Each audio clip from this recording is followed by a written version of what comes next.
All right, we will go on the record. This is a deposition of former President William Jefferson Clinton conducted by the House Committee on Oversight and Government Reform under the authority granted to it pursuant to House Rule 10. Accordingly, House Rule 10 grants the committee broad jurisdiction for the committee to conduct investigations of any matter at any time. On July 23, 2025, the Subcommittee on Federal Law Enforcement of the Committee on Oversight and Government Reform voted by voice to approve a motion directing the chairman to authorize and issue a subpoena to you for a deposition. On August 5th, 2025, Chairman Comer issued a subpoena for President Clinton to appear today for a deposition in furtherance of the committee's investigation into the actions and investigations of Mr. Jeffrey Epstein and Ms. Ghislaine Maxwell. I will now enter the original subpoena and corresponding cover letter from August 5th, 2025, as well as the additional subpoena from December 15th, 2025, determining a new date as Exhibit 1. I will enter as Exhibit 2 the correspondence between Chairman Comer and counsel for President Clinton and Secretary Clinton. This correspondence includes the following letters. October 6, 2025, letter from David E. Kendall to Chairman Comer and Ranking Member Garcia. October 22nd, 2025, letter from Chairman Comer to David E. Kendall. November 3rd, 2025, letter from David E. Kendall to Chairman Comer and Ranking Member Garcia. November 21st, 2025, letter from Chairman Comer to David E. Kendall. December 10th, 2025, letter from David E. Kendall to Chairman Comer and Ranking Member Garcia. December 15th, 2025, letter from Chairman Comer to David E. Kendall. January 3rd, 2026, letter from David E. Kendall to Chairman Comer and Ranking Member Garcia.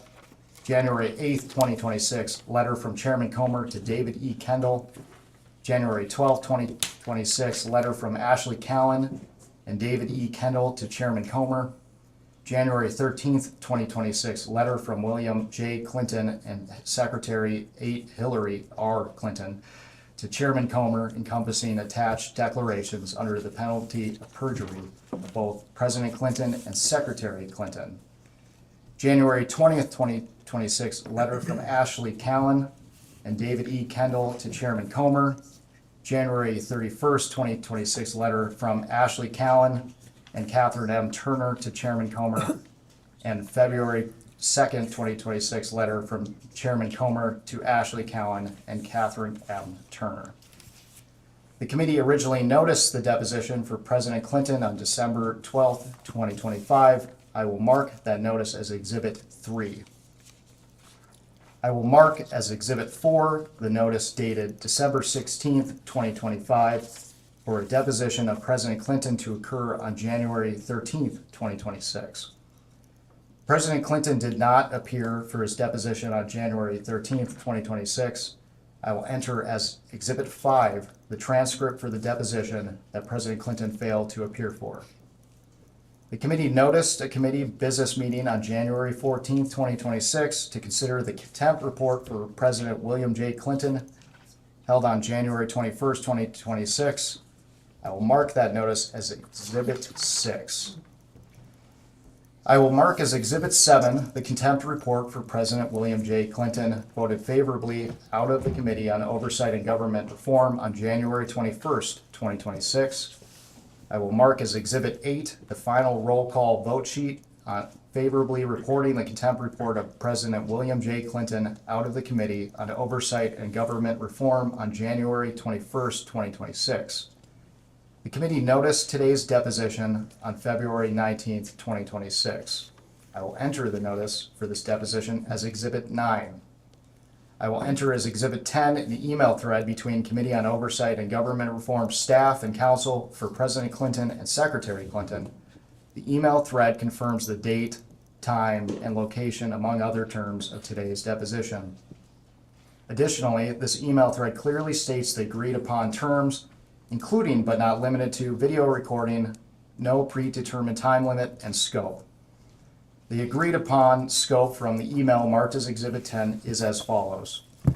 Pursuant to the committee's investigation into the alleged mismanagement of the federal government's investigation into Mr. Jeffrey Epstein and Ms. Ghislaine Maxwell, the circumstances and subsequent investigations of Mr. Epstein's death, the operation of sex trafficking rings and ways for the federal government to effectively combat them, ways in which Mr. Epstein and Ms. Maxwell sought to curry favor and exercise influence to protect their illegal activities, and potential violations of ethics rules related to elected officials, the committee will ask President Clinton and Secretary Clinton all of its questions regarding Jeffrey Epstein and Ghislaine Maxwell, including, but not limited to, the personal relationships between the Clintons and Mr. Epstein and Ms. Maxwell, and the ways in which Mr. Epstein and Ms. Maxwell sought to curry favor and exercise influence, as well as the operation of sex trafficking rings and ways for the federal government to effectively combat them without the proposed limitations on scope sought in your January 31st, 2026 letter.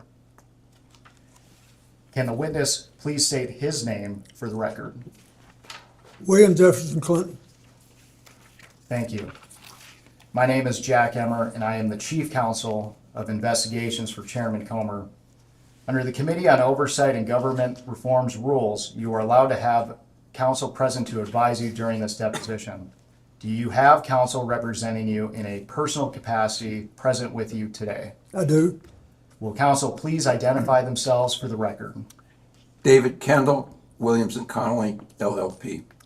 Catherine Turner, Williams and Connolly, LLP. Cheryl Mills, counsel to the president. Thank you. Starting with the majority, can members of Congress in attendance please identify themselves for the record? Billy. Go ahead, sir. Members of Congress. Yeah, James Comer, Chairman of the Committee from Kentucky. Congresswoman Nancy Mace, South Carolina. Eric Burleson from Missouri. Congressman John McGuire, Virginia 5. Congresswoman Anna Paulina Luna from Florida's 13th District. William Timmons, South Carolina. Glenn Grothman, Wisconsin. Ranking Member Garcia, California. Congresswoman Melanie Stansbury, New Mexico. Congressman Suhas Subramaniam, Virginia's 11th. Congresswoman Emily Randall, Washington State. Congresswoman Yasmin Ansari, Arizona's 3rd. Congressman Maxwell Frost, Florida's 10th. Congressman Wesley Bell, Missouri's 1st District, St. Louis.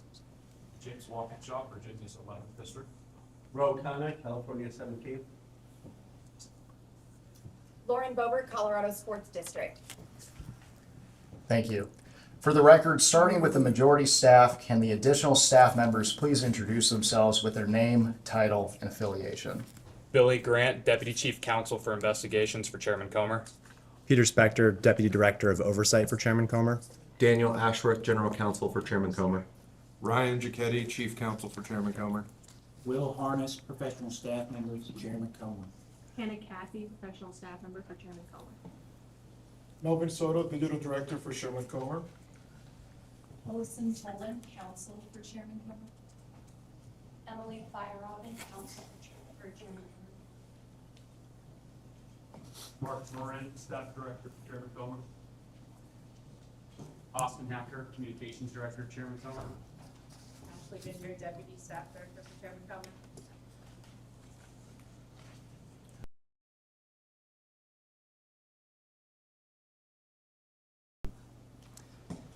Thank you all. President Clinton, before we begin, I would like to go over the ground rules for this deposition. The questioning will proceed in rounds. The majority will ask questions for an hour, and then the minority will have an opportunity to ask questions for an hour if they choose. To the extent members have questions for the witness, they will be propounded during their side's respective rounds. The clock will stop if you need to confer with counsel. Your counsel is speaking, and when members or staff are speaking during the opposing side's rounds of questions. We will alternate back and forth until there are no more questions. Do you understand? Yes. There is a court reporter taking down everything I say and everything you say to make a written record of the interview. For the record to be clear, please wait until the staffer questioning you finishes each question before you begin your answer, and the staffer will wait until you finish your response before proceeding to the next question. Further, to ensure the court reporter can properly record this deposition, please speak clearly, concisely, and slowly. Also, the court reporter cannot record nonverbal answers such as nodding or shaking your head. so it is important that you answer each question with an audible verbal answer. Do you understand? I do. Exhibits may be entered into the record. Majority exhibits will be identified numerically. Minority exhibits will be identified alphabetically. Do you understand? Yes. We want you to answer our questions in the most complete and truthful manner possible, so we will take our time. If you have any questions or do not fully understand the question, please let us know. We will attempt to clarify, add context to, or rephrase our questions. If we ask about specific conversations or events in the past and you are unable to recall the exact words or details, you should testify to the substance of those conversations or events to the best of your recollection. If you recall only a part of a conversation or event, you should give us your best recollection of those events or parts of conversations that you do recall. Do you understand? Yes. You are required by law to answer questions from Congress truthfully. This also applies to questions posed by congressional staff in this deposition. Do you understand? Yes. If at any time you knowingly make false statements, you could be subject to criminal prosecution, including but not limited to perjury. Do you understand? Yes.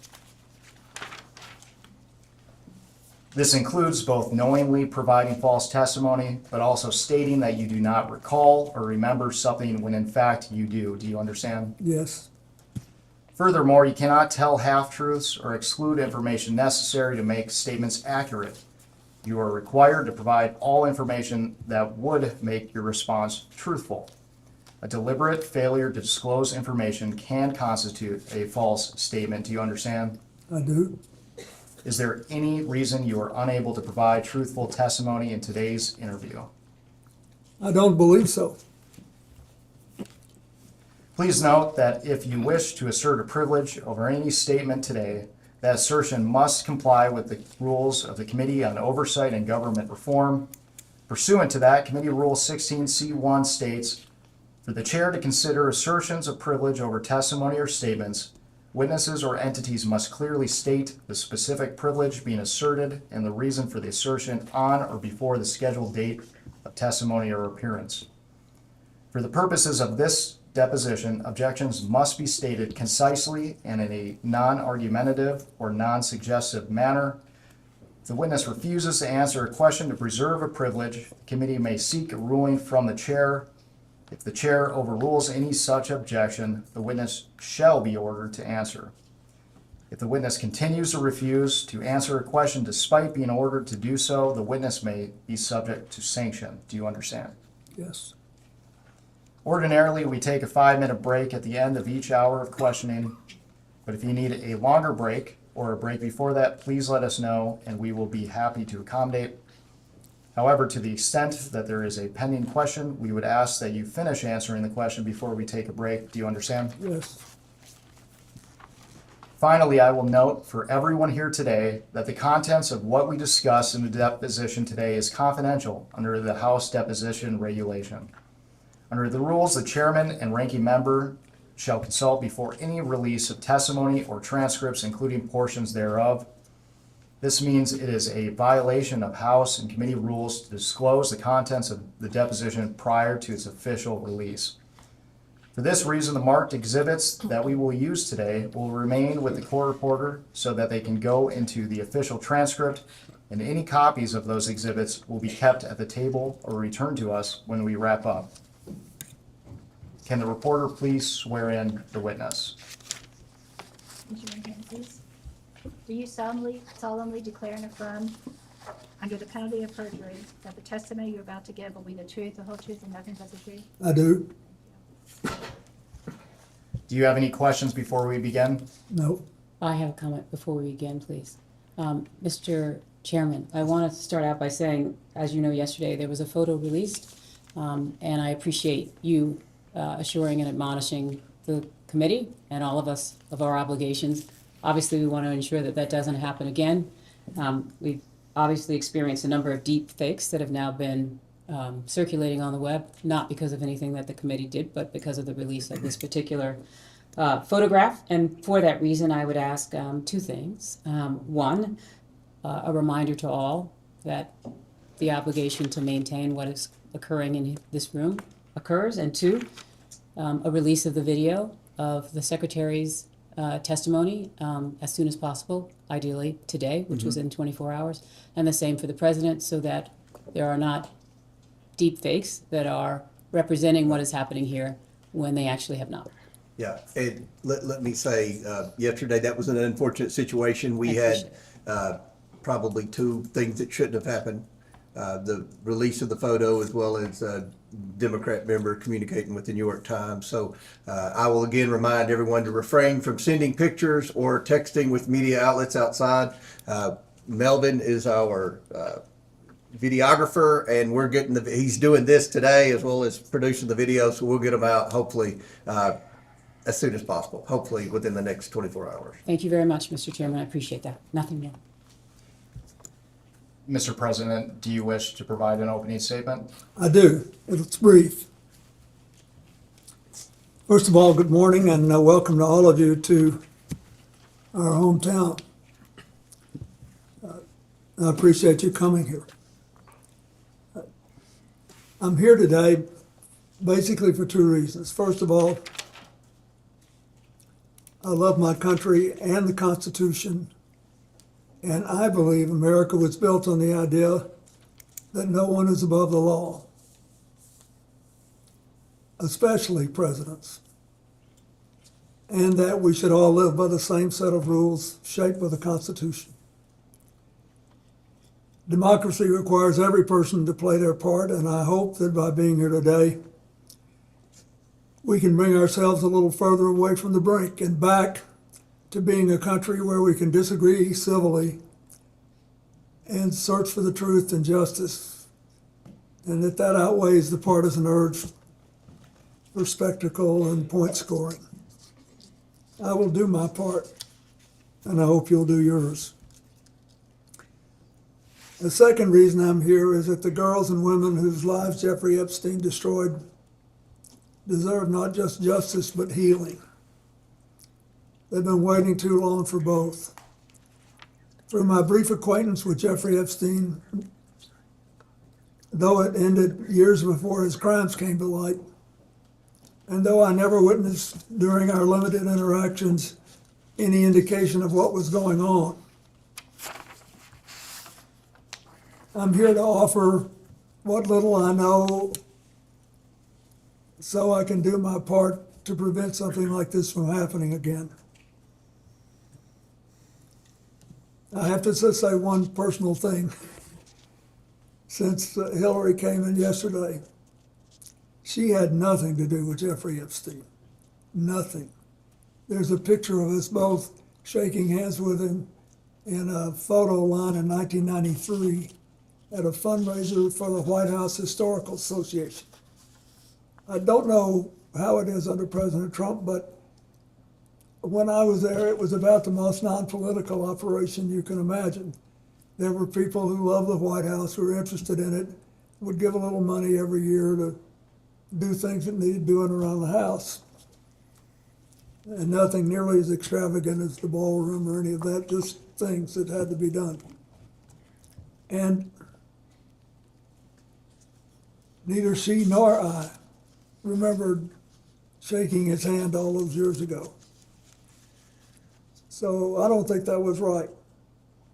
On the other hand, I do think you should be talking to me. I think you should have called me.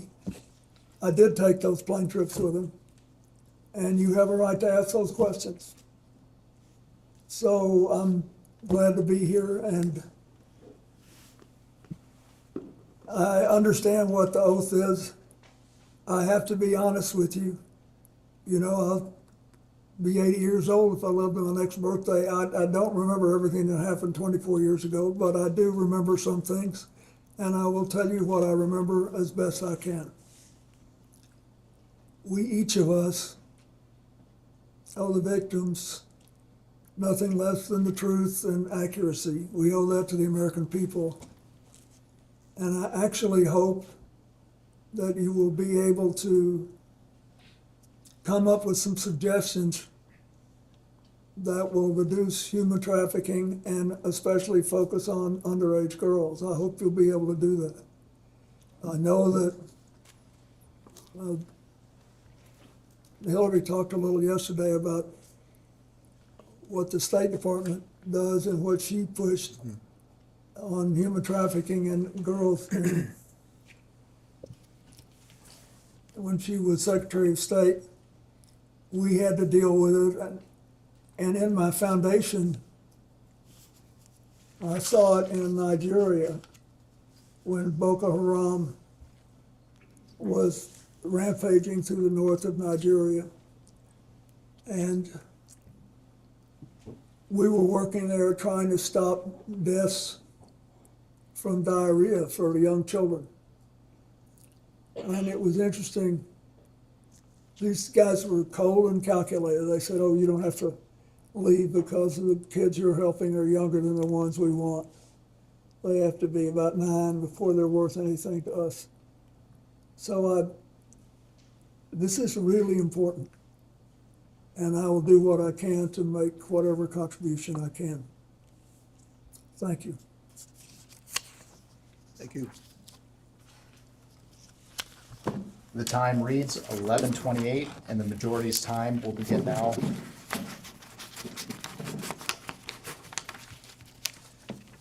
Mr. President, thank you for agreeing to testify today and for your years of service to our country. I want to start from the beginning. When did you first meet Jeffrey Epstein?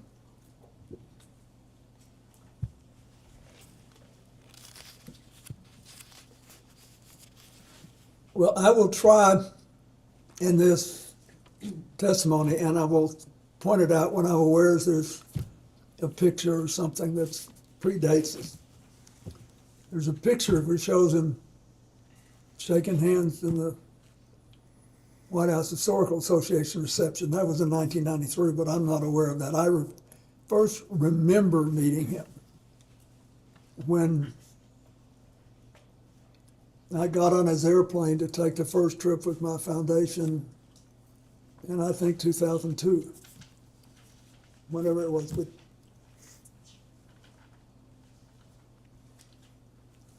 and to be clear, do you have any reason to believe that you may have met Mr. Epstein prior to becoming president of the United States? before I became president, no.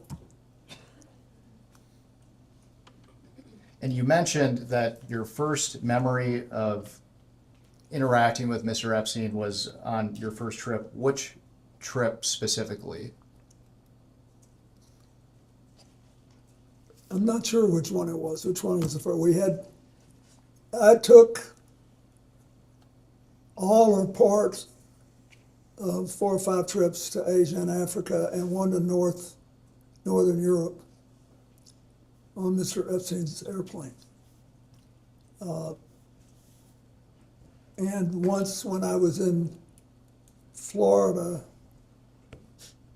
I was offered a ride back to New York, but I wasn't there having it. It was just coincidental that he was there, and I think that was fairly early in the process. But I don't remember exactly. I just know that I did.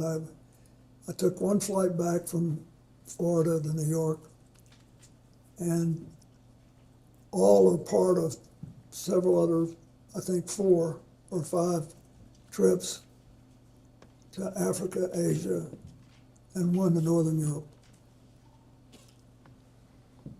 And I want to make sure the record is clear. Is it your testimony today that you have no independent recollection whatsoever of the circumstances of when you first met Mr. Epstein?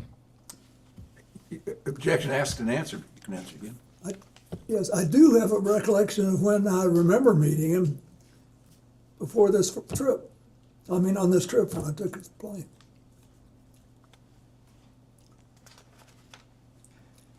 Mr. President, we're going to discuss more specifics later, but for the record, can you briefly describe the nature and extent of your relationship with Mr. Epstein?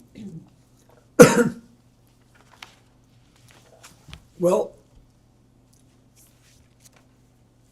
sometime after I left the White House, either in late 2001 or early-ish in 2002, I received a call from Larry Summers, who had been on my economic team and was later Secretary of Treasury. and was then president of Harvard. And he said that he was calling because a man named Jeffrey Epstein, who had made a substantial commitment of several $1 million, I think it was 10, but whatever it was, I don't know, to brain research. And that he was a information hungry person, and he wanted to spend some time talking to me about economics and politics. And he said, he's got this massive airplane, and he said he would take you, your staff, your Secret Service detail, and anybody else you wanted to bring on the trips that he knew I was planning to set up a global network to provide life-saving AIDS medicine to as many people as possible, as quickly as possible. And I should back up and say, when I left office, we had done all the preliminary work to set up the global fund on AIDS, TB, and malaria, but it was not yet funded. And there were other instruments and institutions who were later founded, including President Bush's PEPFAR program. It had not yet been funded. There were only 200,000 people in the entire developing world who had AIDS medicine, most of them in Brazil, which had a big drug operation on its own, and in Thailand, which also had its own drug population. In Africa, there were like 30,000 people or something, just next to no people. And they were dying like flies. And I thought we had found a way to drastically drive the price down. And that if we could drive the price down, we could, and empower people to administer the medicine right, we could save a lot of lives. And I was obsessed with it. And I was being helped by a man named Ira Magaziner, who had helped us in the White House, and whom I had known since we lived as Rhodes Scholars together in the 1960s. So anyway, that's why when Larry Summers said this, I thought, boy, this would be great. And so we followed up and took the trips. Mr. President, when did your relationship with Mr. Epstein end? When did it end? Well, I believe I took my last flight in 2003.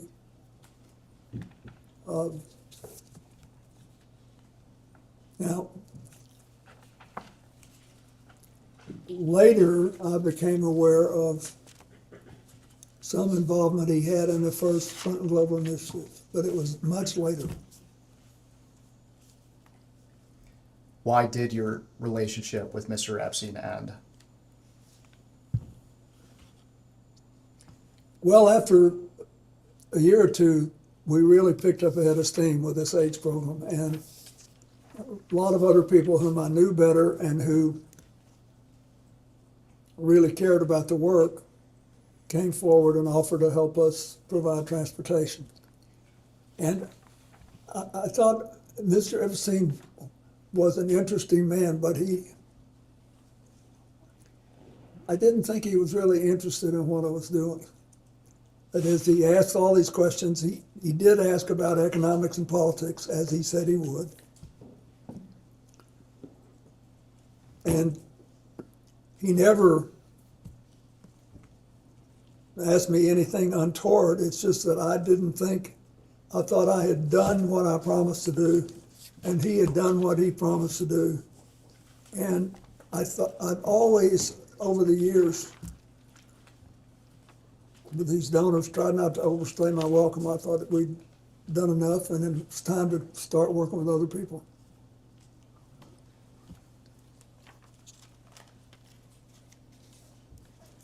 When did you first learn of Jeffrey Epstein's crimes? I think in 2008 when he was prosecuted.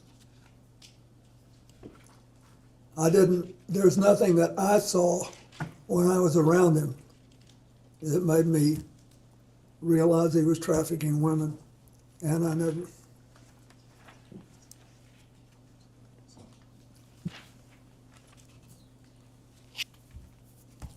Let's talk about Ghislaine Maxwell. When did you first meet Ghislaine Maxwell? I believe I first met her with him when she was working with him. And what did you understand Miss Maxwell, and what did you understand her relationship to be with Mr. Epstein?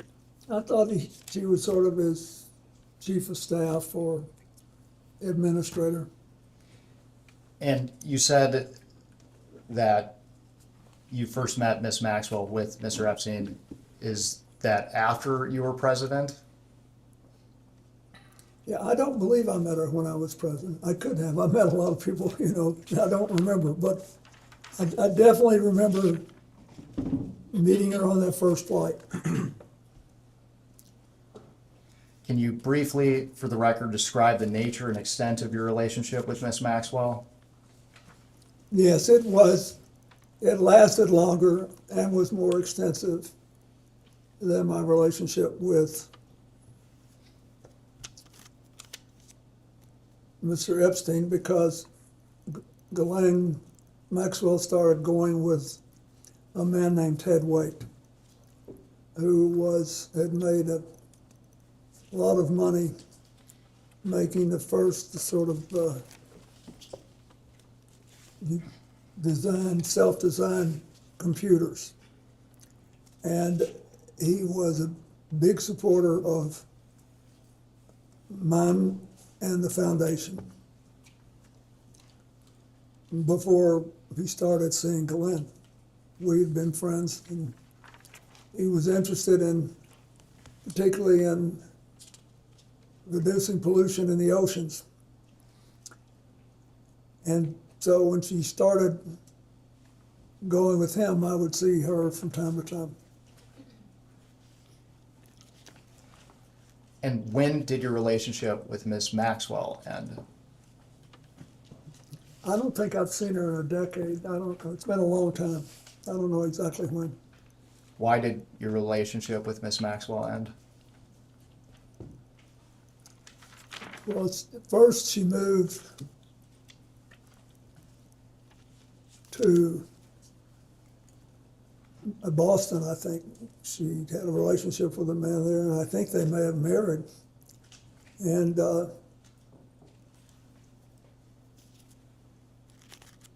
so she wasn't so much around, and then when it became,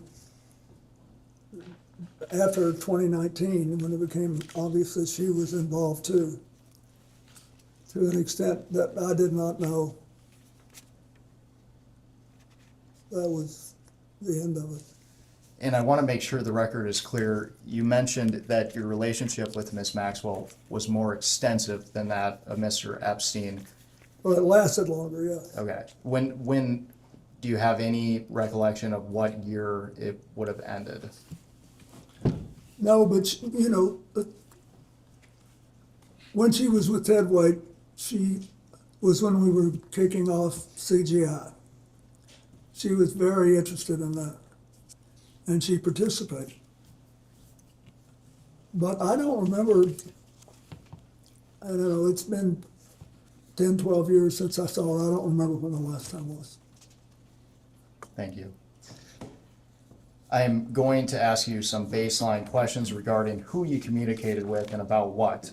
If you don't recall specifics but do recall you communicated with them, you should answer yes, but say you do not recall specifics. Okay. Counsel, can I just ask, if you're going down a list, your question is, did he communicate with the person, yes or no? And then you'll come back if he says yes to ask further. Yes. Thank you. And I will finish the prompt here too. So the question, Mr. President, have you ever communicated with any of the following people regarding Mr. Jeffrey Epstein or Miss Ghislaine Maxwell? And for now, you can say yes or no, and we will come back to discuss each one. And this is to the best of his recollection, yeah? Correct. Mhm. Okay, thanks. Okay, First, Richard Kahn. Richard who? Kahn, T-O-D-D? K-A-H-N. I don't know who that is. Darren Indike. Indike? Correct. I don't know who that is. Sarah Kellen. I don't know who that is. Uma Abedin. Yes. Wait a minute, excuse me, Mr. President, the question is, as I understand it, name the people you communicated to about Epstein and Maxwell. Oh, obviously I know Huma very well. I don't remember any specific conversations we ever had about Epstein and Maxwell. Noam Chomsky. No, Mr. Chomsky wasn't a big fan of mine. He thought I was too conservative. Leslie Groff. Leslie who? Groff. I'm sorry, I don't know who that is. Nadia Marcinkova. I don't know who that is. Jean-Luc Brunel. I don't know who that is, I don't believe. Alan Dershowitz. I know him. And I'm not aware that we ever talked about Epstein or Ghislaine Maxwell. I don't believe we did. Reed Hoffman. I know Reed Hoffman, but he never talked to me about Mr. Epstein or Miss Maxwell. Karina Shuliak. I don't believe I know who that is. I don't think I've ever met that person. Woody Allen. I do know who he is, but I don't think I ever met him, and I never talked to him about Epstein or Maxwell. Sandy Berger. Sandy Berger was my national security advisor, and we were very close personally, but he's been dead for several years. And I don't think I ever talked to him about either one of those people. Jess Staley. Jess Staley? Correct. No. Paul Morris. I don't believe I know him. LED Rothschild. Who Rothschild? LED Rothschild. LED? Mm-hmm. I know Evelyn Rothschild. Is that who it is? No, and I have other Rothschilds on this list as well. I'm not sure who LED Rothschild is. I've met a bunch of them when I spoke at the funeral for Evelyn Rothschild.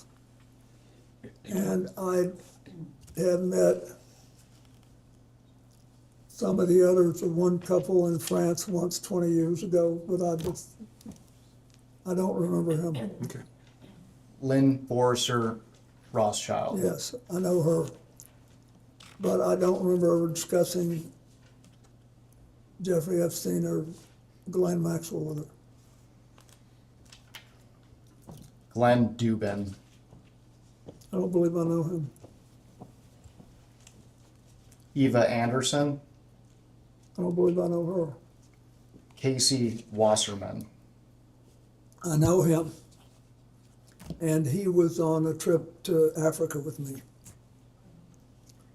But I don't recall ever discussing either Ghislaine Maxwell or Jeffrey Epstein with him.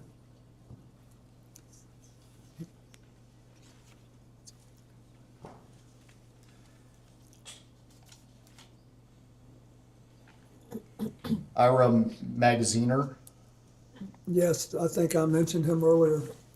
He was the person who basically helped me start the AIDS program, and he ran the Clinton Health Access Initiative for many years. He retired a couple of years ago, a few years ago. But I don't remember ever discussing either Epstein or Rothschild with him, or Maxwell with him. Karen Ewing, No, Stacy Plaskett, Stacy Plaskett is the member of Congress from the Virgin Islands, isn't she? correct. I know her. But I don't recall ever discussing Epstein or Maxwell. Howard Lutnick, Howard Lutnick is the Secretary of Commerce, right? correct.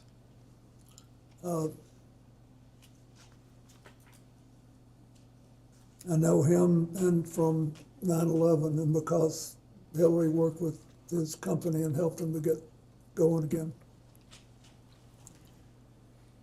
But, and I know he's now President Trump's Secretary of Commerce, but I don't remember ever having any conversation with him about Jeffrey Epstein or Ghislaine Maxwell. Doug Band, And he worked for me for years. And I know that he arranged like airplane flights and things like that, and was doing work on the first Clinton Global Initiative in 2005. And I know that he knew both Epstein and Maxwell. I do not know to what extent he was in contact with them. And I've heard things in the last things I didn't have any idea of 24 years ago. So you'd have to be more specific if you want to know if I knew something then. I can tell you as best I can, but he worked for me, and I knew some of what he was doing, and I didn't know some of what he was doing. thank you, and we will return to Mr. Band. Louis Free. I do know him. To the best of my knowledge, I didn't have any conversations with him about anything practically, but I certainly didn't talk to him about this. Robert Rubin, Bob Rubin was Larry Summers' predecessor as Treasury Secretary and the first director of the National Economic Council. But I don't even know if he knew Jeffrey Epstein or Ghislaine Maxwell. I had no conversation with him about it. and for now, Mr. President, you can answer yes or no. Okay. And the yes or no is intended to convey whether or not you had a conversation about Ghislaine Maxwell or Jeffrey Epstein. Correct. So the answer to Rubin is no. Larry Summers, Yes. Pete Rathgeb, Read who? Rathgeb, Rathko. R-A-T-H-K-O? Rathge. Oh, Rathko. I don't recall that name. John Podesta, I don't believe I ever had a talk with John about it. I did stay in touch with John Podesta after I left the White House. And I consider him a friend, but I don't believe we ever discussed Epstein or Maxwell. Andrew Friendly,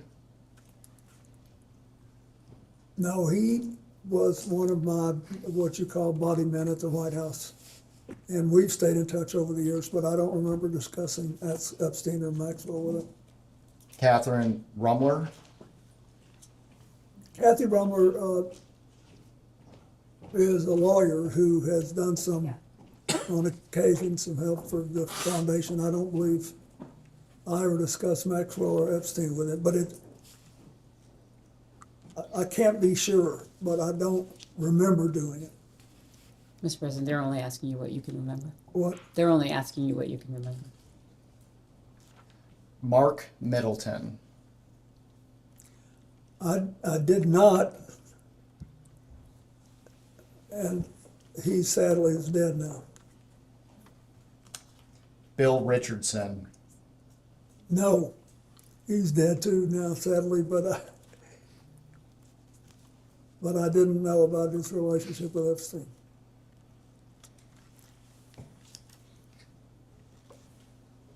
George Mitchell, No, Bill Gates, no, Leon Black, no, Ayud Barak, no, Tony Blair, no, Andrew Mountbatten Windsor, I knew that he knew, at some point I knew that he knew Ghislaine Maxwell.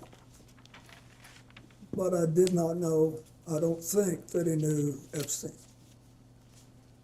So is that a yes that you had communications with him?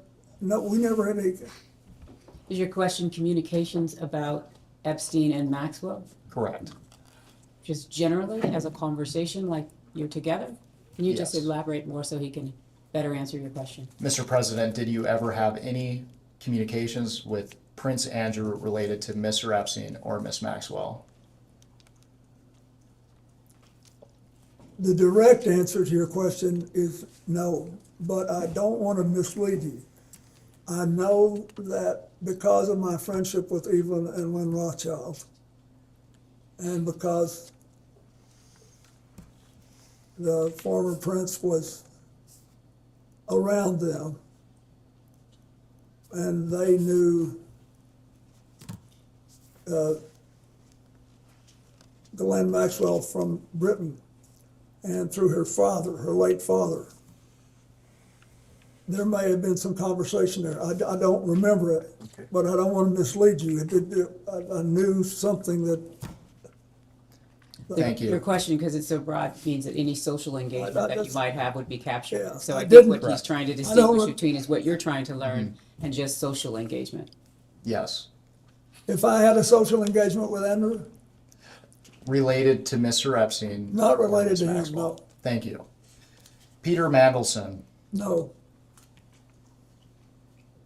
Mohammed bin Salman, no, Larry Page, no, Sergey Brin. no. So let's talk about Larry Summers. You mentioned that you had communications with him related to Maxwell and Epstein. What were the nature of those? For the record, he said with Epstein, just to Just clarify. Epstein. Just Epstein. Thank you. You mentioned that you had communications with Larry Summers related to Mr. Epstein. Can you describe the nature of those communications? Yes, as I said before, he called me on the phone. He knew what I was trying to do with this AIDS work and how important it was to me. And he said he had just talked to Jeffrey Epstein, who he's described as a successful investment advisor who made a lot of money and had made a large commitment to Harvard to brain research. And he said he wants to talk to you about politics and economics, and he says if you will take an hour on the longer legs of these trips he knows you're going to make to Africa and Asia to talk to him about it, that he will fly you on his airplane, and your staff, and your Secret Service detail, and any other people you want to take who are supporting your work.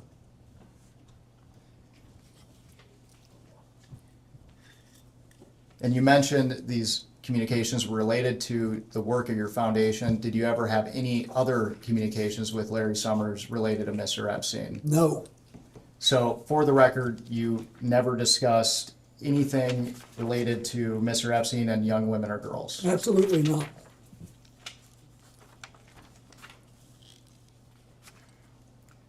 Mr. President, for the record, have you ever been contacted by any law enforcement agency concerning Jeffrey Epstein or Ghislaine Maxwell?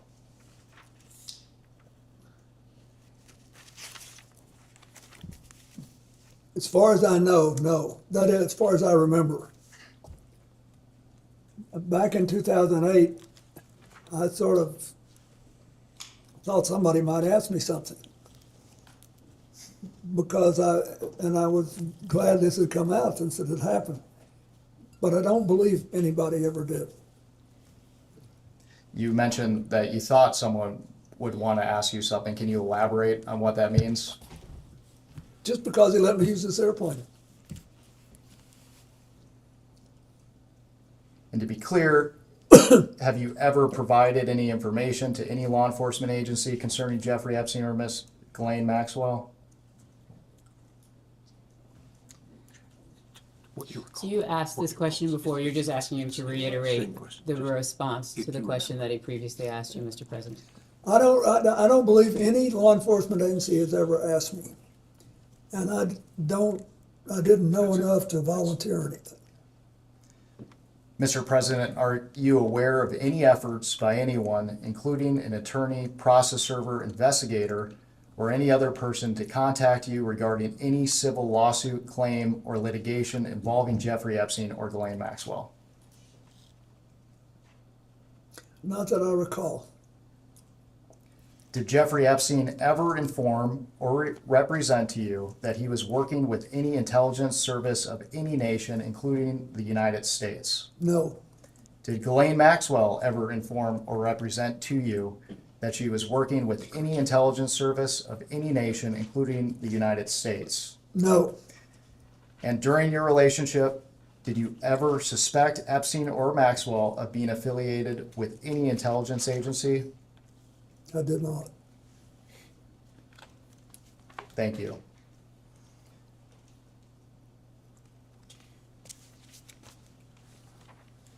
I want to talk about your time in the White House. I realize that you have testified, your recollection is limited, but did Mr. Epstein ever visit the White House while you were president?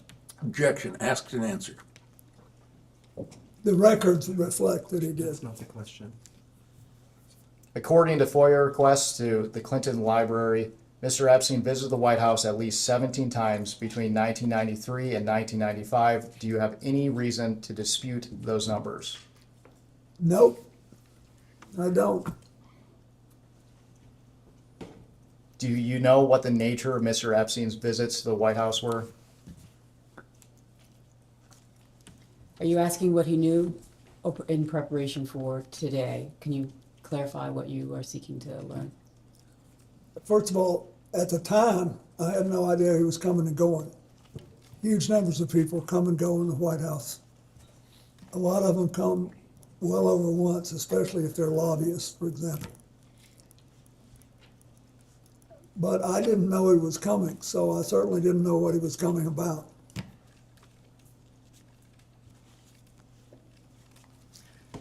Mr. President, after you left office, did you or your staff ever conduct a review of records, documents, or other materials related to Mr. Epstein's connections to your White House?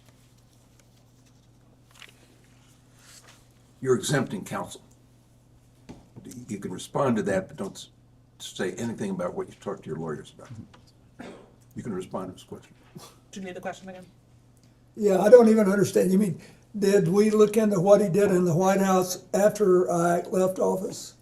Mr. President, one of the concerns of the committee is how Mr. Epstein and Ghislaine Maxwell attempted or potentially attempted to curry favor with influential figures. My question was, after you left office, did you or your staff ever conduct a review of records related to Mr. Epstein's connections to your White House? To the best of my knowledge, no.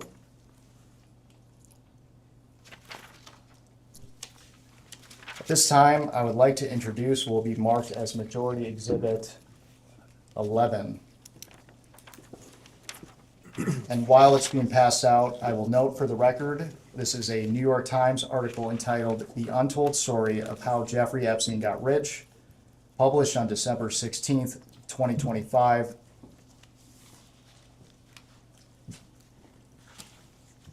And when you receive the article, I want to direct your attention to the last paragraph of page 31. The last paragraph of which page? 31. And when you are ready, I will also read it into the record.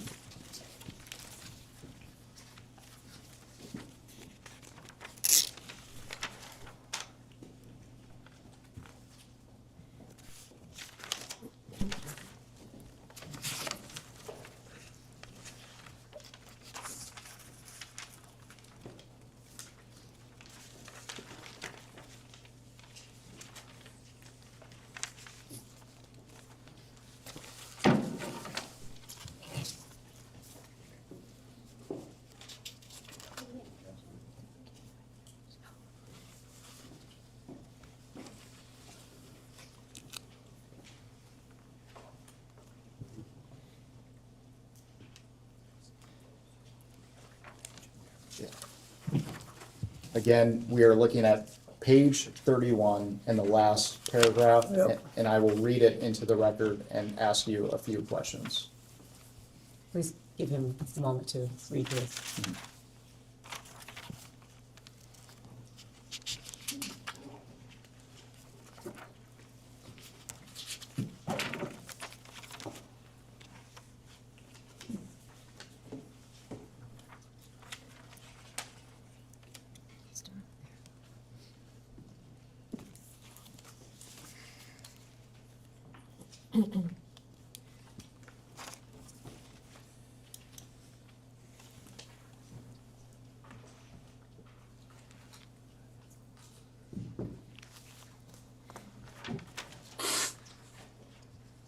I see this.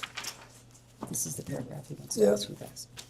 Mr. President, the article reads, by 1995, Clinton and Epstein were sufficiently chummy that he wrote a get well soon note to Epstein's ailing mother. Hang in there, the president scrawled on a yellow post-it, which Epstein saved and we reviewed. Mr. President, did you write this note? Are you asking if he recalls writing this note from 1995 on a Post-it? Correct. Okay, thanks. Just clarify. It looks like my handwriting, but I don't recall, but I will tell you this. I have written get well notes to lots of people I did not know and had never met. And you answered my next question. Did you ever meet Jeffrey Epstein's mother or any of his family members? No, I'm not sure that I was asked to do this by Jeffrey Epstein. And I want to focus specifically on the article's characterization. It says that you were chummy with Mr. Epstein in 1995. Is that accurate? Well, I'm going to object to that. It's a characterization. It's hearsay. The president may answer. No. I was surprised by that. Stop. Let's talk about your relationship with Mr. Epstein after you left the White House. Okay. How would you characterize your relationship with Mr. Epstein? Mr. Well- President, we have a question for you. During the time it was cordial. At any time, would you characterize Mr. Epstein as a friend? We were friendly, but I didn't know him well enough to say we were friends. How often did you communicate with Mr. Epstein? Usually only on the trips. I did go to his house once, as you know. And we will discuss that further later on today. And how did you typically communicate with Mr. Epstein? Did you talk to him on the phone? Excuse me, he just said he talked to him on the trips, so that's in person. Typically, my staff communicated with with him. I think it was mostly Mr. Band, but somebody talked to him.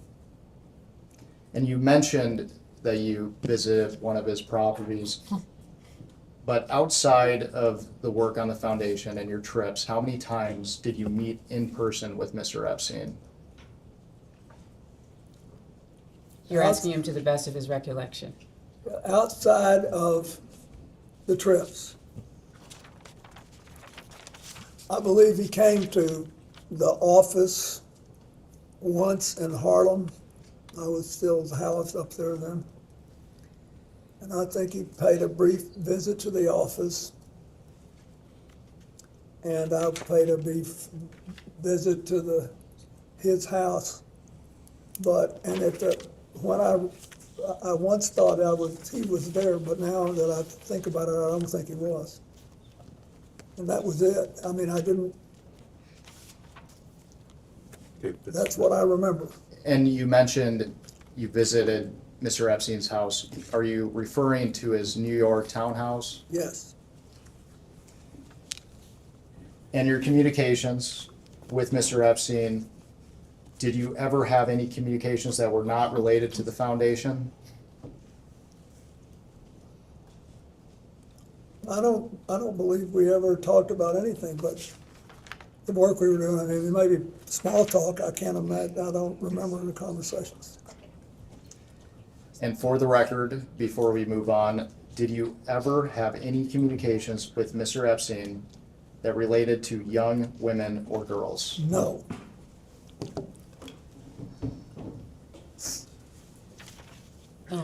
Excuse me, do you have your, fantastic, thank you very much.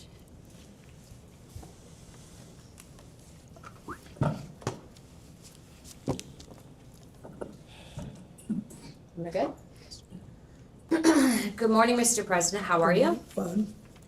I want to first start out by asking you, have you ever been or traveled on, or has Huma Abedin ever traveled on Epstein's plane?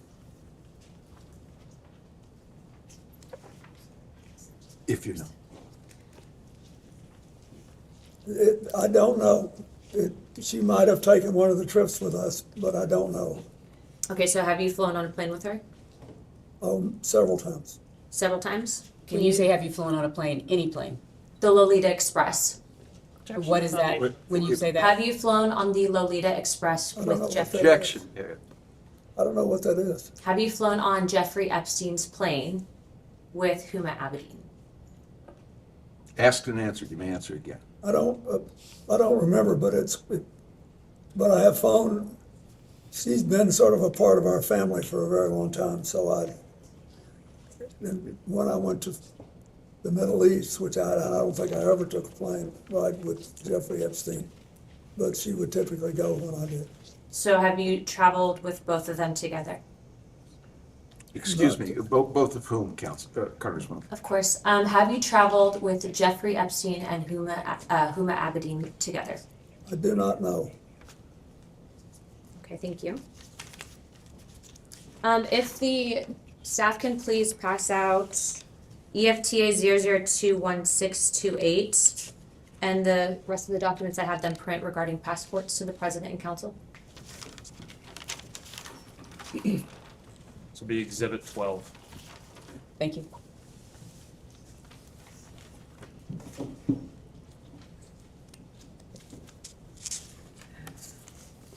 Thank you very much.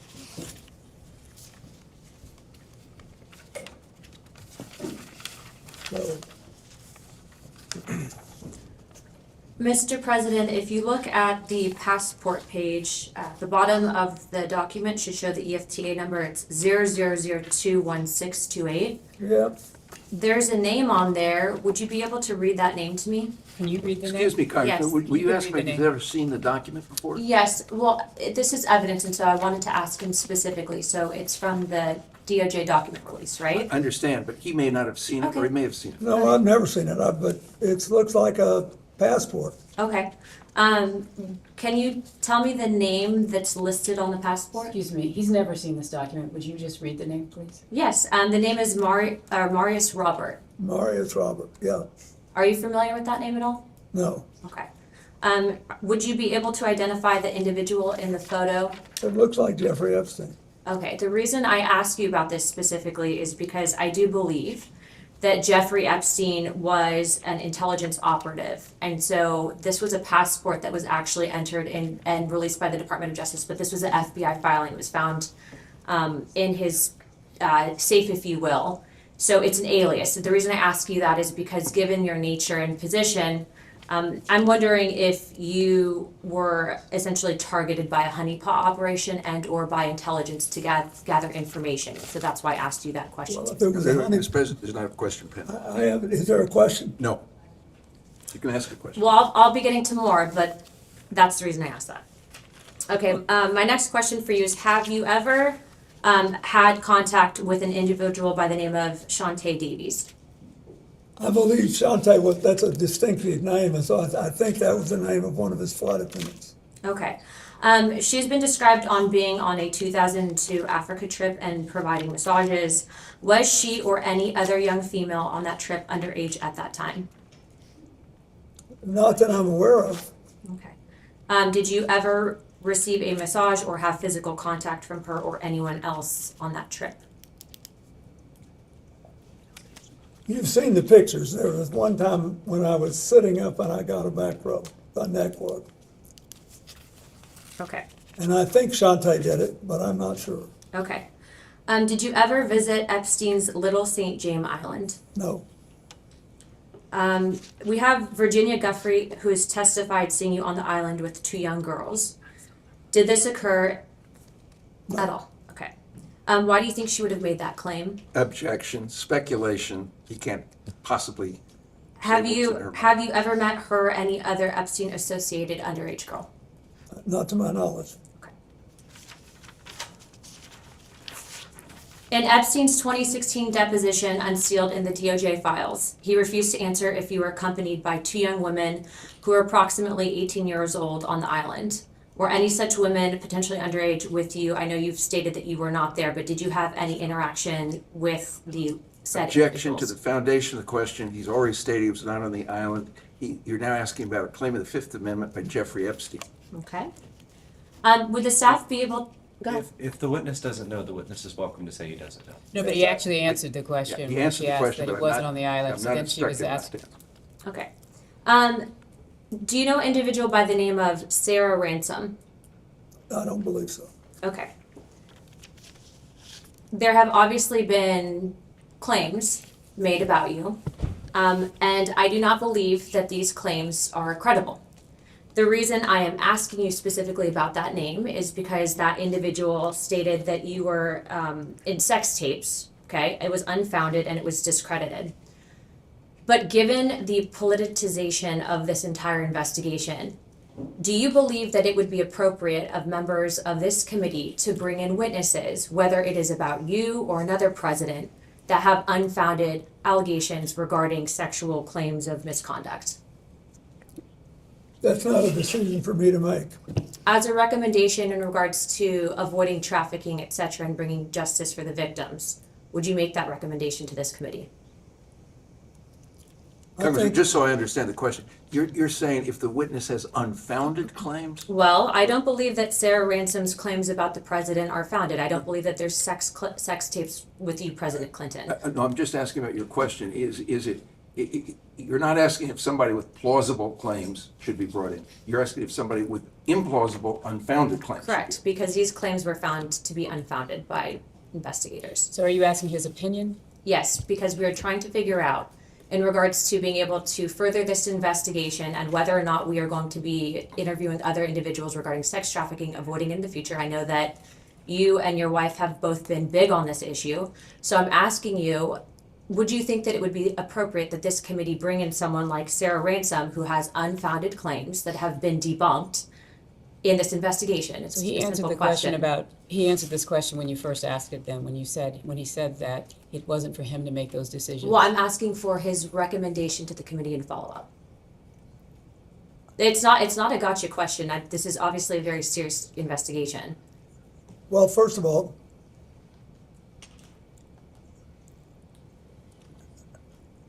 I recommend that you have on your staff a prosecutor who's had a lot of experience in this, dealing with these cases. Normally, it's not a good idea to bring in a witness that you know is lying. Okay, thank you for that. My last questions for you are you familiar with anyone by the name of Adriana Ross? I don't think so. How about Sarah Kellen? I don't think so. Okay. Would you recommend that this committee bring in individuals that were listed as trafficking minors? They were listed as co-conspirators and then given plea deals. I don't know enough about it, but I think you should do whatever you think will strengthen the ability of the United States not to have this happen again. Okay. Is it possible, and in your opinion, that you and or your wife were targeted as a means of an intelligence gathering operation? Object to the by form of Jeffrey the Epstein and question. Ghislaine Maxwell? Object to the form of the question. No objection to if he knows that they were targeted. I believe that's what she asked. No, she said it's impossible, so she's asking him to speculate instead of asking him, does Do he you know? know, do you know if you were targeted at any point? I don't, but Okay. I don't. I'd sort of be surprised, but I'm not. I don't know. Okay. All right, Chairman Comer, I think that builds my time. I just want to say thank you very much, President Clinton, for coming in. And I do understand that this has been politicized, but again, I will state on record and I will state this to the press that I don't believe that Sarah Kellen's claims against you were valid. Thank you. Thank you. Yeah.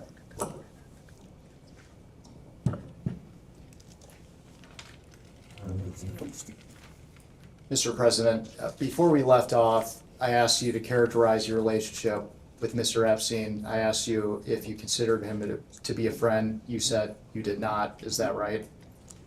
I said we were friendly and we had a cordial relations, but I didn't know him well enough because we had almost no contact beyond what I described.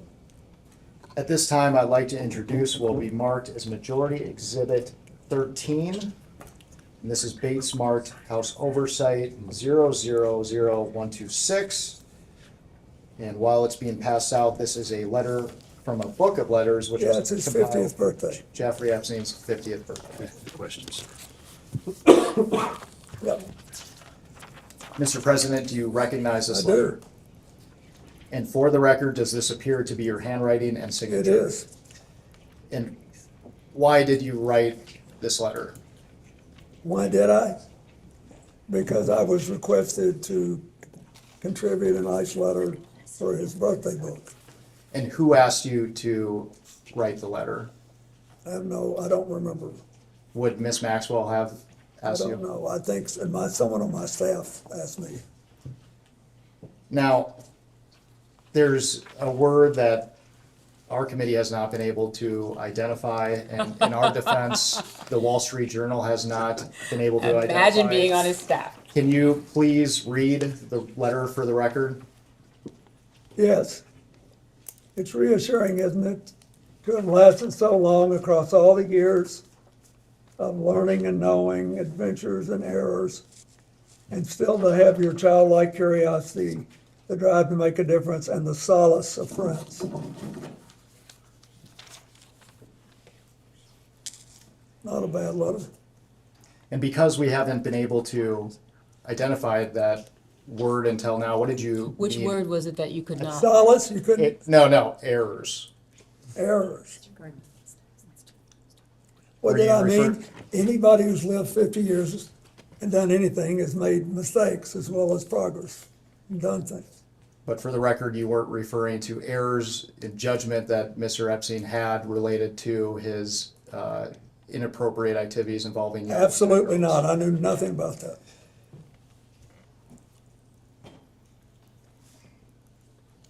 Did you ever see the birthday book compiled together? I don't think so. And you mentioned previously you were friendly with Mr. Epstein. Did you typically send birthday wishes to individuals that you didn't consider to be friends, though? No, I send out literally hundreds and hundreds of birthday letters every year to people that have been my friends. But if somebody's doing a special, I've sent birthday letters of congratulations to people I've met 2 or 3 times for their 70th birthday, their 80th birthday, their, 50th wedding anniversary. I do it. And I told you, I thought Epstein was interesting and curious. So I wrote a letter that I thought reflected that.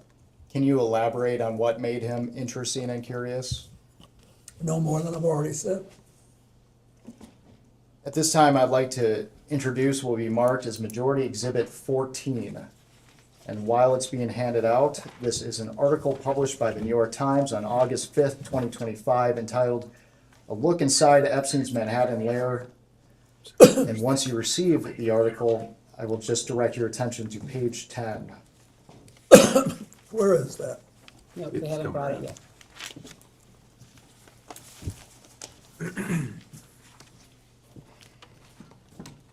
Thank you very much.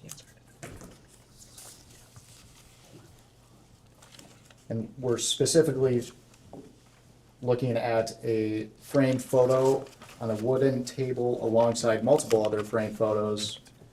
And we're focusing on the photo in the middle, which appears to have a golden frame.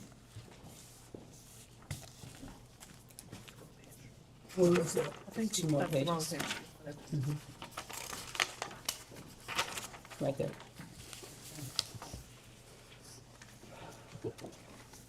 Not the page with the Pope. Yeah, okay, that's it. Page 10, is that what we're on? Page 10. Mr. President, do you recognize yourself in this photo? I do. And it appears that the man on the right of the photo is Jeffrey Epstein, is that correct? I think so. Have you seen this photograph before today? Only in this picture. And for the record, what is happening in this photo? He's smiling at me, looks like he's talking to me. This is one of the friendly interactions that you were describing earlier? Yes, And can you describe the circumstances surrounding this photo? Are you asking him if he recalls the? I do not. I have no idea. I see Richard Branson in the back and Okay. other people. That's fine. But I don't remember anything about it. And you appear to be comfortable with Mr. Epstein in this photo. Would you disagree with So that characterization? You're creating a characterization. He's already responded to your question about the picture. I'm comfortable with a lot of people. I'm comfortable here. I'm not happy, but I'm comfortable.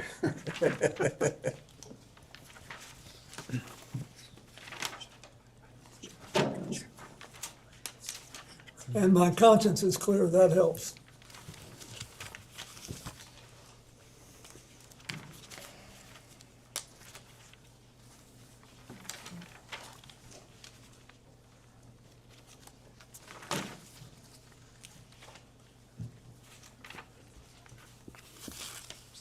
What's that?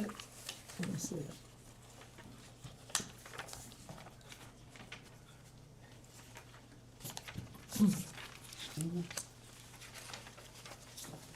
Okay.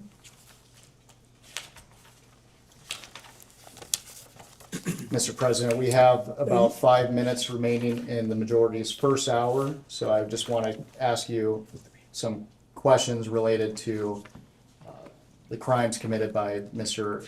Epstein and Ms. Maxwell. Did you ever witness Mr. Epstein sexually abuse or assault young women or girls? No, Did you ever witness Mr. Epstein receive massages from young women or girls? not that I recall. Did Mr. Epstein ever discuss sexual acts of any kind with you? No,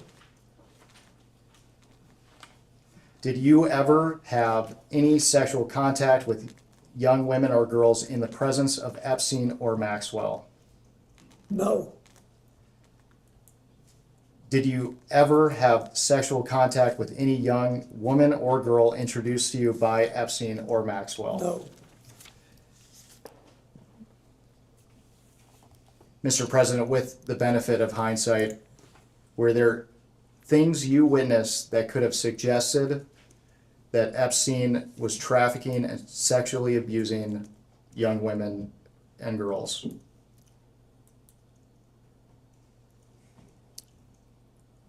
I do not believe so.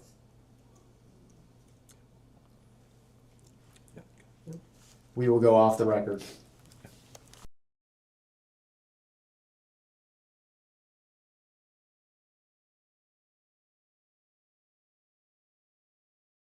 We can go back on the record. Mr. President, good morning. Good morning. My name is, and I'll be doing most of the questioning for the minority today. First, I want to thank you for your long and distinguished service to this country. I also want to thank you for your time today. We appreciate it. Before we get to questions, I'd like to take a few minutes and highlight some context that we think is relevant for today's conversation. President Trump had a long-standing personal relationship with Jeffrey Epstein. That is not a secret, it is well documented, and I think the public and everyone in Congress understands that at this point. President Trump does not like talking about his long-standing personal relationship with Jeffrey Epstein. I think we've all seen that as well.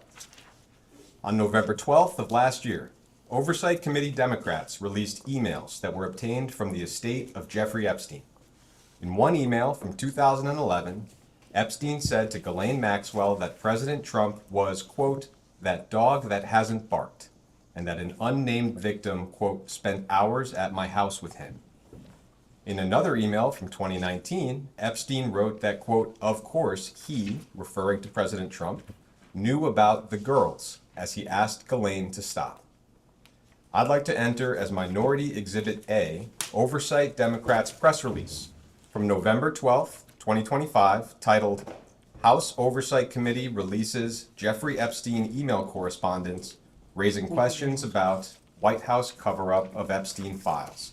And that includes both the emails that I just mentioned. There was a fair amount of public attention on those emails, and 2 days later, President Trump asked the Department of Justice to investigate Epstein's relationships with yourself, Larry Summers, Reid Hoffman, and J.P. Morgan Chase. You are, of course, a former Democratic president of the United States. Notably, President Trump did not include any Republicans in his demands. Later that day, Attorney General Pam Bondi posted on social media that the U.S. Attorney for the Southern District of New York would comply with President Trump's directive and take the lead on the investigation. I would like to enter as Minority Exhibit B, Attorney General Bondi's post on X, which also includes President Trump's post on Truth Social. It is well understood that you had a personal relationship with Mr. Epstein, and we will talk about that today, but the events I just described color our perspective on the conversation.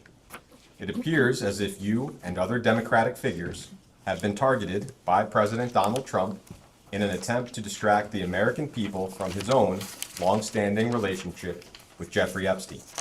And if that were true, it would not be the first time that President Trump has targeted his political enemies under the guise of law enforcement. This deposition is occurring in the context of unprecedented weaponization of the Department of Justice by Donald Trump. You may have a perspective on this of your own, so before we get started, I just want to give you the opportunity to share any thoughts you might have on that subject.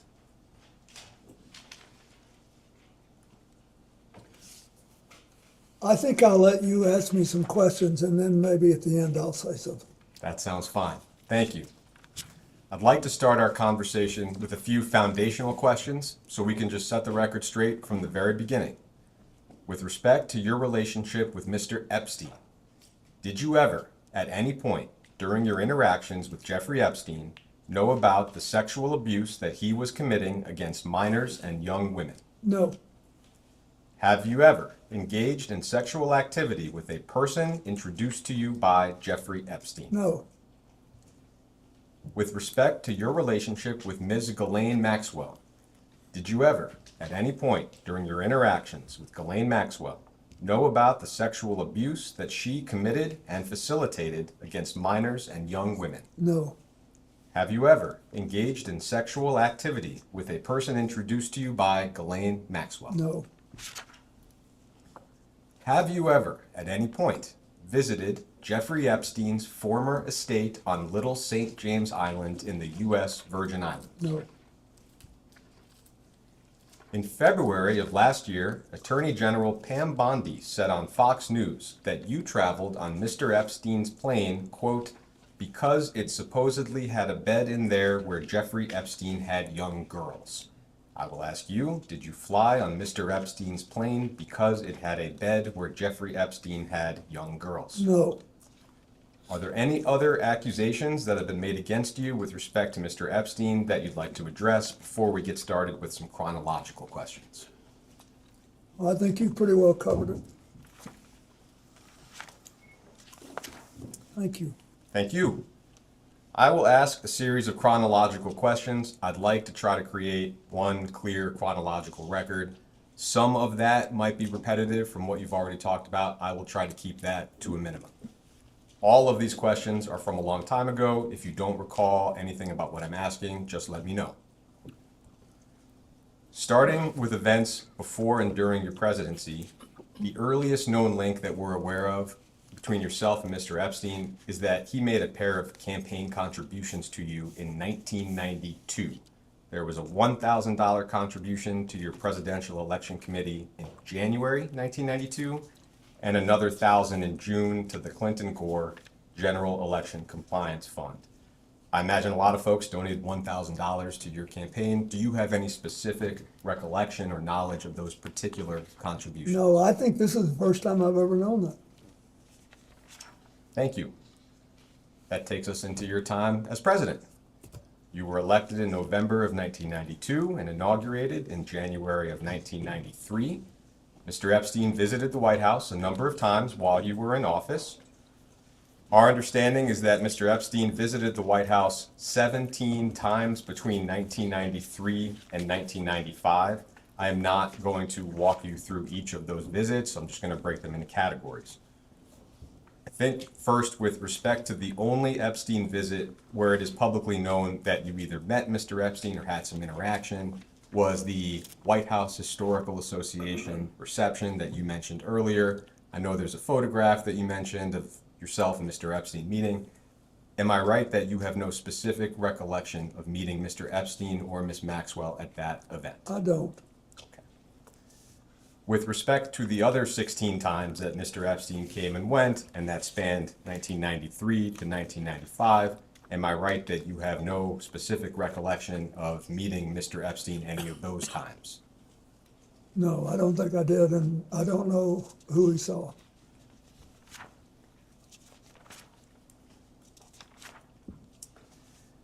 It's been publicly reported that in March of 1995, there was a fundraiser in Palm Beach that you attended and that Mr. Epstein also attended.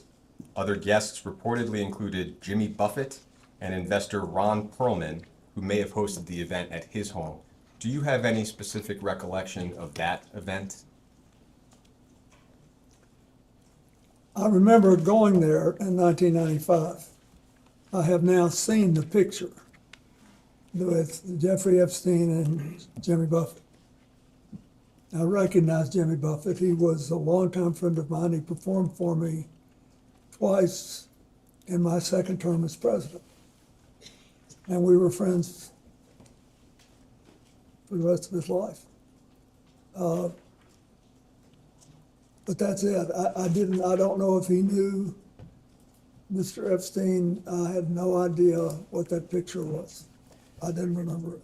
And so is it right that you have no specific recollection of meeting Mr. Epstein? No, I don't. At that fundraiser, just for the transfer? Yeah. I'd like to introduce as Minority Exhibit C, an article from the Daily Beast titled, "Jeffrey Epstein Visited Clinton White House Multiple Times in Early 90s. That article is dated July 24th, 2019.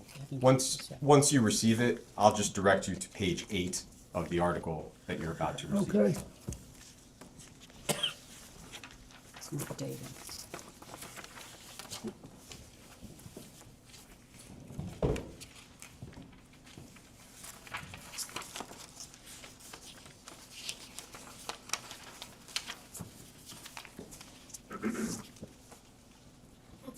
I'll give you a moment to look that note over, and then I'll read the relevant portion into the record. Page 8. So it's- Yeah. this one. Okay.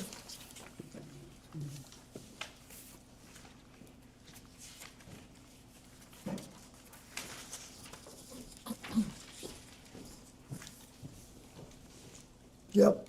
So you can see here that on April 27th, 1995, Lynn Forrester, now Lynn Forrester de Rothschild, sounds like served on a few committees or boards under your administration, wrote you a note. I'll just read part of that note out loud. Dear Mr. President, it was a pleasure to see you recently at Senator Kennedy's house. There was too much to discuss and too little time. Using my 15 seconds of access to discuss Jeffrey Epstein and currency stabilization, I neglected to talk to you about a topic near and dear to my heart, namely affirmative action and the future. And that's the end of the relevant portion. I just wanted to ask whether you have any specific recollection of this note or of your conversation with Ms. Forrester. I don't.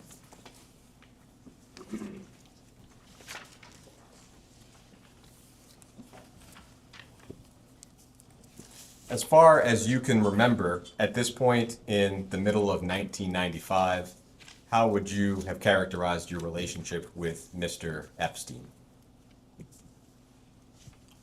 would be virtually non-existent. Do you recall any other interactions that occurred between yourself and Mr. Epstein during your time in office that have not already been mentioned today? No. I think I've told you everything I know. In October of 1999, toward the end of your time in office, we know that Epstein contributed $20,000 to the First Lady's joint fundraising account. Would you have any memory or knowledge of that particular contribution?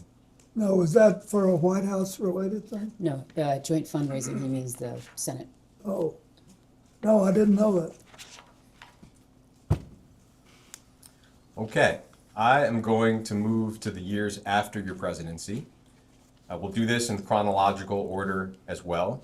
Your second term ended in January of 2001. In December of 2001, the New York Post reported that you and Miss Maxwell had dinner at a New York City restaurant called Nello's. Do you have any specific recollection of that dinner? No.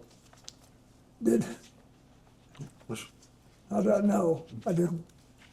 Nor do I remember the article. So moving into 2002, you touched on this in the previous round. It sounds like there were two meetings. We don't have exact dates for them, but one of them was at your office in Harlem with Mr. Epstein. The other was at Mr. Epstein's home in New York City. Could you just repeat for us, what do you recall about each meeting, maybe starting with your office in Harlem? I just remember that sometime in 2002, I think, he paid a visit, and he had become, I think it was either after or just before we started the flights. But he obviously was going to be a serious supporter of the foundation, and I think he paid a visit. I was flattered he wanted to see my office. I liked it. And then the meeting at his home in New York City, did I hear you say in the previous hour that Mr. Epstein was not actually there? I said that when I wrote my book and talked about it, and when I've talked about it in the past, I realized I talk as if he were there, and of course he was there. And I started trying to picture the nice man on the staff that showed me around. And now I'm just being honest, I don't remember whether he was there or not. He could have been there, but I don't remember.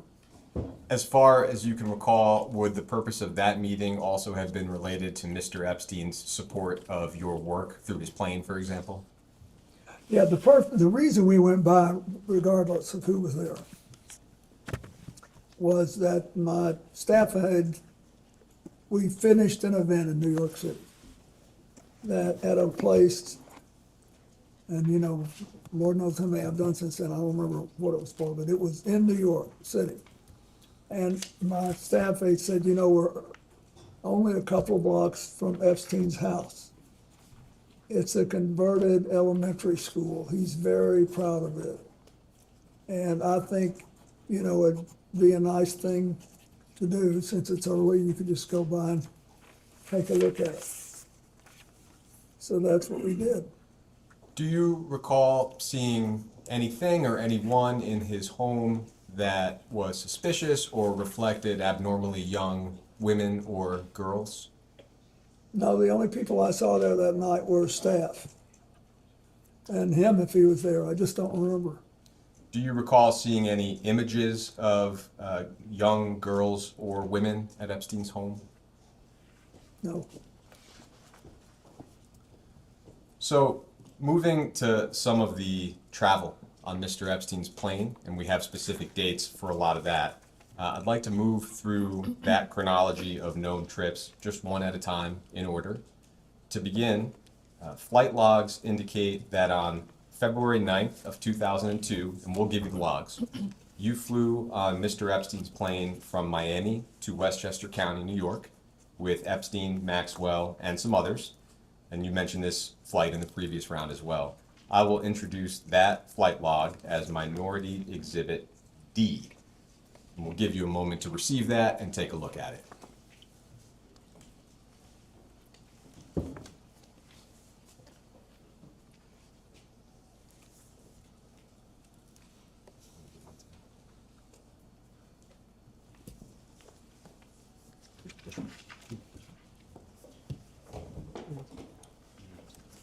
Is this one page? It is one page, exactly. Excuse me, Mr. President. And the flight in question, the leftmost column has the number 9 on it, and you can see your name at the beginning in one of the middle columns. Excuse me, Yeah. at the top, it says 15. Are you talking about a date? Could you just? Yeah, the one on February 9th. Thank you. Sure.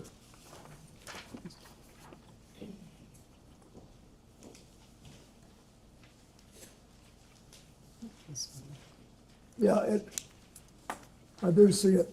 Great.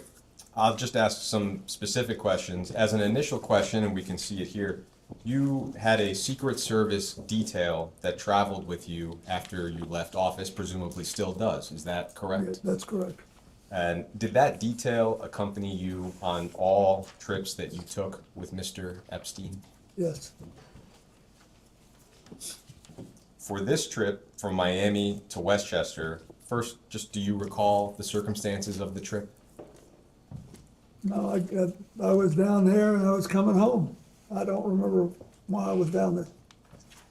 In terms of who was present on the flight, and we'll do this exercise with the other trips as well, are you able to make out from the initials here maybe who is who? In other words, I can see your name and I can see 4 Secret Service. And then from there we have 2 males, 1 female, I think Mr. Epstein and Ms. Maxwell, and then SK and AP. Do you have any recollection of who any of those folks may have been? No. I just don't remember, I'm sorry, I don't. And the initials, they don't mean anything to me. This isn't a record from yours, this is their record.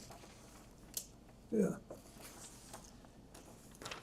In February in 2002, so the same month as this flight, it was reported that you and Miss Maxwell were seated together at some type of charity gala in New York. I don't know what the charity was or where exactly the event occurred. Do you have any recollection of what I'm referring to? Could you state the date again, sir? In the same month, February 2002, and I don't have an exact date. What was the report in? Simply that you and Ms. Maxwell were seated together at a charity gala in New York. Wow. I have no recollection of it, but it could have happened. Heading into March of 2002, so the following month, we have a series of international travel, and the first of those trips indicates that on March 19th and 21st of 2002, you flew on Mr. Epstein's plane from JFK to London and back with Mr. Epstein, Ms. Maxwell, and some others. We will introduce those flight logs as Minority Exhibit E and go through the same exercise.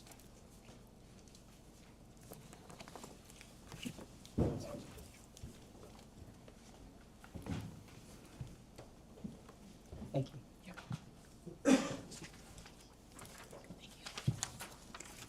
and that's the 19th and the 21st.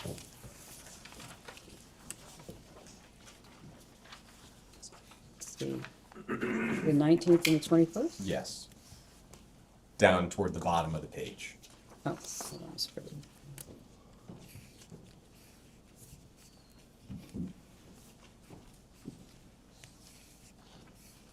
Was this a flight to London? Yes. Yeah, this says we had 10 Secret Service agents. So I guess just to start with, do you recall the circumstances or the reason for this trip? And this was when? This was March of 2002. I don't, but keep in mind, there was a lot of stuff going on. India, in the late January, 4 days after I left office, had a horrible earthquake. And lots of people died. And I called the Prime Minister of India, Mr. Vajpayee, who belongs to the current leader's party, but was much less uber nationalist. And I asked him if I could help. And he said, yes. He said, I have the money and organization to fix the big cities, but not the smaller towns. And we need schools, we need hospitals, we need all this stuff rebuilt. Will you help?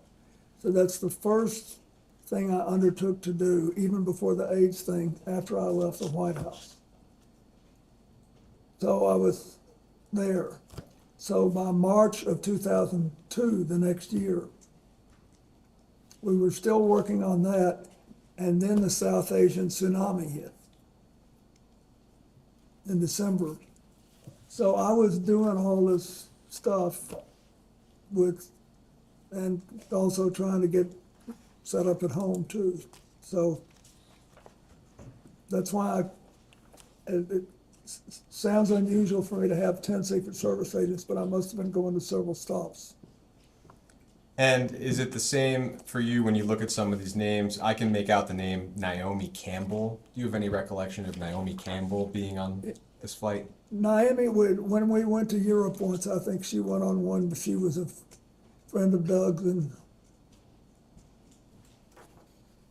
that's what I remember. Let me see. Yep.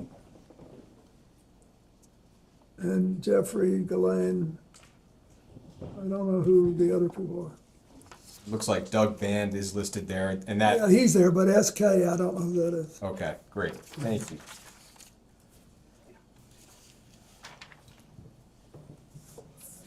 Moving to May of 2002, just 2 months after the one we just looked at, flight logs show a series of flights around Asia. Got 5 flights, including Hong Kong, China, Singapore, and Thailand. I'll introduce the flight logs for that trip. Just take a look at it together as Minority Exhibit F.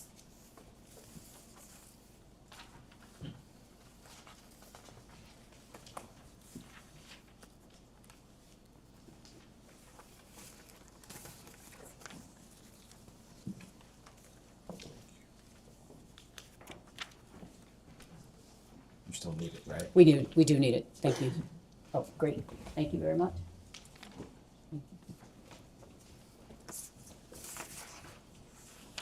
You said So what? those are from the 22nd to the 25th. Let me just highlight that. 22nd.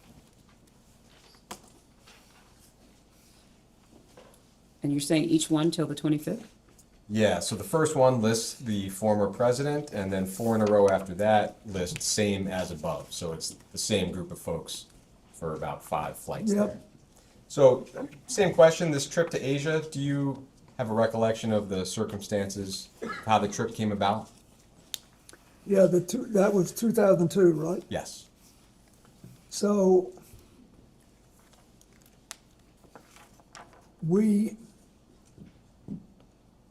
and when was the tsunami? Was it at the end of 2002 or the end of 2001? That I'm not sure of. Just to the best of your memory, you have to share what you know. Anyway, to the best of my memory, this was a trip to raise funds to organize our health network in Asia, which was basically designed to deal with AIDS, but also I was heavily involved in the reconstruction of India after the earthquake there. And was asked to do it by the Prime Minister and later by the UN. So I was involved with that. And do you have any recollection of who these individuals on the flight were? For example, there are a few female names. I think one is Janice, one is Jessica. When you look at the log, do you have any recollection of who's who? No. Do She may you, have been a flight attendant, I don't know. do you have any recollection of the flights themselves?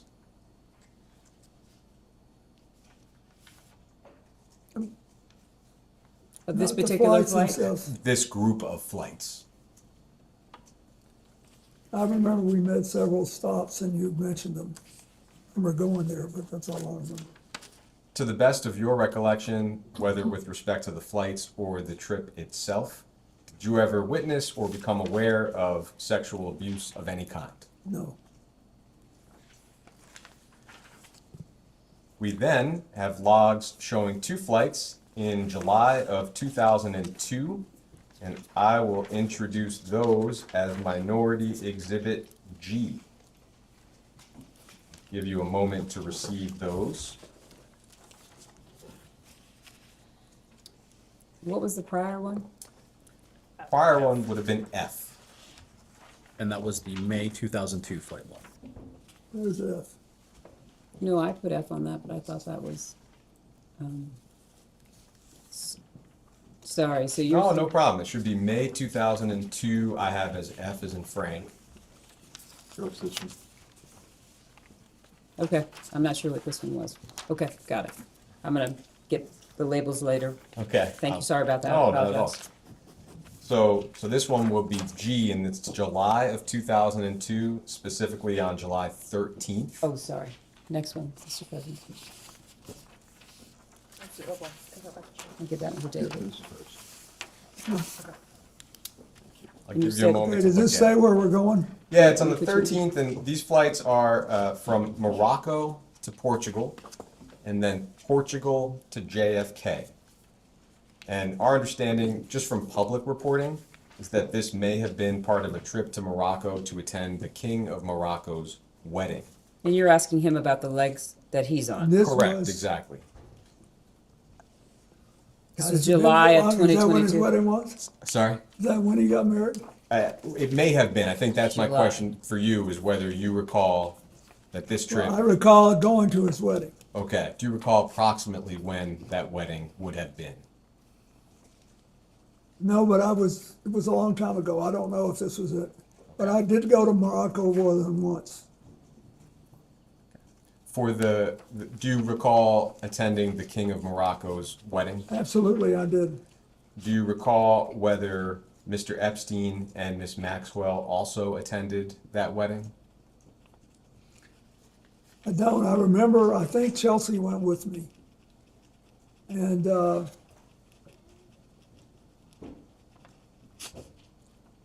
remember because my late mother-in-law loved Morocco, and Chelsea was there with her once and she wanted to go. So we went, and it was really nice. I was very close to the king's father, and I marched in his funeral when he died.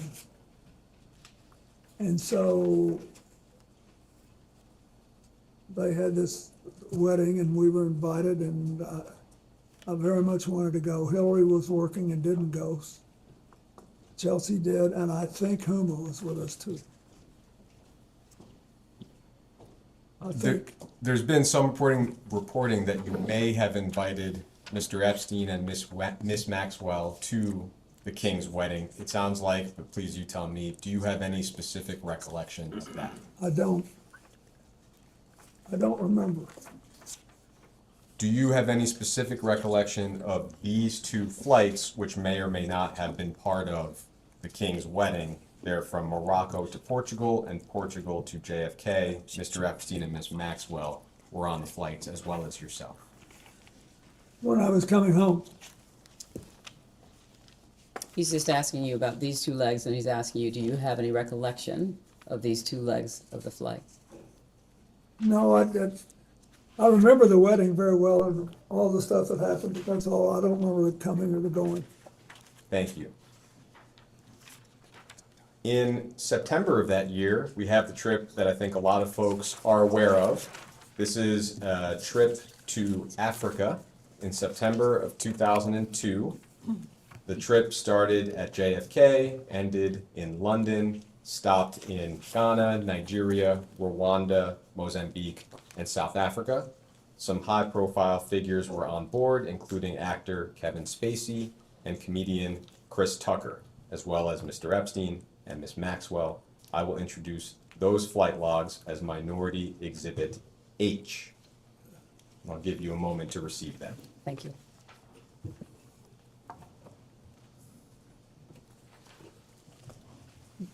H. Thank you very much. H.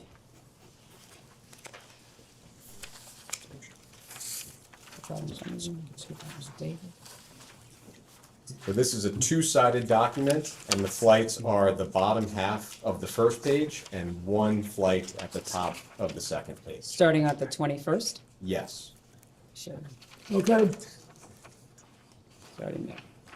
I'll just ask you generally, before we look at the log specifically, what is your recollection of how this trip to Africa came about? well, this is where most of our work was gonna be done. And what month is this? This is, I believe, September of 2002. So, and the countries we were going to represent places where we had operations. Like Mozambique, for example, had a big AIDS problem, and we were trying to help. And there was, so that's what I know. But we, in South Africa,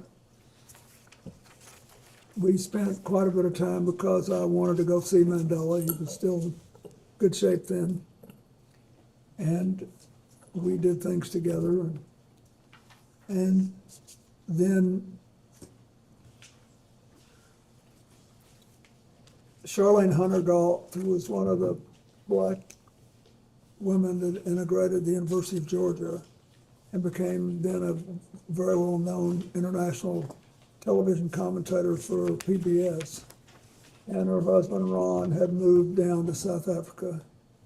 And they were longtime friends of mine. We had celebrated the 150th birthday of Arkansas together in Little Rock. We were longtime friends. And so we went to visit them, and she threw a big cookout for us. And it was a funny time. Chris Tucker and Kevin Spacey imitated me. So a lot of these names on the logs are hard to make out. Do you have any specific recollection of who was on board those flights? He's not asking you to review and try and see if you can read their names. He's asking you what your recollection is. It says Shante Davis was, and she worked for Jeffrey. And I think it was discussed in the previous round, but that well-known photograph of yourself and Miss Davies, what is your recollection of the extent of your interactions with Miss Davies on that trip? Where were we? In Africa. No, where was the photograph? I think it was at the airport on the way to. That's it. I mean, we had a good relationship, but it was entirely proper. I never had any personal contact with her, if that's what you imply. And am I right that while on that trip, whether the trip or the flights, did you ever witness or become aware of sexual abuse of any kind? I did not. Thank you. Thank you, Mr. President, thank you. We have a series of questions from some of the members in the minority. And so I'll be calling them up as we go through. And thank you. Just want to again thank you for being here and answering all the questions. We appreciate that and for your service. Just two clarifying questions. One that was asked during the Republican hour, and I just want to have you reiterate it for the record. Either during or after your presidency, were you ever made aware of Jeffrey Epstein having any kind of relationship, directly or indirectly, with a foreign intelligence agency or service? And I ask because we've received a lot of interest and communication about that topic, and so I want to give you a chance to answer that again if there's anything No, I else. wasn't, and I understood why now when you showed me the passport, but I wasn't, I didn't know anything about that. Thank you. And then second, of course, this deposition also sets a pretty new precedent, I think, which is something that we've been discussing and folks across the country are discussing as well. We're thankful that you're here. We believe in the minority that President Trump should also answer this committee's questions. He's someone that is mentioned almost more than any other person beside Ghislaine Maxwell in the Epstein documents. And so to get more information for this investigation, was wondering if you also agree that President Trump should answer questions of this committee.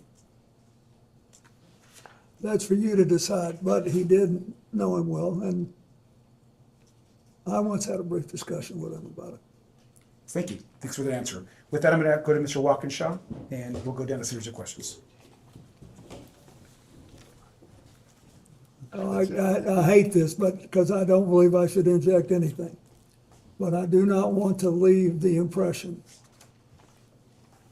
but since there was no follow-up question, the president never, this is 20-something years ago, never said anything to me to make me think he was involved in anything improper with regard to Epstein either. He just didn't. He just said we were friends, and then we had a falling out over a land deal, property deal. That's all. Thank you. Could I ask very briefly, Mr. President, Sure. if you recall, what were the circumstances of that conversation, or at least let's start with when did the conversation occur? It was on his golf course. And there were a couple of years there when Joe Torre, who had been the manager of the Yankees and was a friend, and had a tournament, a charity golf tournament, called appropriately for this investigation, the Safe at Home Foundation. And it was designed to combat domestic violence, of which Joe Torre had been a victim as a child.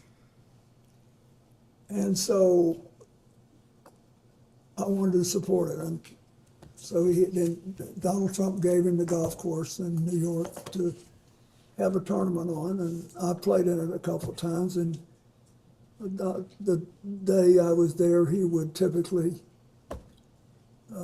Donald Trump would come out and play a few holes with us.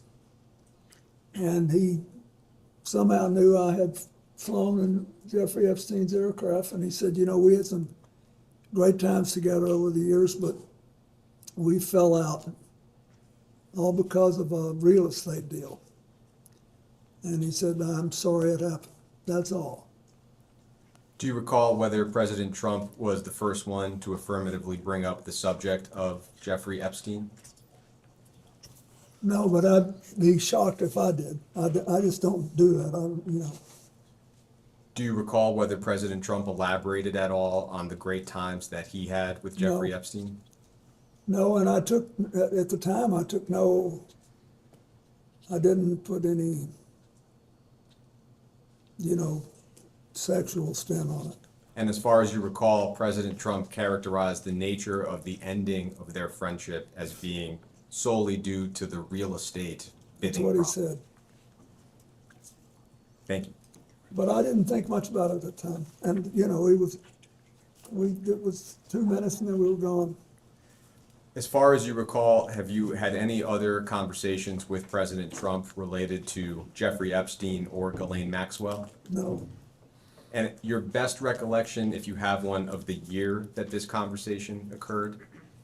be 2002 or 2003. Thank you. But Thank you, Mr. President. Good afternoon. I just want to focus again on Ghislaine Maxwell. First, I'll ask you just to reiterate, did you ever at any point during your interactions with Ms. Maxwell know about the sexual abuse she committed and facilitated against minors and women? no. When did you learn that she had engaged in crimes against girls and young women? When the first evidence came out, when was it, in 2019? Okay. And have you ever engaged in sexual activity with a person introduced to you by Ghislaine Maxwell? No. You're aware that she was convicted of crimes, as we discussed, and you're aware that she's currently incarcerated as a result of her federal conviction. Yes. Maxwell received a 20-year sentence for her crimes. Are you aware that she has repeatedly called on President Trump to grant her clemency, and that she has said that you and President Trump are not guilty of any wrongdoing with respect to Epstein? I know that now, yes. In your opinion, does she deserve or should she be granted clemency by President Trump? I don't think I should comment on that. I don't know anything about President Trump other than what I've already told you. Okay. And I thought that was a mistake to pardon everybody in the January 6th case. And I think that this thing was really hard for me when it came out because we had been friendly with Ghislaine. I was sad, but it was terrible what she did, and she has to be punished. Somebody besides me should make a decision on what it is. So she got 20 years, and there it is. Okay. Mr. President, on July 24th, 2025, the Deputy Attorney General and President Trump's former personal attorney, Todd Blanche, conducted a closed-door interview of Ms. Maxwell at her then low-security prison. On August 1st, 2025, just a few days after that interview, she was transferred to a lower security prison where she's afforded a list of amenities, personalized meals, playtime with puppies, a transfer that I think most Americans agree is inconsistent with a very serious crime she was convicted of. Do you have any opinion on her transfer to that lower security prison and the amenities she's been granted? Did it seem strange to you when you learned of that? I think you're in a better position to find out what happened than I am. Okay. When you were President of the United States, was it common for your Deputy Attorney General to directly conduct interviews of witnesses and/or federal inmates? Was it? You were there. You have to testify could- what you know, he's what asking- you recall. Yes, he's You asking, recall if it did you was. ever send a Deputy Attorney General to To interview the best of my knowledge, I did not do that. All right. Thank you, Mr. President.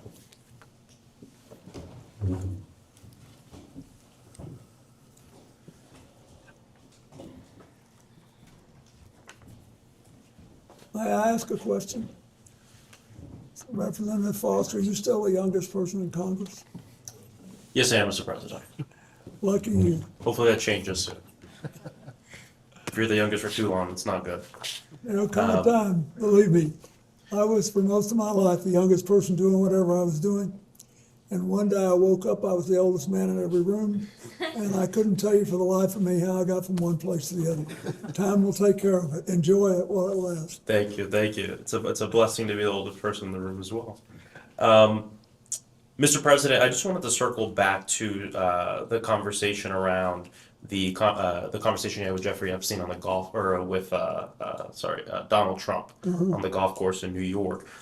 You know, President Trump has said publicly multiple times that his falling out with Jeffrey Epstein was the result of him hiring away workers from Mar-a-Lago and his crimes. He said that's why he kicked them out of Mar-a-Lago. You brought up two questions about this. Did President Trump specifically characterize the result of this land dispute they had as a falling out specifically, to the best? Yeah, he said they both wanted the same piece of land. Mm-hmm. He didn't say what it was, and that's all I remember. And he said it was a falling out as a result of that. Yeah, said it strained their relationship. Do you know when this conversation happened? When the conversation I had with him happened, Mm-hmm. well, it had to be in 2002 or 2003, I think. 2002 to 2003. All right, thank you. During any of your interactions with Jeffrey Epstein or Ghislaine Maxwell, did either of them ever mention or discuss their relationships or connections with Howard Lutnick? No. What about their relationship or connection with Alex Acosta? No. Prior to Jeffrey Epstein's arrest in 2019, did anyone ever speak with you about Epstein's relationship with Howard Lutnick? No. And what about Alex Acosta? No. Okay, thank you. Those are my questions.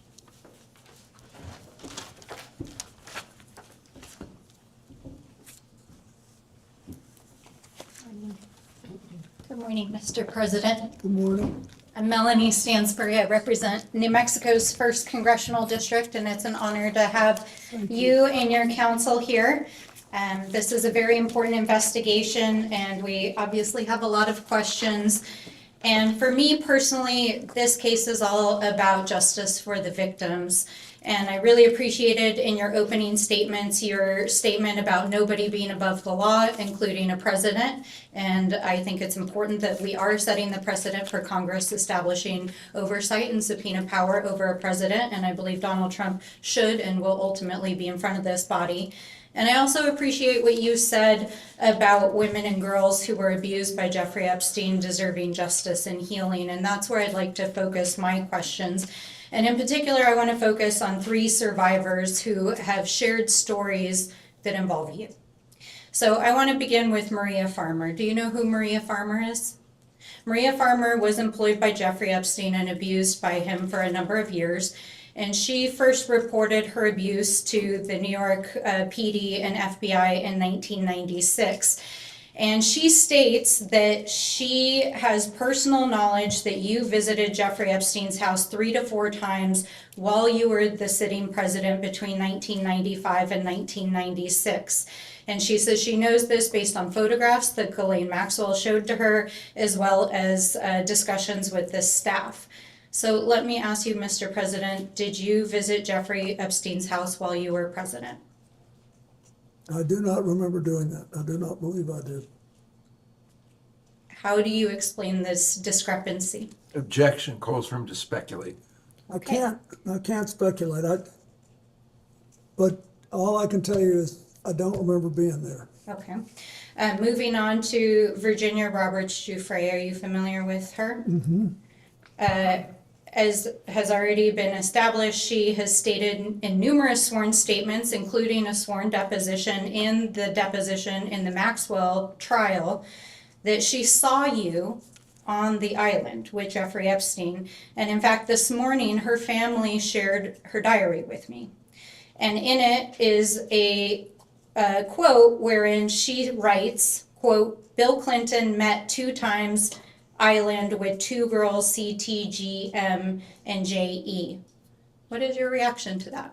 It's not true.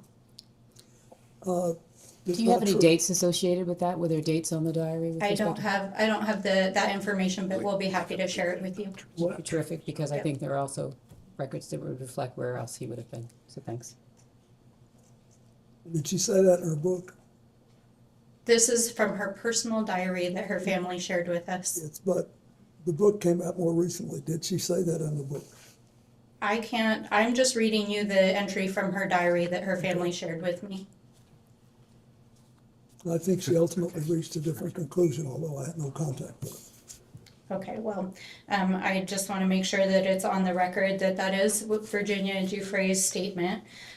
Did you ever fly in a helicopter with Ghislaine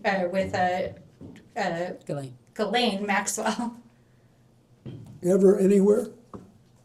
I have no idea.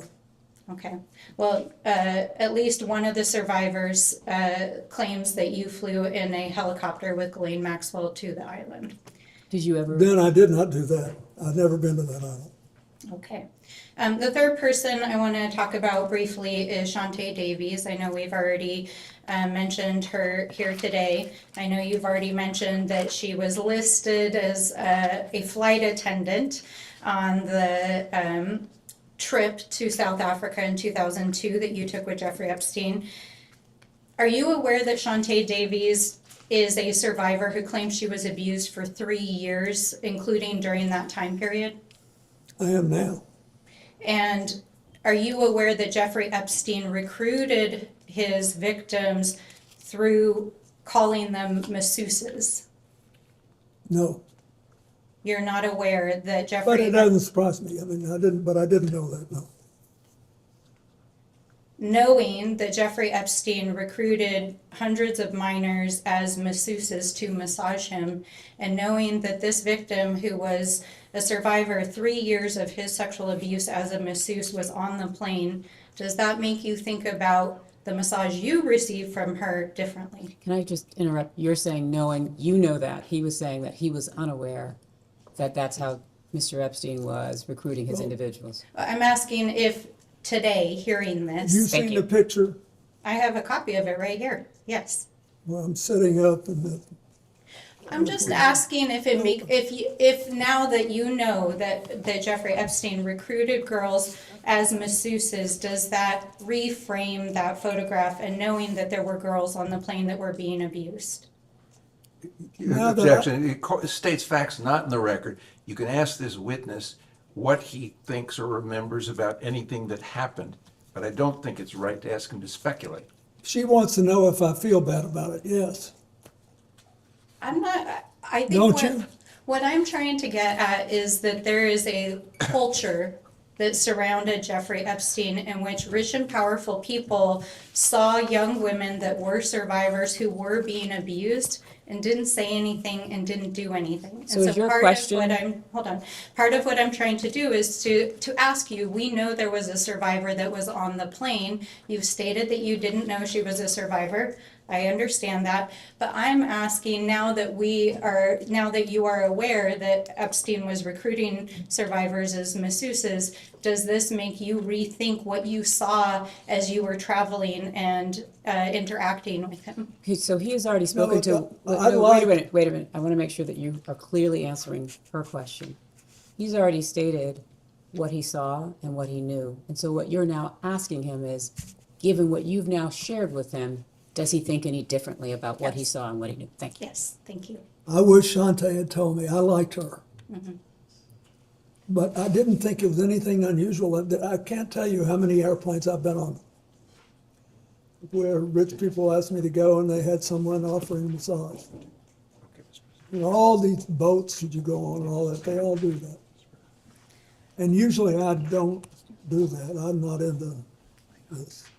Well, that certainly raises some other questions about people offering free massages on boats, etc. But I do want to enter a couple of exhibits into the record, and I know council is prepared to pass them out.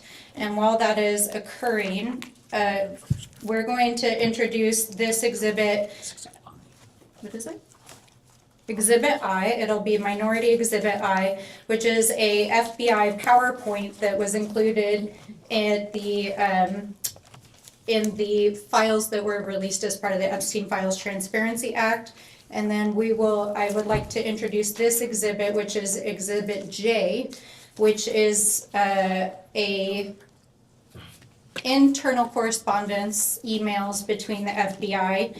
And though I'm short on time, what I'll describe in both these exhibits is that your name appears in FBI tip sheets as having attended parties in Jeffrey Epstein's presence in which sexual activities were occurring.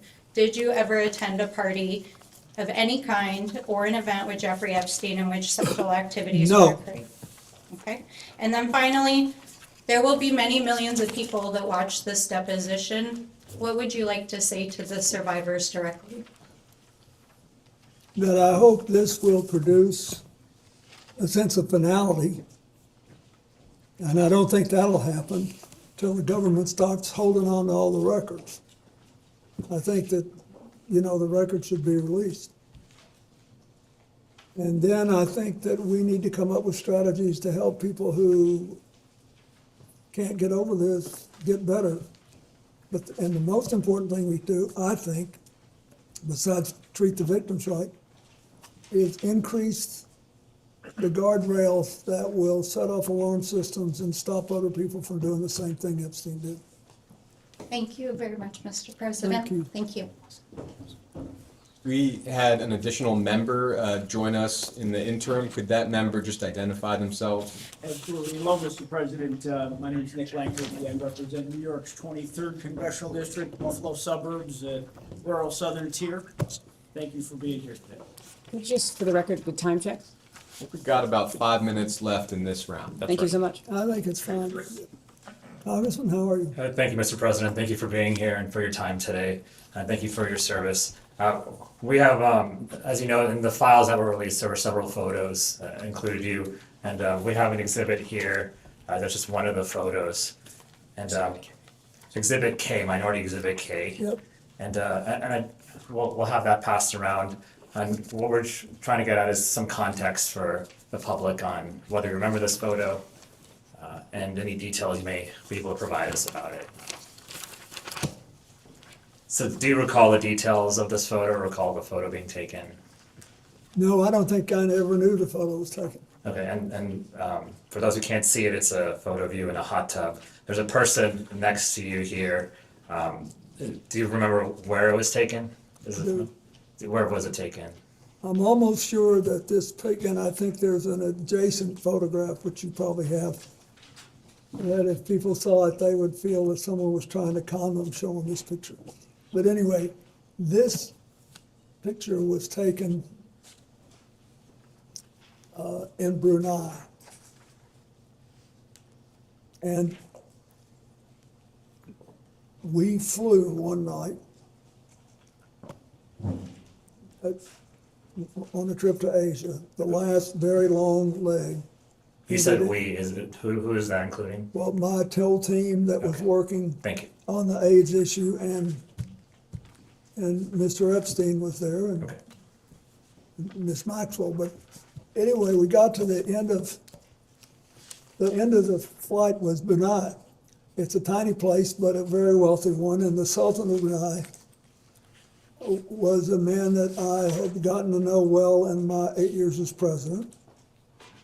And his first involvement with international matters was basically to join the Asian Pacific Economic Leaders Conference, which I started and which he attended. And so, and then he was very proud of that. And he hosted, his time came to host it. You know, you do these things in rotation.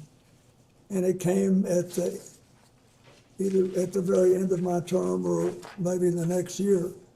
Anyway, he wanted, when he knew I was coming, and he said he wanted to help me with my AIDS initiative, and he invited me to stay there. And he said, I want you to stay at this hotel, and I hope you'll use the pool. So I did, and then I got out and went to bed, exhausted. Just for the record, there's another picture that also shows this as part of the larger pool area. Do you all have that so that he can refresh his recollection with respect to that? You should have it. It's quite enlightening. If you watch this. Yes, it's noted. It'll Yes. give you a different feel. Thanit. Okay. We don't have it with us right now. Okay, We do thanks. I just have wanted it to as make well. sure he knew the And so context. were there other people in that pool or hot tub with you as well?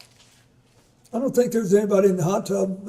I didn't forgotten that there was anybody in the hot tub, but it was big, but it was about. Well, He's asking in the pool It appears area. this photo, there's a girl over here, or there's someone. Yeah, I don't know who that is. But he's also asking in the pool area were there other Yes, individuals? I don't know who that is. Okay, so you don't know? No, and then there were other people in the pool. Okay, so do you remember were they under 18? Would you No. know? No. Were they part of your traveling party, he's asking you? Yes, they were, I think. I think everybody there was part of our party. It was late at night or late-ish. And I also believe that there was a Secret Service agent there at the other end of the pool. Okay, and was this in public? No, it was a hotel room, and the Sultan wanted us to stay there, and the water of this big pool was on the same floor that there were several suites, and so We went out, I swam around, I sat in the hot tub for 5 minutes, or whatever it was, and I got up and went to bed. And then I have to ask this, did you engage in any sexual activity No. with this person? Okay, thank you. Okay. And that ends this round, and we can go off the record.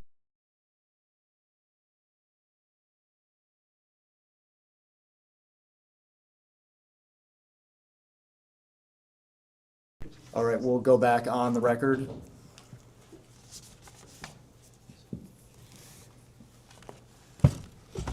Thank you for that. I appreciate it. Yep. Ready to go? Yep, we'll start with Representative. Wonderful. Hello, Mr. President. How are you? Fine. Good. Thank you so much for being here with Thank you us. for being hoarse. Oh, you're fine, Mr. President. Mr. President, I want to make my questions as quick and as painless as possible so we can move on with the day and hopefully not keep you here for too long. First question I have for you, Mr. President. Have you ever lied in a deposition? No, Have you ever lied while under oath? no, Thank you. Were you personally aware that Jeffrey Epstein visited the White House 17 times during your presidency? at the time it happened, Yes. no, at the time it happened, I was not. Do you know, so Jeffrey Epstein never asked to meet with you personally in the White House while you were president during those 17 visits? Not to my knowledge, Would you know who he was meeting with? no. Okay, I while didn't he, know he was coming. is that standard protocol for the president to not know of someone who is attending, visiting the White House 17 times So wait, excuse me, just to be clear. while you were president? The White House office, which has 1,600 employees, you're speaking of the White House office? Yeah? Yes. Okay. No, I think that most presidents don't have a clue who's coming in every day unless it's somebody of personal interest to the president. Yes, and you did have a familiar relationship with Jeffrey Epstein, correct? No, I wasn't aware I'd ever met him when I was president. While you were president. We are trying to establish if Jeffrey Epstein was a foreign or potentially even a domestic asset of some kind. Do you have any reason to believe that he was trying to seek access to classified materials, intelligence reports, or sensitive government information? No, I knew nothing about this story until it came up. I was glad to see that picture of the Yes, and phony Mr. President, passport. sorry to interrupt you. Mr. President, since knowing Jeffrey Epstein and knowing that he had visited the White House, were there any conversations from your associates, any White House staff, or anyone familiar with the meetings that said he was seeking detailed information about government relationships? Does that question relate to back in the day or now? What's the time of the question? I'm asking, since you have been aware, any time since after you were aware that Jeffrey Epstein visited the White House 17 times, has there been any conversations with anyone that you are aware of that Jeffrey Epstein was seeking sensitive government information? She's asking to the best of your recollection. To the best of my knowledge, no. Yes, sir.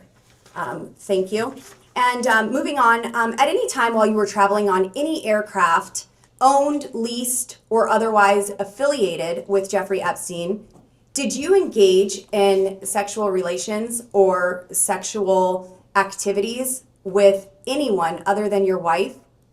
No, During any such flight, did you witness or have knowledge of any other individual engaging in sexual activities with any female passengers? no, In 2002, you participated in a 10-day multi-country trip to Africa while traveling on a Boeing 727 owned by Mr. Jeffrey Epstein.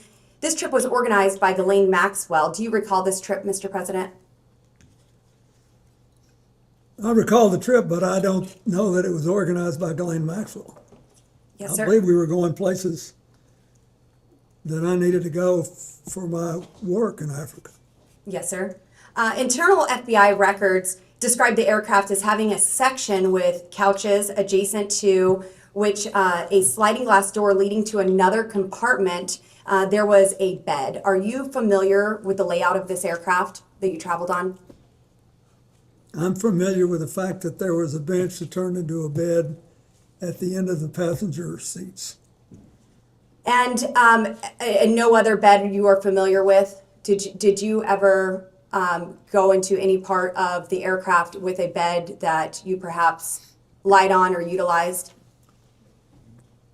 I'm familiar with the bench.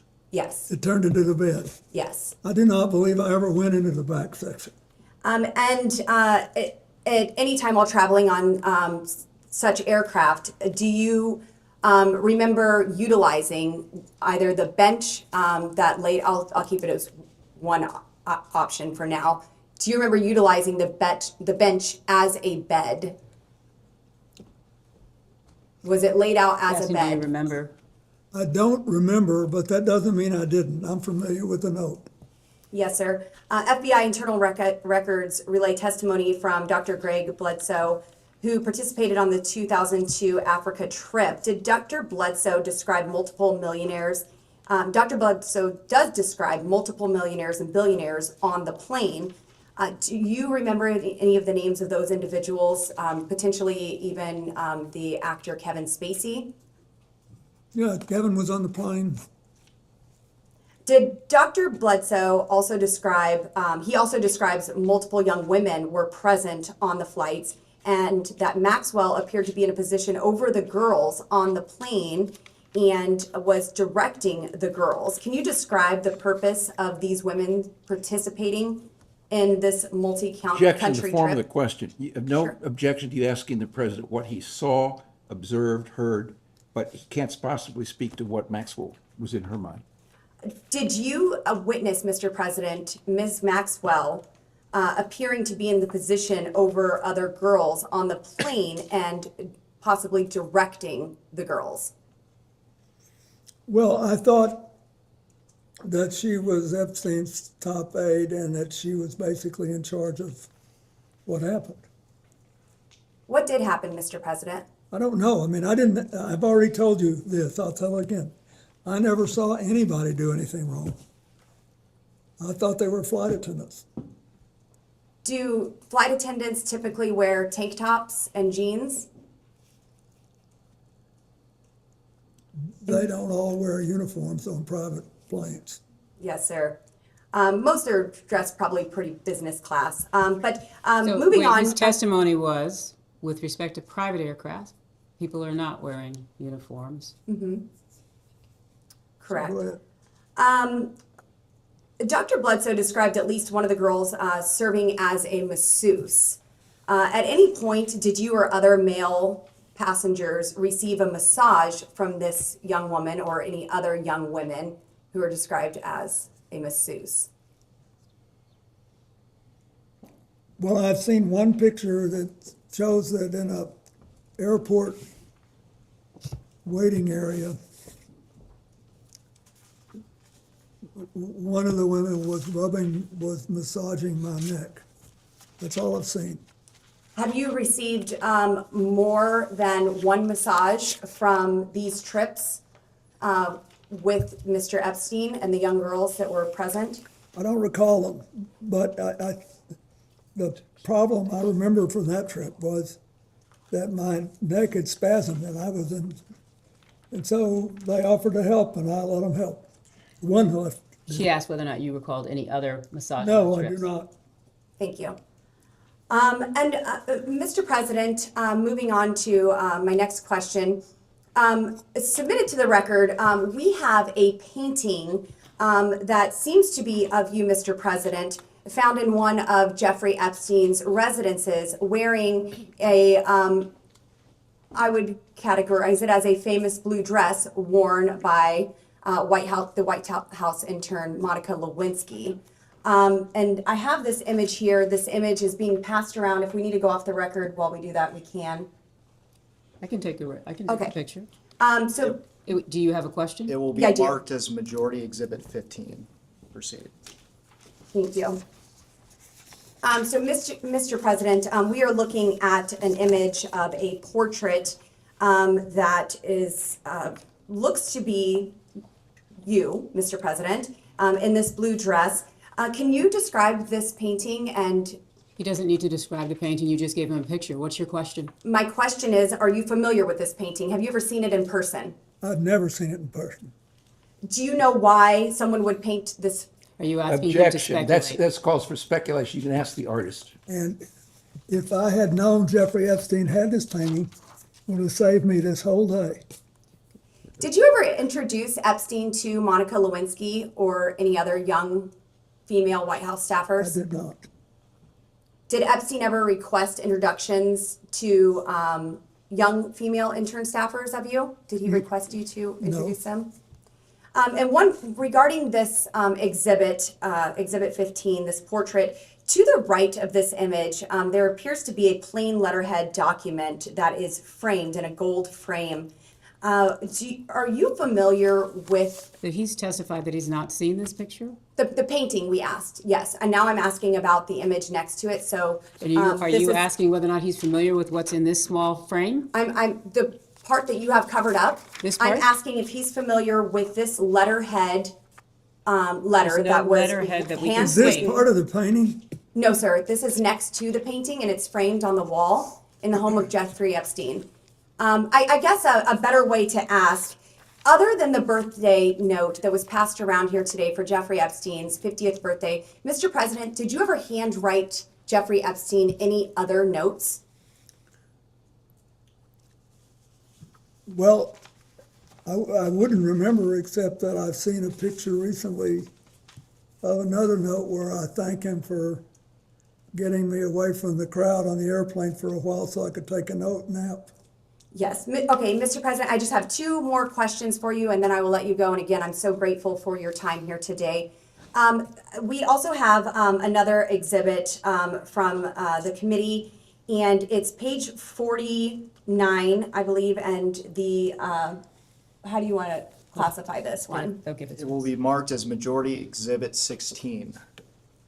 In this is a portion of Virginia Giuffre and her testimony. And in it, she is referencing you, Mr. President, and says he, Mr. Clinton, told me long ago that everyone owes him favors. They are all in each other's pockets. She's asked, I'm sorry, maybe that wasn't you that you was referencing, Clinton. I'll start over. He told me long ago that everyone owes him favors. I believe that's referring to Mr. Epstein. They're all in each other's pockets. Sorry, could you show, what line are you starting at? Yes, ma'am. I am starting at the first line, and I do believe I incorrectly said that she was referencing Mr. Clinton. So to correct that. So she's not referencing, Correct. She she's is not not referencing referencing Mr. President Clinton. Clinton, she's referencing instead? Who? I believe this is Jeffrey Epstein that she is referencing here. Thank you, Ms. Bober. Thank you. And then she's asked, would you say you asked him why Bill Clinton was here? And Virginia responds on the island, where he was here, on the island. And she goes on to say, Excuse me, can you clarify who JS is? can we look and see who JS is? This says V and then it says JS, so is Yes, this I will get you that name. But this is a I can pull it conversation up right between here. two people, or is this a Yes, transcript of a deposition? This is a transcript of a deposition, yes. Thank you so much. It says telecon at the top. Doesn't appear to be a deposition. It says, What do we Telecom. have this as? I'm not objecting. No, that's fine, and we could go off the record if you want, just to get this. I don't have this. So this is, go ahead. We'll go off the I think record.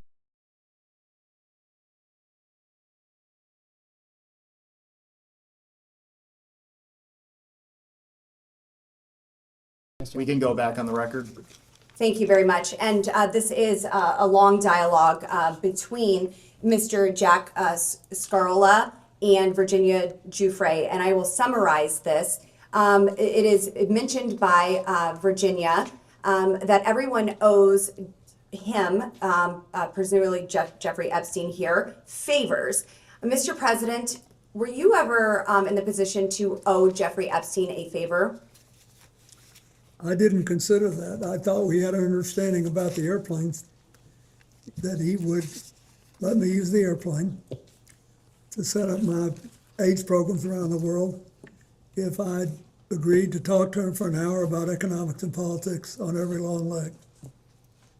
I kept my word, and he seemed to honor his. Were there any sensitive government topics ever discussed Never. in those conversations? And also here, just for the Virginia. record, did the court reporter get his response? Thank you so much. Thank you. sorry, I'll try not to talk over you, wrapping up here.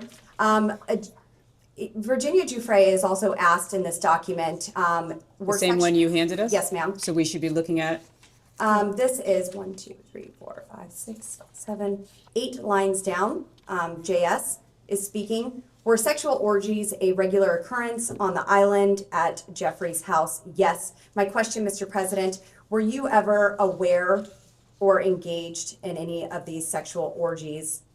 are these on the island where he's testified that he's No, not been ma'am, on the I was island? never on the island. Were you ever on any island in the Virgin Islands? To travel for a trip with his wife, which is on the public record? I'm With sorry, Jeffrey what's your Epstein? question?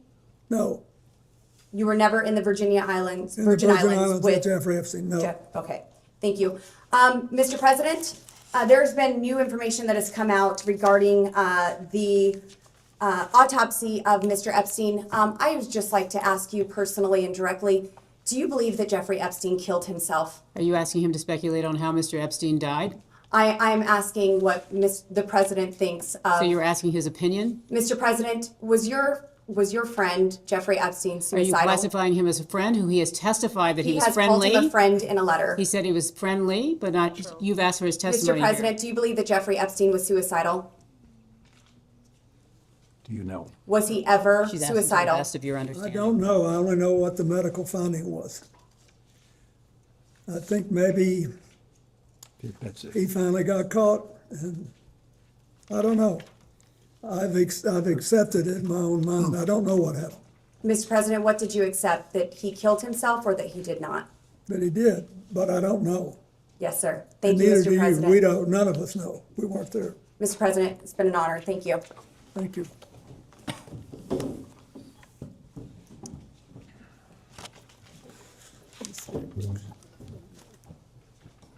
Mr. President, in the previous hour, you discussed your relationship with Ms. Maxwell, and I have a few general follow-up questions. And I may make you repeat yourself, but I'll try hard to not ask you questions you've already answered. First, can you characterize your relationship with Ms. Maxwell after your presidency?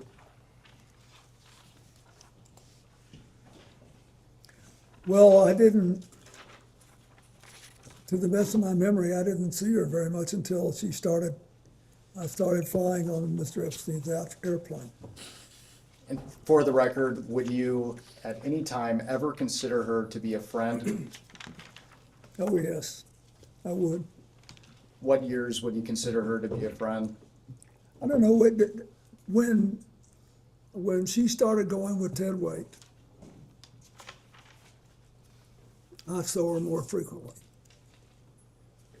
Because I saw him more frequently. Then she was around CGI. So if you compare the time I spent with her to the time I spent with Mr. Epstein, I spent more time and I felt that we were better friends. How did you typically communicate with Ms. Maxwell? When she showed up at something that I was doing or vice versa, like. So in person? At CGI, yeah. I bet I never talked to her on the phone more than twice in my life. And what were the nature of your communications with Ms. Maxwell? What you recall? I don't recall anything. I don't recall what they were, but she was always, I don't know. She was very interested in CGI. I remember that. And that's it. And for the record, Mr. President, did you ever have any communications with Ms. Maxwell related to young women or girls? No. At this time, I'd like to introduce what will be marked as Majority Exhibit 17.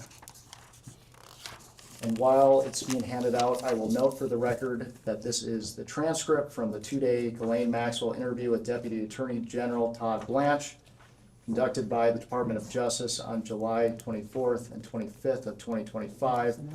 And I will not be making you read the entire transcript. I will direct your attention when you've had a chance. Okay. Mr. President, have you seen this transcript prior to Before? today?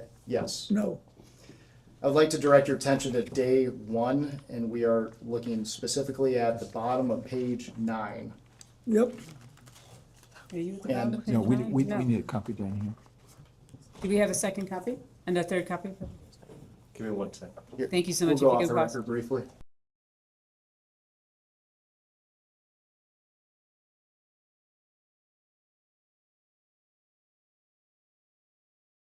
We will go back on the record. Yep. During Ms. Maxwell's interview, she stated that President Clinton was her friend, not Epstein's friend. Is that accurate? I'd say that it was accurate to say that I felt closer to her than to him. And for the record, why was that? Because I had seen her more and because she was very good friends with Evelyn Rothschild and his wife Lynn, whom I knew and was in regular touch with. And then this part is in there too. And Okay. You're on page 9. That's good. Just want to make sure you're reading the right section. She characterized your relationship with her as warmer. Is that yes, your Would question? would you agree with that? Warmer than with Jeffrey Epstein? Correct. oh yes, but it was not in any way sexual. At this time, I'd like to direct your attention to day 2 of the transcript, and now we are looking at the bottom of page 12, and it is page I see it. 258 and 259. This is interesting. Wait, pardon me, sorry, I'm not with you. The bottom of page 12 says 42 to 45. Of day 2. Oh, sorry, I apologize. Okay, Day 2, page 12, Yes. page 252. 257 to 260, Mr. President. Okay, 258 and 259. okay, got it. Can you hold No. for 1 second? Can you wait?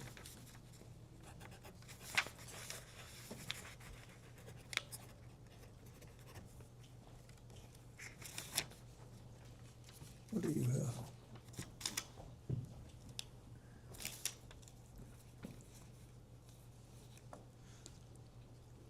Two 259? Correct. Got it.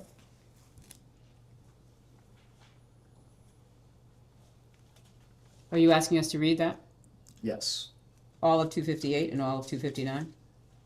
Correct.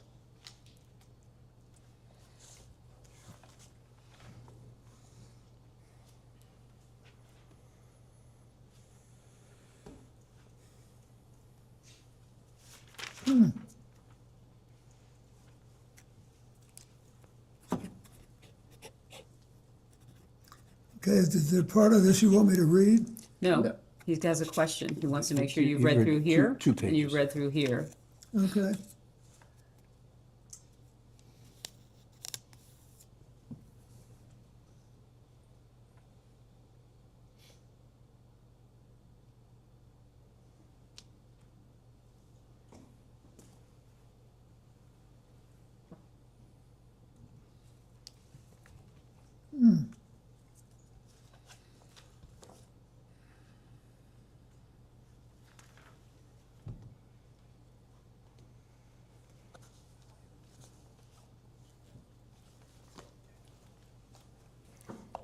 He's asking about these two.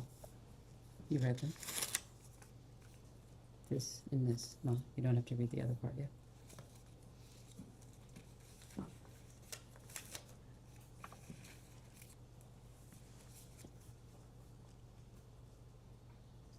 Ready? Yes. Got it.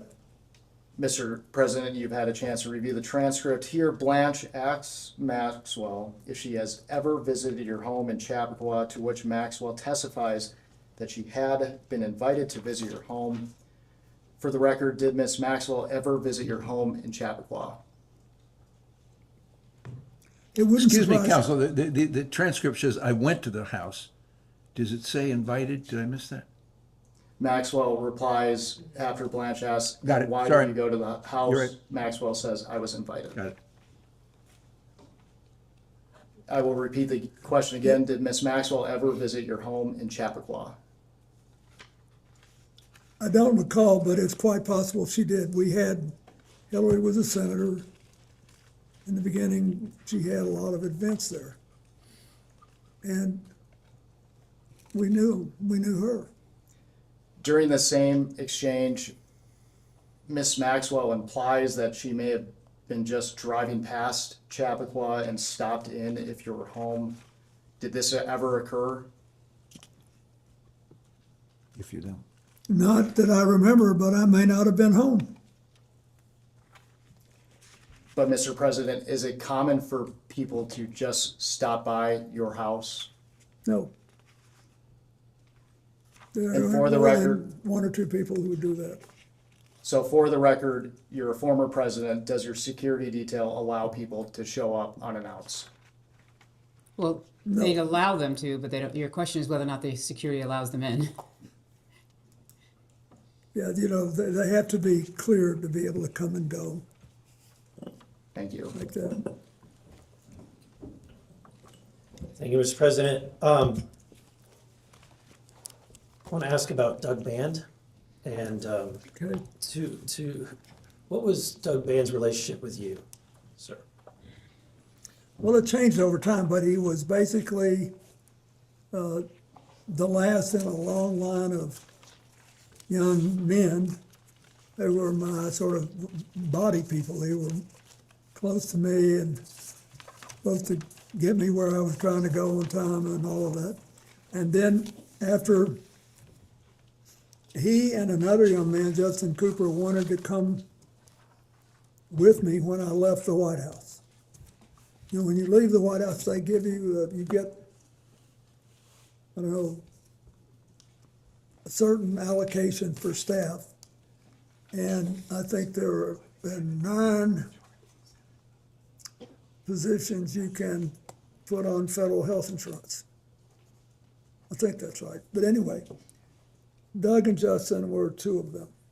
So I'd say he's pretty close. What? You were pretty close. We were close, and Justin wrote my book with me. I mean, he did all the clerical work, and Doug was our main fundraiser when we started off. Okay.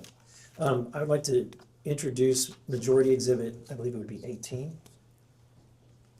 which is the EFTA 02332287.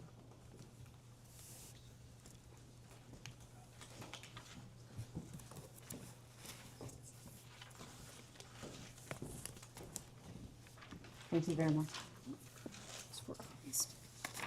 Thank you for that. So this is pretty short. This is an email from Doug Band to. Yep, I'm familiar with it. To GMAX, which is commonly known as Ghislaine Maxwell. Yep. It says, for the record, the email states, "You back? Another way to get in touch with me quicker is on my BlackBerry, actually the president's, but we share it." The email that's listed there, WJC, is that your email address? Or was that your email address? Practically, no. That is, I never sent one email on it. But you recognize that? I recognized it, and I think Doug thought it would increase his cachet if he had an email with WCC on it. And But he's asking you, is this your email, Mr. President? no, I didn't send emails on it. Did you share a BlackBerry with Mr. Band? Well, he says we did, but I think I finally got another BlackBerry. But this was back before, okay, sorry, Mr. President, this is back in, think of the year, look at the year, so you make sure you're answering the question. 2001. Did you have a phone in 2000? He's asking you, was this your BlackBerry, or did you share this BlackBerry with him? Well, I'd been out of office then 9 months. Did you have a phone, Mr. President? I don't think I did. But the truth is, I don't remember. I just know that I did not email. Okay. So you did not email. How often do you send emails? Or did you send emails? Have you ever sent an email, Mr. President? I sent one email to John Glenn, Senator John Glenn, when he was in space at age 77. And I sent an email to the men and women aboard a U.S. ship in the Adriatic during the Kosovo War. Have you sent any other emails, Mr. President? He's asking. Since then, I'm not sure I've sent one. Okay. I'd like to introduce Majority Exhibit I number know that makes me 19, a certified, which ends in 2335030. yeah.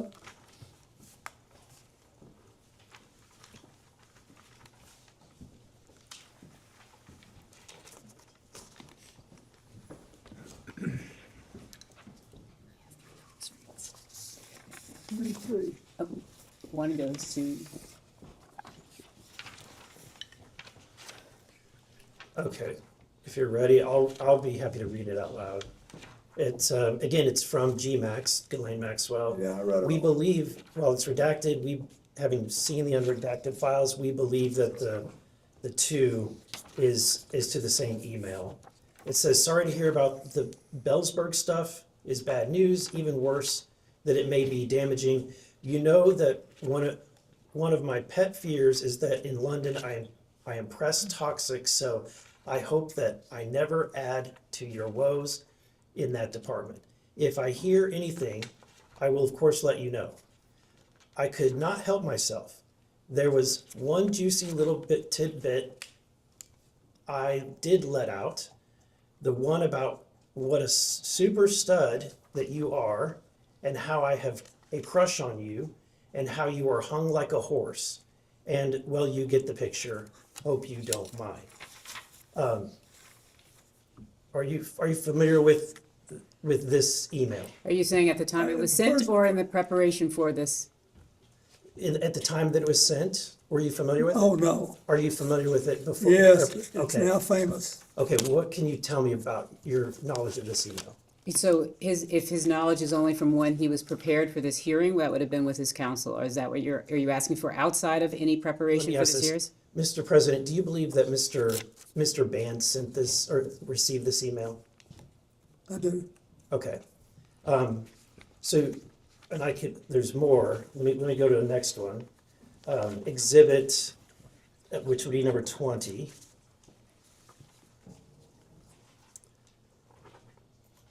And the answer is, that I Oh, didn't wait, know wait, about there's this. no question. Okay, at the time. I would just ask you to clarify whether or not you're asking if he knows about these emails at the time they were sent, or if you're asking whether or not he came to learn about them in the course of preparation, just so that distinction in time is clear. Okay.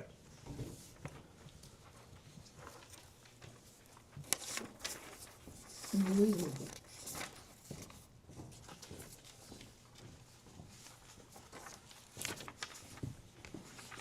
I believe this email is also very short. It's just at the top, again, it's from the WJC email, same one. And it says, this email is silly, I want to spank bottoms tonight. Who's it from? It's from the same email account, the same email that has been used before, the WJC email. What was your knowledge of Mr. Band's relationship with Ghislaine Maxwell? I knew he was, basically, he contacted her in the same way that she represented Epstein on things. I did not know, nor did I need to know, that they had a personal relationship for Did a they have while. a physical relationship? Are you asking him whether or not they had a physical relationship? You believe they had a physical relationship? I don't know for sure. And But just to be Alright, clear, that's- you said it, but you did not have a physical relationship with Ghislaine Maxwell. The president's not. answered that question multiple Absolutely. times. Yeah, thank you. Okay, and then finally, I want to move on to another question regarding the visits to the White House. Are you familiar with Mark Middleton? Yes. Can you describe who Mark Middleton was? He was a young man from Arkansas who was really ambitious, wanted to go to work in Washington, wanted to have, and he knew Mac McClarty, my chief of staff, who was from Little Rock, and Bruce Lindsay, who was also from Little Rock. And he work with us, and then later I think he became, I don't know, but maybe he became a lobbyist later, but there was a period of time when he was in a position to wave people in to the White House because he was, that was one of his jobs. Okay. So he has been identified by multiple news sources to be the individual that most of the time was entering or signing in Jeffrey Epstein into the White House. Yes. And what role did he have specifically at that time? He was working and, you know, on logistical things in the White House, but there must have been someone else who he told him to let him in. Maybe Mark had I don't know if he had the authority to let people in. You can only testify to what you know. He's asking, who did Mark Middleton work for in the White House? I don't know the answer to that. Okay. I can find that, but So knowing that he met with Mark Middleton or was signed in with Mark Middleton, do you have any knowledge of the content of the meetings or the topics of the meetings that Mr. Epstein would be coming for? no, Mac never said anything to me about meeting with him. And by Mac, do you mean Mac McClarty, Yeah. Chief of Staff? Did he work for Mac McClarty? Well, he might have been, but at the time, was this at the beginning of my presidency or at the end? This would have been during the 90s at the beginning. whenever he was 1993 to visiting. 1995 is what they provided before Yeah, the he period of was- time for the visits. He was my first chief of staff, and then he became my special envoy to Latin America, so, And this is Mac McClarty. I'm McClarty, so Okay. it depends on, well, we could tell what he was doing if we knew when this happened. Okay. Are you aware that Mr. Middleton committed suicide? Yes, I in am. 2022. He was found dead at Hefner Ranch, approximately 30 miles from his home in Little Rock. He was discovered hanging from a tree by an extension cord around his neck with a self-inflicted gunshot wound to the chest. So he was shot and hung. Do you have any information that leads you to suspect that he did something other than commit suicide? No, Okay. Do you have any concerns that this was in relation to his knowledge or relationship with Jeffrey Epstein, given the date? But the president has Of the already suicide? testified to the fact that he was unaware that Mr. Epstein was visiting the White House. So are you asking him then as to what he would have known? I'm asking, when you heard about the death, knowing about the things that have been, at this point, it's all over the news, seeing that he has committed suicide. Have you ever had any conversations with people about whether or not that there's any relationship between the two? oh, no, no one's ever suggested it to me. Okay, thank you. I yield back. Next up, Mr. It's really sad. It is. McGuire from Virginia. He represents UVA. What? He represents UVA. What about UVA? He represents UVA. Thank you, Mr. President, for being here. I served in Navy Special Warfare during your presidency. Thank you. In your opening statement, you talked about preventing future or more human trafficking in our country, and I agree with that. I think that's one of the big purposes of being here. Today, we hope we can get justice for the victims, have accountability and transparency. Just curious, have you read the Epstein files that have been released? No. I've read many news stories about them, but I haven't read them all. And how many Epstein files do you recall were released during the Biden administration? I don't If you know. know. How many? If you know. I don't know. 0. And how many Epstein files have been released during President Trump's second term? Again, if you know. Thanks to the Congress and the victims, quite a number. Over 3 million. Now, as president, you're chief of executive for the U.S., and as we get to the end of this, I'm going to ask you, what could we do to prevent, because I think that's what we all care about, is what do we do to prevent more human trafficking type stuff. So let's talk about Kevin Spacey for a second. In a June 2024 interview on Piers Morgan, Kevin Spacey recounted noticing young girls on the flight and expressed he didn't want to be around this guy, Epstein, because it felt he put the president at risk on that trip to South Africa because there were these young girls. So did Mr. Spacey ever communicate these concerns to you directly? Not that I recall, no. Did anyone else express similar concerns about these young people? No. Do you agree with Mr. Spacey's characterization that these young girls on the flight were concerned? I'm sorry, what exactly is the characterization that Mr. Spacey gave? That these young girls would put the president at risk. So that's Mr. Spacey's concern, and you're asking him whether or not Would Mr. he agree Spacey with- said that, shared that with him? Would he, yes, would he agree with that? I had no reason to believe that at the time. Okay. Did you ever feel uncomfortable due to the presence of young girls on any of these flights? When you say young girls, do you mean women who are younger than 18? And so you're saying there were women younger than 18? I'm asking. Yeah, if you can ask that question. Were there anybody on the flights that you can recall under age 18? To the best of my knowledge, there was not. If there was, and I knew it, I would be uncomfortable. That answered. All right. Did you ever speak with or otherwise engage with, well, I think you just answered, young girls on these flights, so I'll move on. Ron Burkle, do you know him? I do. All right. Ron Burkle commented on the Epstein is creepy. I would like to introduce Majority Exhibit. And what's number? 21, Majority Exhibit 21, page 5. The paragraph at the top of the page, the last sentence. If you would take a look at that.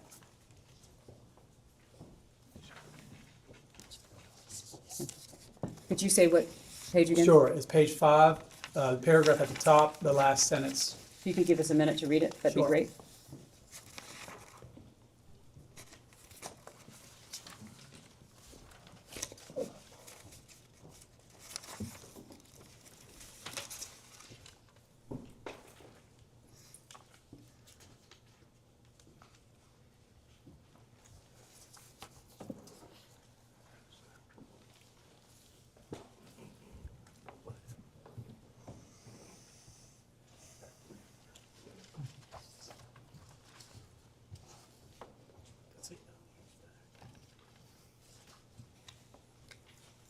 No, page 5, Top paragraph. this paragraph.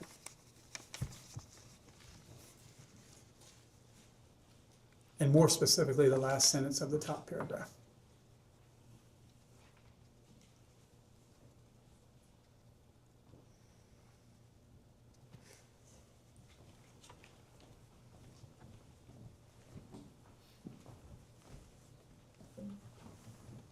Yeah, I didn't know about this. So the question would be this. I understand you didn't know anything about it, but let me ask the question. You have no memory of this occurring, correct? Excuse me, Excuse me. are you talking about Ron Burkle saying to the president? Well, let me read the "This whole is thing. creepy"? Let me read the whole thing. He didn't actually say, it doesn't say that. Sources close to Burkle says he was invited by Clinton, assumed the rod was vetted, and flew home on a commercial jet after finding Epstein to be creepy. It appears if he saw that and he flew home early, but that be that as may. Do you have any memory of this occurring? I don't. Why do you think Mr. Burkle would think Epstein is creepy? Are you asking Objection, for him? speculative. He can't know what. I don't know, Ron Burkle's some thinking. people thought I shouldn't fly with him. Did you witness anything unusual with Epstein that would lead you to believe that Epstein was creepy? No, I never saw him do anything that I was suspicious of. And you don't recall Mr. Burkle leaving the trip early to fly home commercially after I finding? don't know. Okay. I'm surprised I don't know that. Sure.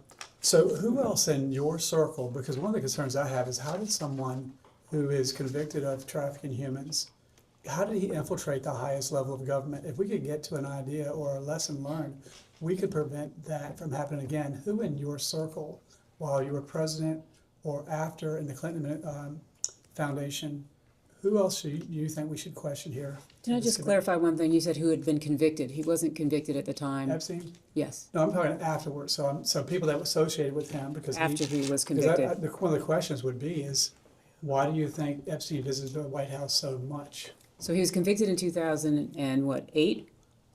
At least I have to look at my And he notes. visited the White House in the 90s, so I'm just trying to make sure you're not speaking to before he was convicted, you're talking about after he was convicted? So let me go back. So the thing is, he went to the White House many times, and he is connected to world leaders all over the place. Many people have resigned as a result of the Epstein files. So I'm just asking a neutral question, and that based on your experience as a world leader, what could we do to prevent predators like this from infiltrating the highest levels of the American government? Well, when someone knows about it, they should report it, and there should be a system set up to act on it. Well, I agree with that. Is it true that in 2013, Miss Maxwell was a guest at the Clinton Global Initiative Conference? I don't know, is that when's the last year we had it? 2013 is one of the years where they're asking whether or not she was there. I know. Mhm. I'm trying to, So you can just, off the top of my head, I don't know. Well, I understand that she also attended your daughter's wedding. She did. And so understanding now the unspeakable evil that these people committed, do you believe it was a mistake allowing them close to your family? are you asking if he knew at the time when she was at the wedding? Looking back. Looking back, I had no idea. If I had known what she was doing, I would have done the right thing. Understand. Well, I think that. But I also, keep in mind, I felt bad for Ted Waite, who was a very close friend of mine. And I never had any doubt about him, and still don't. Roger that. Well, I think you would agree that we all want justice for the victims. We all want transparency and accountability. We want to strengthen our anti-human trafficking laws. And President Trump has secured the border and gone after the cartels and even passed legislation to help human trafficking victims. What other legislation could we do based on your experience that would help stop trafficking in America, if not the world? Well, first you need to ask people who know more about how people get over it. I mean, there's already been a large number of dollars put into settlements, but I think there must be damages to people that will take a lifetime to heal. So I think there needs to be a lot of study on that. And then I think there's the hotlines where people make reports need to be taken seriously, and you need to follow up on them. And I think that the more we talk about it, the less likely it is that another big network will form. Thank you for answering my questions. I think you're doing a good, just having us talk about it is important. Thank you. Next will be Mr. Groffman from Wisconsin.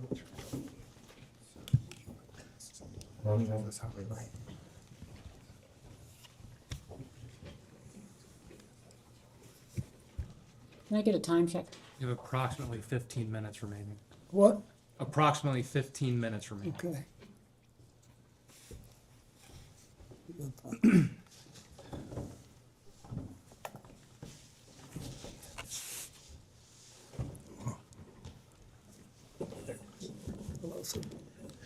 Oh, Mr. President. It's on here. Yes, we can hear you. Was Jeffrey Epstein on, you apparently took 26 flights on planes connected to Jeffrey Epstein. Was he on every flight you were on? Was he on every flight I was Yeah. on? That's a If you good know- question. If you know. What? If you know, their flight manifest, Yeah, do you know? There'll be a record of it, but I think he was, or certainly on most. You think he was? Well, that's okay. Was Ghislaine Maxwell on every flight you were on, as far as you remember? The same answer. I think she was, but there'll be a record of it. Okay. When you took these flights, you're saying a lot of them were on behalf of your foundation or your charitable work, correct? Yes. Who did you normally bring on these flights? I assume, employees of the foundation, whatever. I brought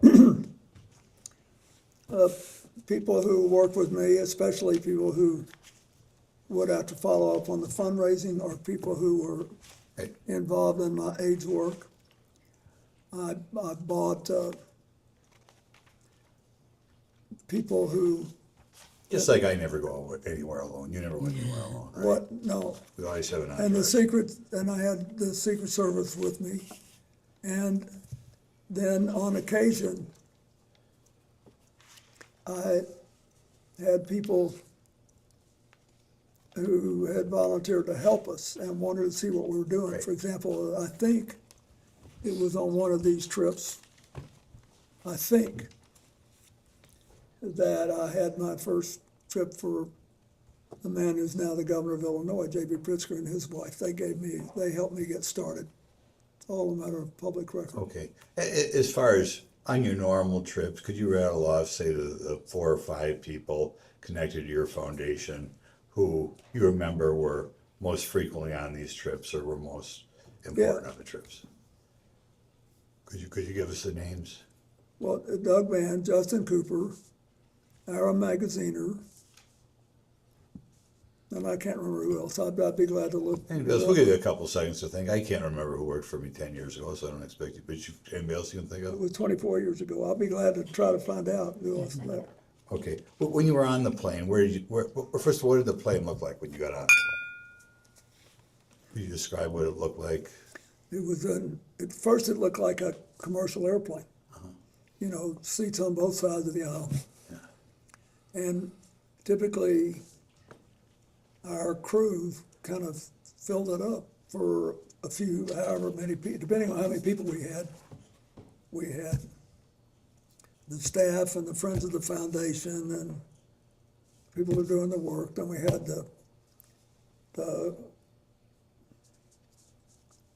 So it's like a boardroom halfway back. And then we had the Secret Service further back, and that was it. Okay. How would you spend your time on these flights? When you go to Asia or Sub-Saharan Africa, those are quite trips. What would you do on these trips? We would spend a fair amount of time talking about what we were going to do at the next stop. You know, we worked a lot. Then we read a lot and we slept a lot. And we always cut out some time for card games. I was going to ask you whether you do cards, and you beat me to the punch. What type of cards did you play? Oh, hell and hearts. Hearts. I used to play hearts. That's good. You said, was the Secret Service with you every time you went on these trips? Every time. Every time. Okay, good.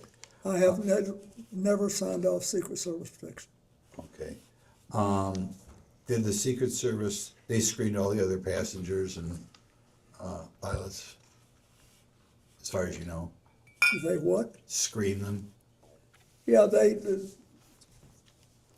have everybody's name and background and all that. Okay. Now, I asked you about people who were connected to the foundation that you brought along, but I take it if they gave you an airplane and Jeffrey was on it, there were his staff too, correct? Yeah, he had some staff on it. Any of those people you remember, men, women? Well, I remember Glenn was there, and there were always the other people that staff the airplane, right? Right. I think one of the reasons you're successful is you deal with the average guy, right? You like to talk to the average guy. Did you remember the names of any of the Epstein staffers that were, serving you or that you engaged with banter about? Well, the one we just been talking about. Shante Davis. Yeah, Shante. I remember her, Shante Davis. Okay. Anybody else you talked about? Where are you from? I talked to a lot of them. One of them was from Hawaii and was a military wife. Okay. I remember, but I don't remember their names after 20 Hawaiian years. gal? Was she Asian? No. No. Okay. Okay.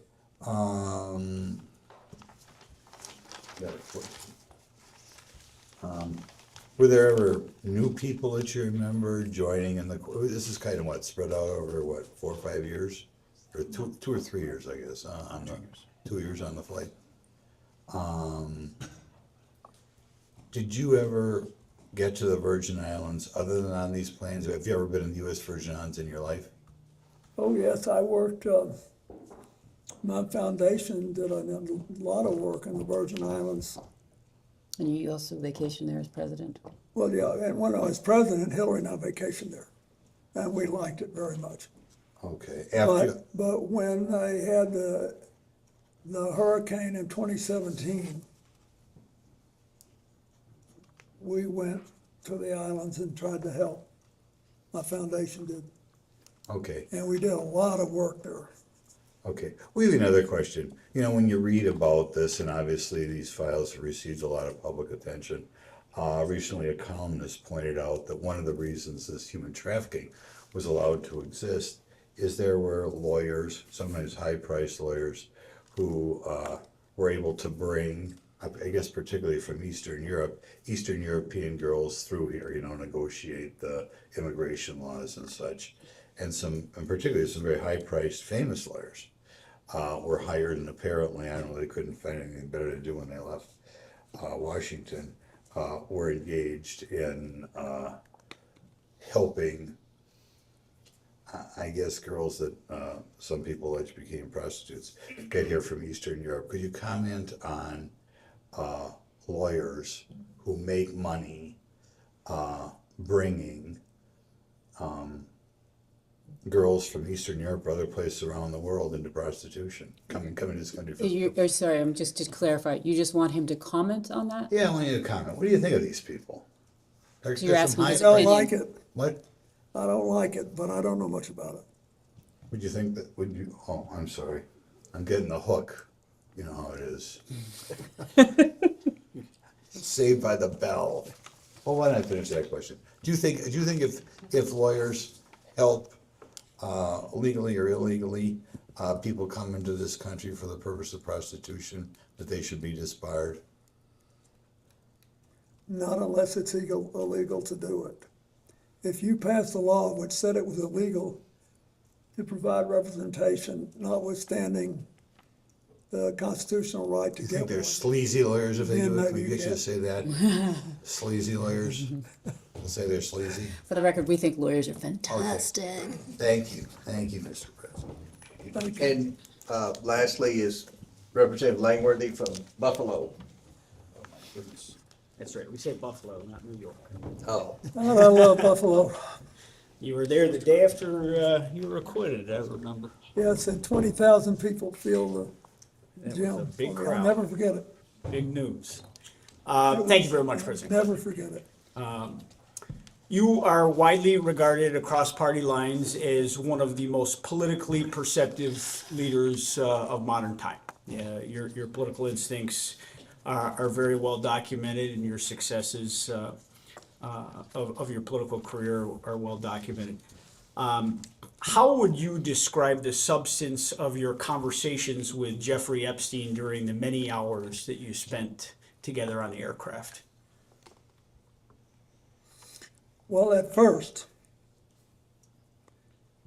he really seemed to be like a vacuum cleaner, like he really wanted information. And there was no, to go back to the business with the, what do you call it, the passport, the false line. There was nothing overtly manipulative about it. He wanted to know, you know, what did I think of derivatives trading? Did I think that the stock market was properly regulated, or did it need more? What, and, you know, how did we have the most broadly shared prosperity in 50 years? Was it just an accident? Was it just technology? Or do we have specific policies? He wanted to know stuff like that. And it was great for the first, you know, 2 or 3, 4 or 5 conversations. But I could tell that it was like, I mean, you guys are in politics. Don't you ever feel like sometimes somebody's talking to you and then they're just checking the box and they got to go do something else and be somebody else? I mean, that's the way I felt. Interesting. The international travel you took with Mr. Epstein, it represented a significant investment of time and money on his behalf. Yeah. And I did miss the first portion of this, so if any of this is repetitive, I apologize.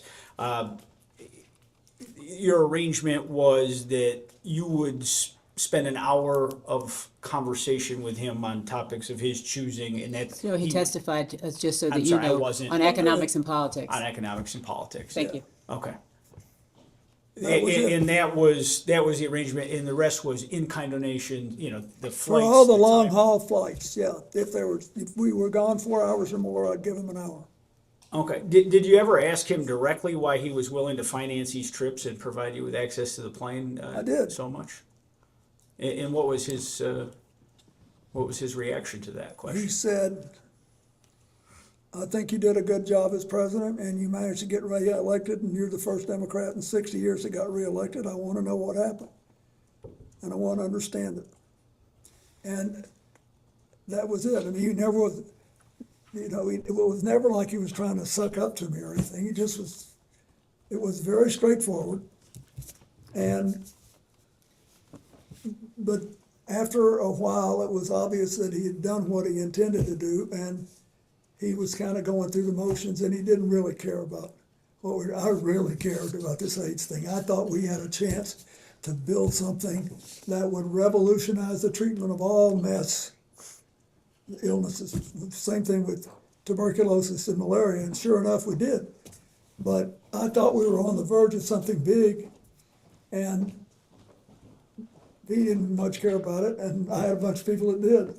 So we went our different ways. And as you pointed out, I mean, we're all in the political process, certainly not playing at the levels that you have in your career. But do you believe that this was, in essence, Epstein being a political junkie and looking for that association? Yes, and I didn't know what else. All I knew was that but after we started, when I got this thing going and people could see it like a chugging engine, then we had more and more people interested in helping. And I wanted to have people there that I knew were genuinely caring.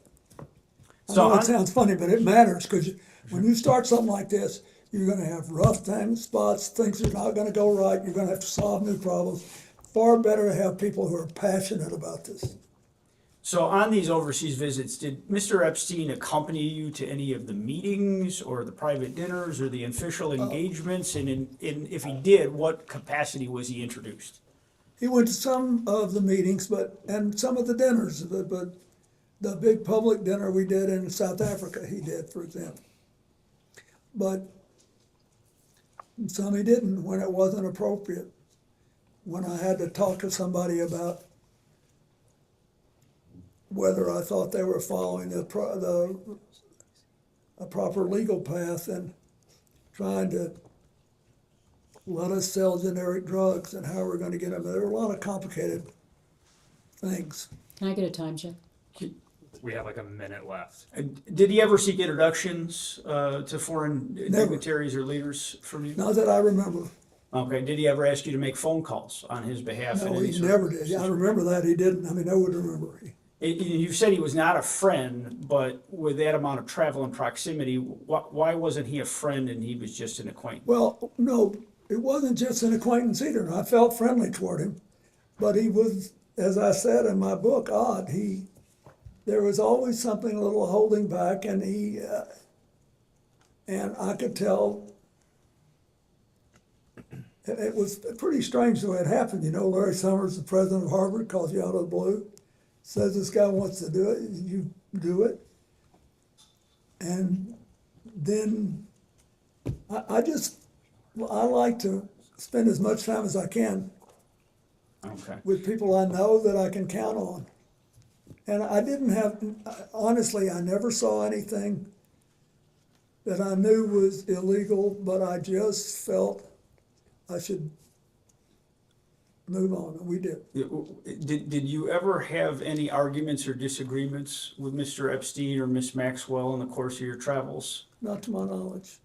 And is there anything that you saw that he was looking to monetize the relationship that he had No. with you? Okay, and. Can I check the time? I believe Wait, about wait. seconds. And my lawyers are gonna kill me on this, but I have to say, I wanna be honest, I'm not trying to be, goody two-shoes here. I did feel closer to Glenn Maxwell because of Ted Wade. So I wasn't against the whole deal until I knew what they were doing. Okay. And by then, it was too late for me to do anything about But it. I think your response is was he trying to ever monetize the relation, to your knowledge, was To clear. the best of my knowledge, he never did. Thank you for the opportunity, Mr. President. Thank you. We will go off the record.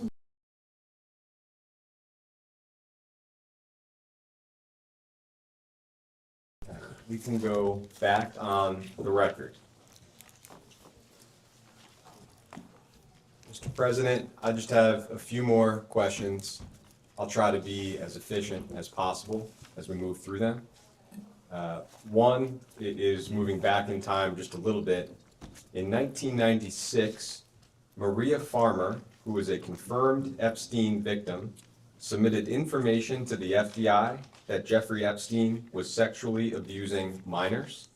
During your presidency, were you ever made aware of the information that Maria Farmer provided to the FBI in 1996? No, and no. Thank you. I'm going to move back ahead to the year 2003. There's just one international trip that I don't think we've specifically discussed yet. And that was in November of 2003, a trip to, I think, Russia and China on Mr. Epstein's plane. That's the last one I took. Great. So I'm going to give you, I think for us, the last piece of paper for the day, which is the flight log for that trip. And we'll mark that as Minority Exhibit L. And I'll give you a moment to receive that. Wow, Thank you very much. I'd forgotten I went to Russia and China. You went through Russia. Huh? You went through Russia, you're coming from Norway. Yeah, And for your council, that's a total of 5 trips distributed between the 4th, 5th, 6th, and 9th here on this log. yeah, this was another one of our AIDS trips, because Ira was on it. Yeah, so if you could just describe what you recall about the circumstances of this trip.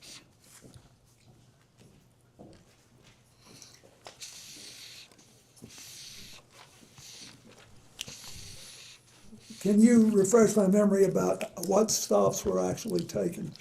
Yeah, the countries in question are Russia and China. I think the final stop was Beijing. I do not, off the top of my head, recall what each of these airport codes are. It was Brussels to Oslo to Tolmakacho, Russia, to Hong Kong, Chengdu, Beijing. Well, thank you. I appreciate that. Okay, do it again. Brussels to Oslo, to the middle of Russia, Tolmachevo, to Hong Kong, to Chengdu, to Beijing. Got it. We stopped in Europe, and as I remember,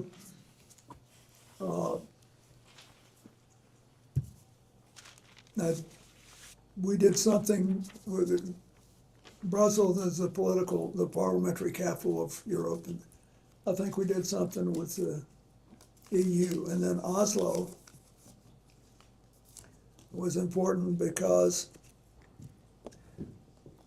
the Norwegians had funded a project that we did for them, for the Clinton Foundation, for Russia. And they asked us to try to develop a plan for Leningrad. And we did. What kind of plan, Mr. An President? AIDS plan, because Leningrad had a very high age rate because it was near the ocean and people were coming in and out. And I think that's what happened then. And then we went to China, and I had been doing a lot of work on China, and it was very interesting because the Chinese were eager to get into this and yet scared. It was very interesting. We could have been, if you were in Russia and China, you could have been in rural America on AIDS at the time. They were very reluctant to discuss this, and all hung up about it. And the Chinese, with whom I had good relations, were at the time, the national government asked me, they said they like you out in the country here. But I had been there in 1998 and had a big trip. And he said, we want you to go out there and be photographed on state television playing with children and talking to their families about AIDS. So that's what this whole trip was about. So I was doing that. And it was, I think, I'm almost sure that's it, because, and then we stopped in Hong Kong on the way out, right? Yeah, Hong Kong and Beijing. Yeah. Thank you very much. I appreciate that context. Is it correct that while on that trip, you did not witness or become aware of sexual abuse of any kind? No, we were all busy as crazy. I mean, I never saw anything like that. Thank you. We have a few events for which we don't have exact dates. I'll ask about them one at a time. CNN has reported that in July of 2003, Ms. Maxwell co-hosted a fundraiser for your presidential library, and Mr. Epstein may have attended. We don't know whether or not you attended that event. Do you have any recollection of attending that event? I don't.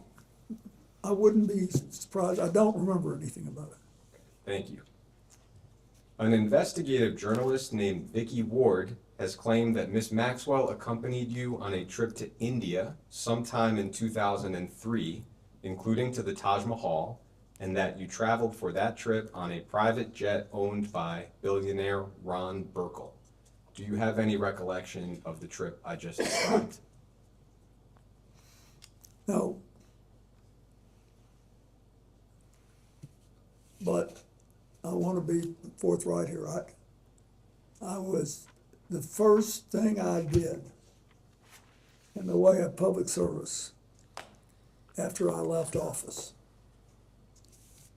was to try to help India deal with the aftermath of the Gujarat earthquake, which happened literally 4 days after I gave up the White House. And so I called the Prime Minister of India, who was a friend of mine, and he said, I need help. I've got to build schools and hospitals, and I can't do anything in the small towns and the middle-sized towns and the rural areas. I only have the money to do something in the big cities. So I'm not saying I did or didn't do this. I have no memory. But I also I don't want to mislead anybody. We were doing tons of stuff. And we needed to finance it. So I can't say that I didn't do it. Thank you. In your 2024 memoir, you said that by the time Epstein was arrested in 2005, that you had stopped contact with him. When do you recall being the last time that you had any kind of communication with Mr. Epstein? The last time I remember was with him was sometime in 2003. Attorney Brad Edwards, that's an attorney who's represented many of Mr. Epstein's survivors. Excuse me, counsel, I believe there was a misstatement there. The book says who in 2008 had been convicted and jailed in Florida, not 2005. Okay, thank you, I appreciate that. Attorney Brad Edwards has represented many of Mr. Epstein's survivors. He claimed in a 2011 filing that he believed the Justice Department possessed some kind of correspondence from you from 2007 or 2008 on behalf of Jeffrey Epstein. At any of the various points when Mr. Epstein was under investigation, did you or any of your representatives ever submit any correspondence to the Department of Justice on his behalf? I have no memory of that. To your recollection or knowledge, did you or your representatives ever have any other communication with the Department of Justice regarding Jeffrey Epstein? Not that I remember, no. CNN has reported that in 2007, Ms. Maxwell co-hosted a fundraiser for Secretary Clinton's presidential campaign in New York City. We believe that Christina Aguilera may have performed at that event. Do you have any knowledge or recollection of attending that event? I don't. There was an email released as part of the DOJ files recently that suggested you may have attended a party at Ghislaine Maxwell's home in October of 2009, and that publicist Peggy Siegel, as well as Jeff Bezos, may have attended. My only question to you is whether you have any recollection of attending a party that I just described. Is this her home in New York City? It would be at Ms. Maxwell's home in New York City. I have no memory of that at all. Thank you. It's been widely reported that in July of 2010, Ms. Maxwell attended your daughter Chelsea's wedding in Rhinebeck, New York, and that she accompanied billionaire Ted Waite, who was, at least at the time, a family friend of yours, and you've described a little bit today. You, of course, were at that wedding as well. Do you have any specific recollection of interacting with Ms. Maxwell at that wedding? No, I was an emotional wreck. I was just trying not to fall off the little, what do you call the pallets? The dais? No, the wooden we walked on the grass with. I knew she was there, and she and Ted were there. And what was your understanding of her relationship with Mr. Waite at the time? Well, I thought they were together, and I think Chelsea and Mark did too, and there.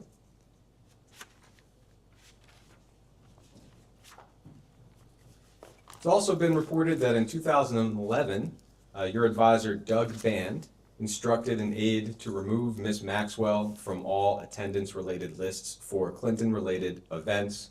This was reportedly in the wake of Virginia Roberts Giuffre and allegations that she made at the time against many people, including Ms. Maxwell.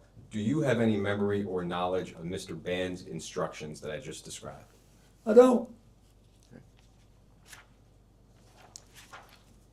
Thank you. That takes us through most of the known timeline of your relationship with Jeffrey Epstein. There's just one more topic I would like to cover. That is the Clinton Global Initiative. In 2007, Mr. Epstein's lawyers claimed that he was part of the original group that conceived the Clinton Global Initiative. Would you agree with that characterization? No. Can you elaborate a little bit on why you would not agree with that? I wouldn't agree with that because the first time I ever discussed what became the Clinton Global Initiative was with Doug Band and the rest of our small group on the way back from Davos. And Doug said we should have a meeting like this in New York at the opening of the UN. And we can make a lot of money because you don't have to go to Davos. You can meet all these people that we hear. And I said, I want to do it for an entirely different reason. It's fine if we make money, but the most important thing is that we give serious people a chance to go to meetings and actually make commitments to make positive change. I'm tired of going to meetings where everybody just bloviates and doesn't ever do a damn thing. So if we can figure out how to do that, I'm interested. And then we got, you know, a team. There was, to operationalize it, it was Doug Band, Mary Morrison, who had worked for me in the inner office at the White House, and a man named Ed Hughes, who was a wonderful young guy who stayed with us the whole 12 years. And they were working on how to stand up and do the mechanics of this. Then my job was to try to get some people who would come that people would want to hear and see, and try to, you know, make it exciting and make people actually want to make commitments. And so I think it was at that point that Ghislaine may have gotten involved. I don't know. You can ask them about it, but I'm just telling you how it began. It began with Doug said, let's do this and make money, and me saying, let's do this and make commitments. I think the question, Mr. President, which you've answered, was Jeffrey Epstein involved in the At the time, no, initiation? not at all. Thank you. But I do not know what happened afterward. It has been publicly reported that in 2006, Mr. Epstein made a $25,000 donation to the Clinton Foundation. Do you have any specific knowledge or recollection of that donation? No, I saw it I saw that it was reported. I don't know. Thank you. With respect to Ms. Maxwell, and you just touched on it briefly, she told DOJ last July that she was, quote, very central to the startup of the Clinton Global Initiative. Would you agree with that characterization? I would agree that she worked hard. I now know. I didn't at the time, because I was working on the other, as I explained, I was working on a whole other part of this. If I could ask you to limit your answer to your knowledge at the time. At the time, I did not know it. Thank you.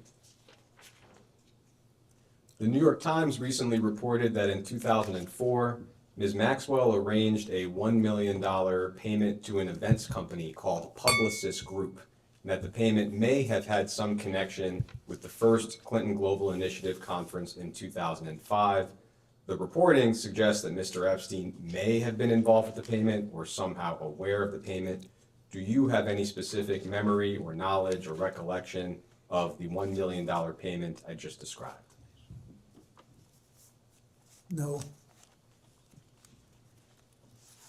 It's also been reported that in September of 2013, at a Clinton Global Initiative conference, Ms. Maxwell was recognized as a Commitment to Action partner for her work on behalf of the Terramar Project, which was an ocean conservation nonprofit that she founded in 2012. Do you have any memory or knowledge of that conference? I do. Great. Could you describe a little bit what you recall? Yeah, because this shows you how the CGI work, not for Ghislaine, for everybody.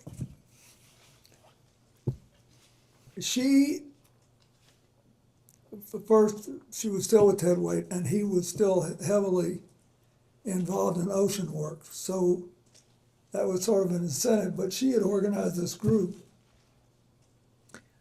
whose objective was to, in effect, take two massive islands made of metal and junk out of the Atlantic. I mean, they were floating around. One of them had gotten to the Caribbean. They were floating around in all this metal. So that was what she was trying to do. That was a good idea, and she was recognized for that. The fact that she was recognized was not particularly remarkable. Everybody who makes a commitment goes through a photo line and gets recognized. Did you have any personal role in Ms. Maxwell's recognition at that event? Or would that have No, I been... might have been in her room by the time she got it, but it was, no, they put the recognition in that room. I remember this specifically because it was where all the ocean freaks were, all the people that cared about this, that wanted to be. So that's why they wanted those things announced By there. ocean freaks, you mean people who are passionate about the ocean. Yes. Thank you. I mean that. People who were passionate about doing this, it was great. And so I didn't think a thing about it. Do you have any additional knowledge or recollection related to Ms. Maxwell's role at that event? No. Reportedly, in February of 2014, you had dinner with Ms. Maxwell and others in Los Angeles at a vegan restaurant called Crossroads Kitchen. That dinner may have been organized by your then Deputy Chief of Staff, John Davidson, perhaps around 20 guests. Do you have any recollection of the dinner I just described? I had a lot of dinners like that in Los Angeles, so I don't remember that specific one, but whenever I went to Los Angeles, I tended to have a dinner someplace in public with a lot of my friends, just to keep in touch with them, keep going. As far as you can recall, when was the last time you had any form of communication with Ms. Maxwell? I think it must be a decade ago, maybe even longer, I don't know, but it was a long time. Thank you.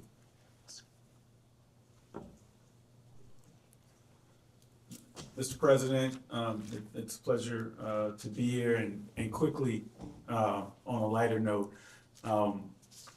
point of personal privilege, my birthday is November 5th, 1974, which shouldn't mean anything to you, but what it means is that I turned 18 2 days after the election, and I couldn't vote, and I'm still upset about that. So on behalf of my mom, I apologize, she was a little slow. President Clinton, as counsel noted at the beginning of this deposition, Donald Trump posted on social media that he wanted Attorney General Pam Bondi to investigate you and other prominent Democrats in order to distract from his own close ties to Jeffrey Epstein. That post was previously marked as Minority Exhibit B, which you already have. Yep. President Trump's post refers to Jeffrey Epstein's crimes against young girls and women as the Epstein hoax. His post also completely ignores several other high-profile individuals, including Republicans and allies of President Trump, who were known to have had relationships with Epstein. In fact, the Epstein files contain numerous officials in the current and previous Trump administrations who have connections to Jeffrey Epstein, including Howard Lutnick, RFK Jr., Steve Bannon, Tom Barrett, Kevin Warsh, and Mehmet Oz, to name a few. President Clinton, to your knowledge, has the Trump administration done anything at all to investigate these other individuals with ties to Epstein? Well, I wouldn't be in a position to know. That's the truth. As I said earlier, the only conversation I had with President Trump about this was in the early 2000s. And I have no information that he did anything wrong. I just want it all out there. I want everybody to get it all out there and let everybody see where we are. And had you had any conversations with him since the early 2000s about this subject matter? No. And then my last question is, Howard Lutnick recently went so far as to lie about his close connections with Jeffrey Epstein, but the truth came out with the release of the files. President Clinton, is Howard Lutnick still employed as Secretary of Commerce in the Trump administration, to your knowledge? I think he is. And in your opinion, why has Donald Trump ignored these other prominent figures who've had close ties to Epstein? He's asking your opinion, Mr. President. Lutnick runs a big company and has made a lot of money and has supported him strongly. I don't think he believes that he's done anything bad enough I think he thinks he took his family to the island and he couldn't have done anything wrong. That's what I think he thinks. But I'm speculating. I'm doing what I have no business doing. Because I really don't know. Thank you, Mr. President. Thank you. That's okay. Thank you. I'll speak up. Thank you, Mr. President, for being here, for your service. I'll be brief. I think most of the pertinent questions have been asked today. I want to talk about transparency. You and Secretary Clinton were both very clear about your desire to testify publicly before this committee. In fact, on February 6, 2026, you posted on social media, quote, "I will not sit idly as they use me as a prop in a closed-door kangaroo court by a Republican Party running scared. If they want answers, let's stop the games and do this the right way in a public hearing where the American people can see for themselves what this is really about." President Clinton, why do you feel it is important for you to testify before this committee in a public setting? Because I think that, first, what happened with Jeffrey Epstein was horrible. What he did and what Ghislaine Maxwell was convicted of, it was horrible. We can't tolerate it in America and shouldn't. We ought to keep doing as Hillary talked about yesterday, try our part to get rid of that kind of trafficking around the world. Secondly, I was on the plane. It may be that I've said something today that gave you some indication that would help change policies or something. So I thought it was important. But I also think people know that there's been a little bit of zig and zag and ambivalence about, how we should, how hard this thing should be put out there. And I'm not pointing a finger at anybody or anything, I'm just saying we know that. And so I think it's important that we get it all out. So to be clear, this committee issued a subpoena to the Department of Justice to release the full and unredacted files last summer. There's also now the Epstein Files Transparency Act that asked for the same that President Donald Trump signed into law. But still, the Department of Justice under this administration has not released all of the files, and there's been many illegal redactions. Do you think that we, of course, as Congress and the American public should get the full and unredacted files immediately? I think unless there is some serious danger of physical harm to one of the victims, or some national security interest involving intelligence, because you've heard these, that some of you think that there's some intelligence issues, national security issues. I think the rest of it ought to be gotten out, and I think we just need to get to a point where we can put this behind us. And then I think I hope you can and will, help build us a system that works in America the way our international system works best in trying to identify and stop human trafficking and trying to make people whole once they've been damaged. And not a question, but just in response, the law is very clear about the identities of the victims. Yeah. Unfortunately, the Department of Justice has wrongfully released some of that information, including personally identifiable information, while illegally redacting names of potential co-conspirators, so. They're gonna kill me for saying this, but I think it's important, Jazzy. I think it is entirely possible that people in the Justice Department, I don't agree with on nearly anything, right? But when it's possible that they didn't intentionally cover some of this stuff up. But it's hard to accept that when you look at the other problems in dealing with the information. So you guys gotta clear that up, clean it up, decide how you think it should be handled. Thank you. So before we go off the record, just one clarification, it's more just for councils. The quote from the 2024 memoir, I think was accurately quoted in the first instance. The full sentence is, quote, "He," meaning Mr. Epstein, "hurt a lot of people, but I knew nothing about it. And by the time he was first arrested in 2005, I had stopped contact with him." And that's the end of the sentence. That's page 373. So that's just for council and. My apology. No, not at all. And with that, we can end this round and go off the record.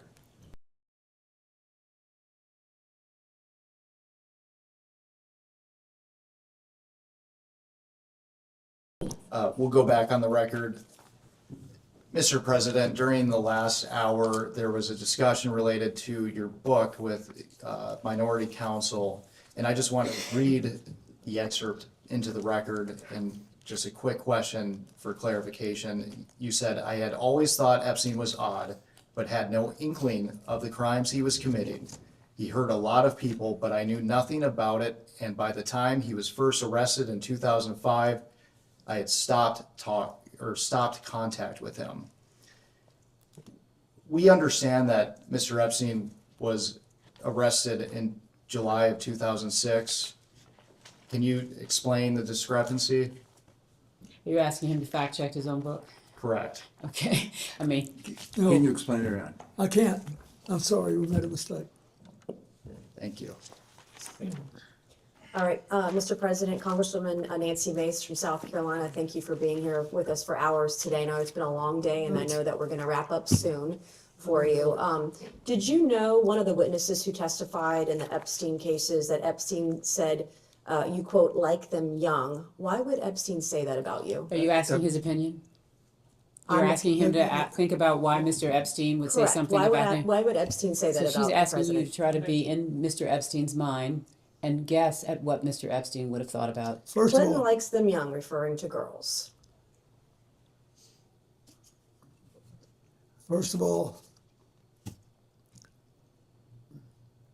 that's not true. What's not true? That I have any interest in underage, I didn't say underage, I said young. but it's still not true. Is an intern young? Yes, Okay. at my age, did- anybody younger than I am Did is you know young. Jeffrey Epstein instructed a witness to deny you were ever on his island? He didn't have to since I was never there. Did you ever travel to Zorro Ranch? Is that the one in New Mexico? Yes. No. Okay. Have you ever flown on anyone else's private jet 26 times or more for overseas trips? I have flown as many miles on other jets, but never with as many stops. How many other people's planes have you used, like Epstein 26 times or miles, etc.? I don't know. I did with Steve Bing, who's now deceased, and probably with 4 or 5 others. Okay. Interesting. So maybe about a half dozen billionaires total. So, how many dinners did you have with Ghislaine Maxwell or Jeffrey Epstein in attendance? She's asking to the best of your recollection. I have no idea. Okay. Did you ever discuss sexual misconduct allegations made against you with Epstein or Maxwell? Never. Did Epstein or Maxwell ever offer to help manage or silence women who made sexual misconduct allegations against you? No. Did Epstein or Maxwell ever offer financial support directly or indirectly to legal defense funds related to impeachment proceedings or civil actions against you? Not to my knowledge. Do you think a young girl massaging a president is unusual? So are you asking his opinion? Well, You're he was asking his massaged by opinion? a young woman. I'm asking if he thinks it's unusual that a president, sitting president of the United States, leader of the free world, that So it's I'm sorry, unusual a are you young woman speaking would to, be. are you talking to the instance of the Yes, is it unusual that the a young back woman would be massage that massaging- occurred while he was not president? I'm just trying to understand. You said a president of the United States? Former president? Thank you. Just trying to make sure we're correcting the Are you time frame. filibustering? No, I don't need Okay. to. I'm actually trying to make I sure think that I'm as pretty you. clear. He said he You knows what said he young- was a sitting Excuse me, president. Excuse me, could we just please go one at a time? Thank you. You said a sitting president. I want you to be clear so that when he answers Former you, sitting the president, how record do is you want to do clear. it? Is it unusual? I have no idea if it's unusual. Objection calls for speculation. I figured. Did you ever think that all these women around Jeffrey Epstein or Ghislaine Maxwell was odd, unusual, weird, or creepy? There weren't all that many around when I was there. How many would you say is not all that many? I think on this big plane that was working long hours, having 2 to 4 people on there, I thought was, as far as I knew, they were all helping. Flight attendants in tank tops and jeans, right? No, Do you believe you were a victim of a Jeffrey Epstein intel operation? Do you think that you might have been like caught up in some of what he was maybe potentially doing? Excuse me, Congressman, which question are you asking? I'm asking Intel if the- operation? First of all, I don't, Some type of intel operation. I'm just curious because it's been speculated on today and yesterday understand. that he may have been an intel asset.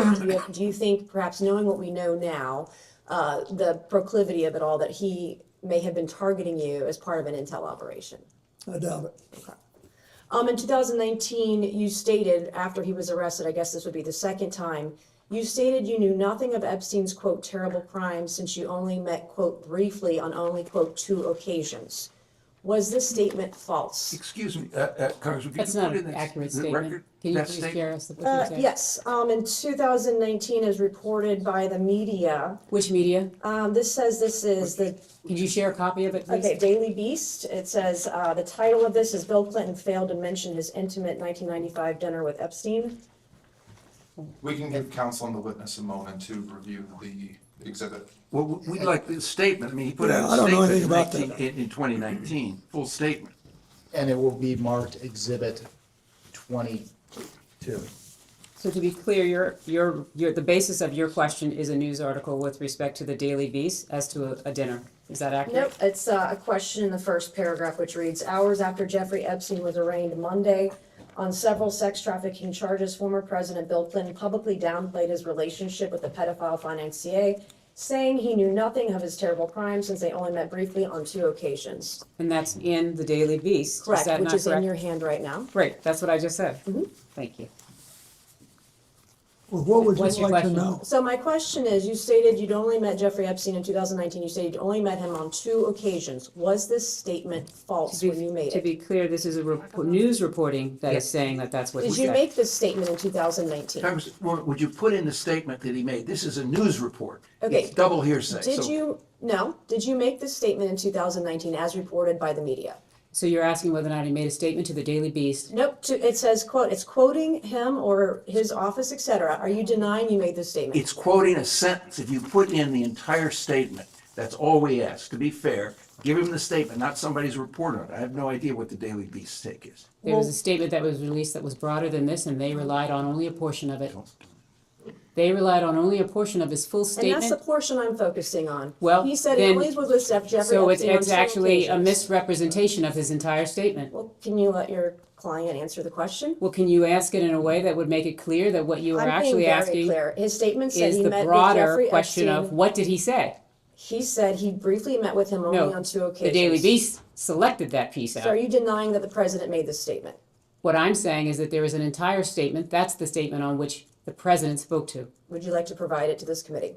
We're happy to provide that committee. It's Okay, been I would like publicly to ask reported. the president this question. Was that a false statement that you made in 2019, that you only met with Jeffrey Epstein briefly on 2 occasions? Object to the basis of this question. Wait. This is, you're asking him about a news article, not the statement he It's quoting made. him. It's quoting the president of the United States. Quoting Are a you sentence. denying the president made this statement? I'm telling Are you denying he No, made I'm this statement? telling I you- want to know. No, I'm telling you that the Are you president making a made a false full statement statement. You are selecting a piece of it. Let's put in the My entire source- statement he made. I wasn't in federal office in 2019. I was not a part of this committee. I was a state house rep from Goose Creek, South Carolina, and I'm quoting open sources that I have. To the best of my knowledge, I'm not rich with a bunch of attorneys, okay? I'm doing the best that I can to get the information that I can, and I'm asking if the president was telling a lie in 2019 when he stated to the public he'd only met with Jeffrey Epstein on 2 occasions. He He did didn't not say say to that the only public, in you're the statement, misrepresenting. Congresswoman Mays. Let me be clear. I'm not asking about your right to ask him any question, but don't do it on the basis of a news article. The news article is quoting his statement. So is the news It's quite- article lying?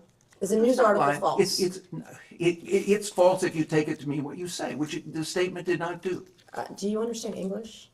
I Seriously. think I do. I don't I'm not from think you South do. Carolina, but I think I do. Did you make a statement, Mr. President, in 2019 that you only met with Jeffrey Epstein twice? I'm asking a question a different way. I have no idea, but I think that when I answer that, I don't believe I remembered anything about meeting him in 1995. So when making a statement about Jeffrey Epstein in 2019, would you have checked with your staff on maybe White House logs about the 17 times he visited, dinners you had with him, fundraising that you did with him, fundraising dinners he was on, you were on his flights 26 times. Would you have checked with your staff before making such a statement, or would you just Congressman Mace, what statement are you talking about? Are you talking This about the statement- entire statement that he made in 2019? Ms. Mace, can I You just don't ask even you know for the, what it is. Ms. I Mace, don't can I have ask you for the my record? Excuse me. Ms. Mace, For can I ask you sake for of the record, can you read Yeah. the article into the record, please? I'm not gonna read the article into the record.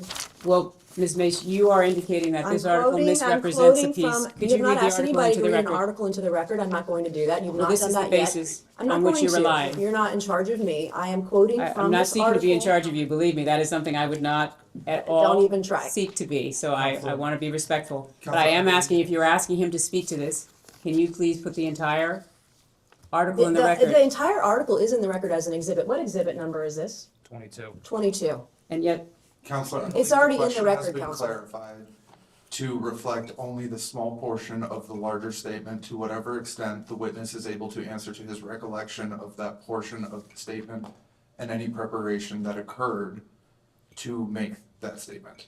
so in other words, what you have just articulated, that the question's been clarified by Ms. Mace or by you, that what is intended is to actually only be speaking to the selected piece out of the entire statement that was released by the president's office. Is that what you're clarifying? That's what I'm focused on, yes. Okay. So if you read this, I've been, you really want to know is if I was at a dinner No, I don't. My question was that about Ron your statement. Perlman No, sir. gave. No, sir. I'm not asking about that dinner. I'm asking about the statement at the beginning of the article. I would like to ask another question. Your statement in 2019 about only meeting with Jeffrey Epstein on 2 occasions briefly. That is not was a that- correct, I'm going to object to that characterization. I That is believe- not what the statement says. Okay, so the You're third reading the paragraph Daily down. Beast article. So to be which clear- is a leftist rag, by the way. And on the third paragraph down, it says, in his Monday statement, Clinton said he had only, quote, one meeting with Epstein in his Harlem office in 2002, and around the same time made one brief visit to Epstein's New York apartment with a staff member and his security detail. Those are the two That meetings is in that were addition to this. referenced. So the Daily trips, Beast, the Bill Clinton statement failed to described. mention his intimate dinner, The statement 1995 described dinner trips. with Epstein. That's by Pilar Melendez on the 11th of July, 2019. All right, Mr. What? President, your statement saying you only met with Epstein briefly twice, was that part of an effort to cover up your close relationship with Jeffrey Epstein, correct? Object to the form of the question. It misstates the record. She's asking if you were trying to mislead the public. No, Okay, how many times did Ghislaine Maxwell visit your home in Chappaqua? I have no idea. Who invited her? Well, I don't know. I don't know how, she may have been, Mr. President, that's it. Okay. Hillary had political events there. Okay, so is it in your, is it to your knowledge, was she at your home in Chappaqua likely because your wife had her over for Senate events? That's what you testified earlier today, correct? That's not what he testified, but please ask the I would question like as him to to what he would clarify. actually, thank you, I appreciate that. I do not know, but if you are Okay, Mr. President, implying the if you don't know. reverse, I will volunteer something. She was never at my house in Chappaqua for any personal reasons. I didn't say anything for anything No, personal. you I just- didn't, but you had a great tone in your voice and you're Mr. very President, good Mr. at it. President, that's just, Thank you, I'll take that as a compliment. I am It is a very good at compliment. Thank you, and I did not go to Yale Law School or any law school for that matter. So yesterday, your wife testified that Ghislaine Maxwell was never at her home, and I believe you stated earlier today, you thought if she was over there, it would be for Senate events. So was your wife falsely testifying Objection. yesterday before this committee, Mischaracterizes- or are So he you? doesn't have the benefit of his Mischaracterizes wife's testimony yesterday, Secretary's and so unless you all are gonna testimony. provide the transcript, or you're gonna actually provide that information, he's not in a position where he could address I that. believe all I said was that I didn't know Okay. that she had done. You postured that maybe it was for her Senate. I'm gonna have one last question, Mr. Chairman, and then you'll take over. I believe you stated today on around, I know it's been a number of years, on around 2008, you ended, or before that, ended any communication with Jeffrey Epstein, correct? That's Around the time correct. he got arrested or right beforehand. And he was arrested for child sexual prostitution or hiring girls for sex or one girl for sex, correct? Roughly, child sexual exploitation. If you were aware in 2008 that Jeffrey Epstein was having sex with kids, and you knew of his close association with Ghislaine Maxwell, why would you still associate with Ghislaine Maxwell, who you dub essentially like your Doug Band? She was the body man to Epstein, Doug Band was the body man to you, and why would you allow Ghislaine Maxwell to associate with your daughter up until, 2004, 2015? you knew he was a bad guy, why would you allow your So, daughter excuse me, to- what's the period in which you're saying he would have known that Jeffrey Epstein was After a bad guy? 2008, so up until, Ghislaine Maxwell was involved with CGI until what, 2015? And we confirmed today that he had a dinner with Ghislaine Maxwell in LA in 2014, so he's still hanging out with a close associate, the closest associate to convicted pedophile Jeffrey Epstein. But Excuse me. I guess my question is Congressman, why? Yes, the question, excuse me, is the question why Ghislaine Maxwell came to the wedding? Is that the question? No, I didn't even bring up the wedding. Okay, Why are sorry. you obfuscating? Why are you putting words in my mouth? You're smarter than that. no, let me Thank you. finish. I think, first of all,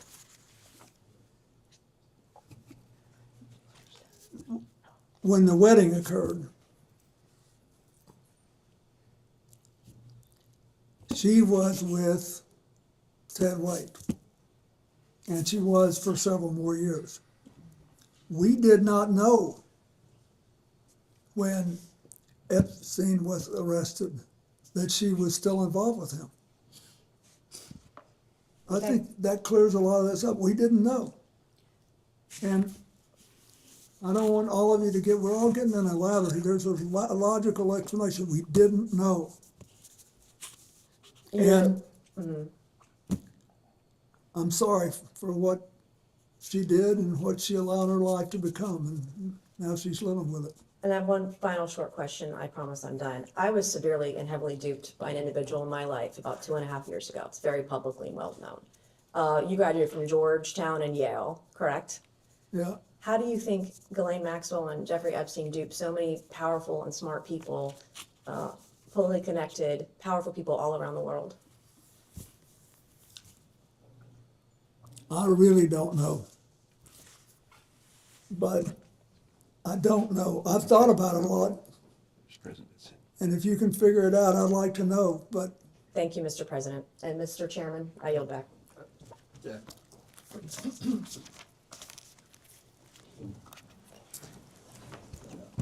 Point of privilege? I would like to say, since you made a great deal out of all this Ivy League stuff, I'm also the last president ever to live in a place without indoor plumbing. There's a full statement which we'll be happy to provide for the record that it might be that Representative Mace is unaware of, but the full statement says President Clinton knows nothing about the terrible crimes Jeffrey Epstein pleaded guilty to, Florida, some years ago, or those with which he's recently been charged. In 2002 and 2003, President Clinton took a total of 4 trips on Jeffrey Epstein's airplane, 1 to Europe, 1 to Asia, 2 to Africa, which included stops in connection with the work of the Clinton Foundation, staff and supporters. Secret Service detail traveled with him on his trips. He had 1 meeting with Epstein in his Harlem office. 2002, around the same time, he made a brief visit to New York. That was the full statement. Ms. Mace was selecting portions out of the statement or relying on an article which only shows certain portions of the full statement. Let's go. Miss Luna from Florida. Mr. President, I just wanted to do a couple of follow-ups. Regarding your personal conversations with Mr. Epstein, you said that he wanted to discuss economic and political questions. Was there ever a particular region of the world or topics that he wanted to reoccur and address?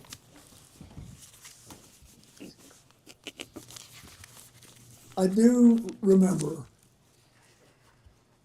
that he was interested in the 2 places that I was setting up the AIDS work, in Asia and Africa. In Asia, he wanted to know if I thought it was going to be the Asian century and the thing would be sustainable. And in Africa, he wanted to know whether I believed that you could have broad-based prosperity there, whether they could achieve something that they'd never achieved before. It seems that Mr. Epstein also had asked a similar question about America's prosperity and economic policy. Did you feel that when he was asking questions, particularly maybe pertaining to the regulation of our stock market and or derivative trading, did he on a number of occasions come back to that and maybe pick your brain about policy or future policy here in the United States? No more than any other big issue. I knew that, everybody lives in New York with money, and look at, he made his money advising Les Wexner, so he had to be interested in markets. Okay, and then I know that Ghislaine was a little bit more probably chatty with you. Did she ever share a similar interest to Mr. Epstein on economics or political topics of discussion? Were there any reoccurring topics that you felt that she was wanting to focus on? Not that I noticed. Okay, all right, thank you, Mr. President. Thank you. Good.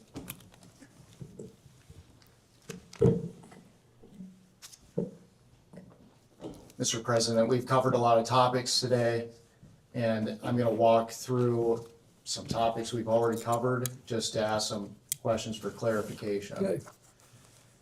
First, during your relationship, or the time that you knew Mr. Epstein, what did you understand his job to be?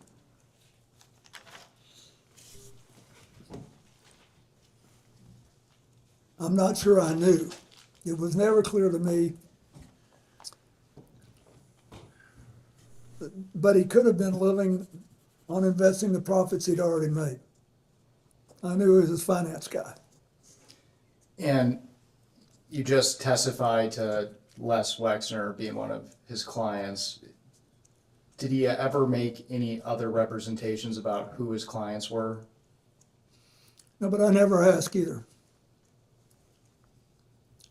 During the time that you knew him, did Epstein ever provide you with financial advice? No, Did he ever provide you with tax advice? no, Did you ever personally receive money from Mr. Epstein? no, Did Mr. Epstein ever loan you money in your personal capacity? not to my knowledge. So to be clear, did you ever exchange money with Mr. Epstein? Not that I remember. I don't believe I did.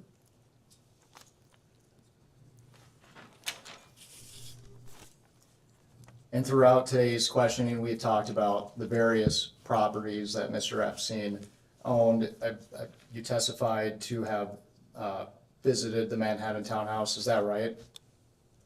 Yes, I did go there once. And just for clarification, it's been reported and what we've seen from the files from the DOJ, Mr. Epstein decorated his home with creepy and disturbing artwork. Did you notice anything unusual as far as his decor at his Keep in residence? mind, I was only on the first floor, ground floor. I did not see anything like that there in any of the rooms that I saw. It's been reported that Mr. Epstein had cameras on his premises. Did you notice anything, any cameras at the Manhattan townhouse? I didn't, but that may have been the whole point.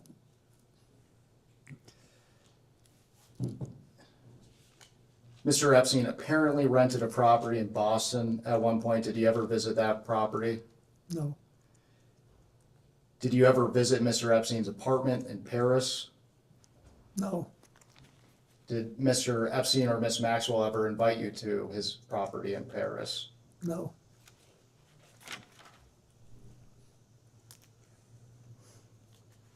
Did you ever visit Mr. Epstein's home in Palm Beach? no, Were you ever invited by Epstein or Maxwell to visit the Palm Beach property? I don't think so. Did you ever visit Ghislaine Maxwell's New York townhouse? No, I don't even know that I knew she had a townhouse.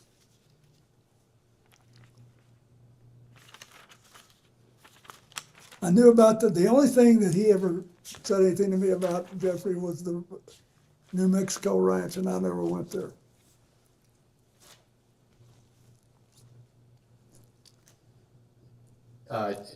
Did he invite you to the New Mexico ranch?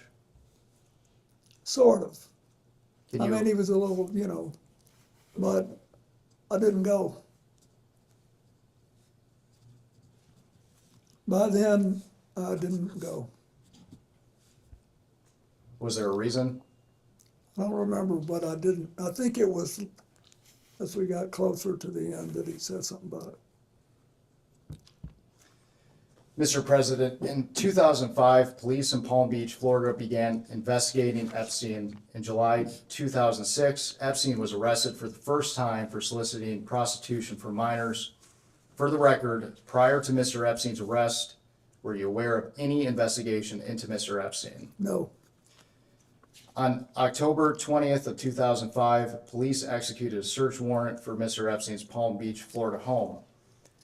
Palm Beach Detective Joseph Carey spoke out about his belief that Epstein was tipped off about the raid since multiple computers expected to be at the house were missing when the search warrant was executed.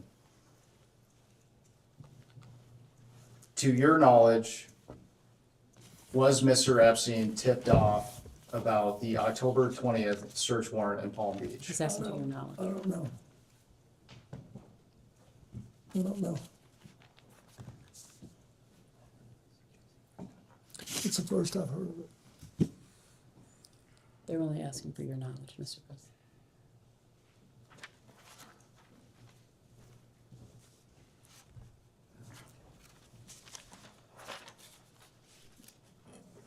Mr. President, did you ever make any kind of attempt to influence the media's coverage of Jeffrey Epstein? No. At this time, I'd like to introduce what we've marked as Majority Exhibit 23. And this is Bates number EFTA 02792895.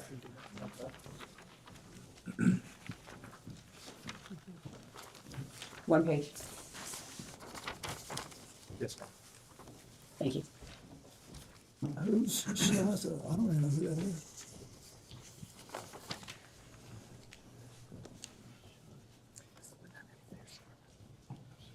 And this is email from Virginia Giuffre, an Epstein victim, that alleged that you walked into Vanity Fair and threatened them not to write sex trafficking articles about your good friend Jeffrey Epstein. Mr. President, is this true? No.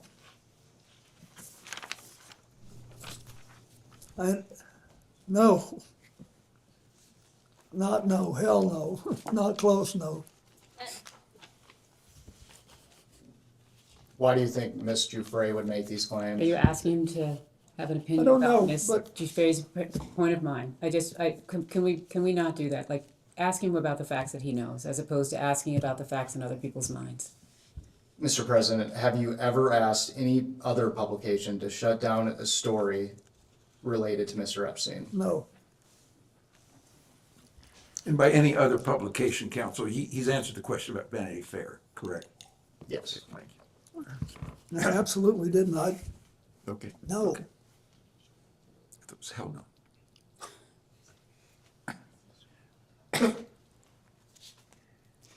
Mr. President, did you ever advocate for or suggest leniency in Epstein's case to any government officials, including those in the Department of Justice or Florida State Attorney's Office? No. On June 30th of 2008, Epstein pleaded guilty in Palm Beach County, Florida State Court to 2 felony charges, 1 count of solicitation of prostitution and 1 count of procurement of a person under 18 for prostitution.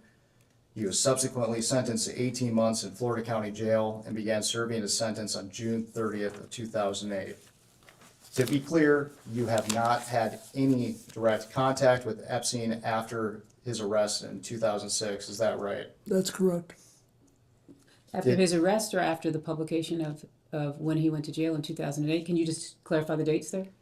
I will ask another question. To be clear, you have not had any direct contact with Epstein after his arrest and when he was incarcerated in 2008. Yes, to the best of my memory, that's correct. Are you aware of any effort by Epstein to contact you while he was incarcerated in Florida? I'm not. Mr. President, who is Arnold Paul Prosperi? I think that he's a son of a guy I went to Georgetown with, named Paul Prosperi. I think that's right. And I saw in all these things that my staff gave me that he was mentioned, but I don't think anybody said anything to me. I have no memory of that. So is it your testimony today that and actually, let me back up here. So according to jail logs, Mr. Prosperi visited Epstein at least 20 times while Epstein was incarcerated in Palm Beach County Jail between 2008 and 2009. Based on what you just said, is it your testimony that you believe that to be the son of the man you went to college with? It could be. But he didn't talk to me.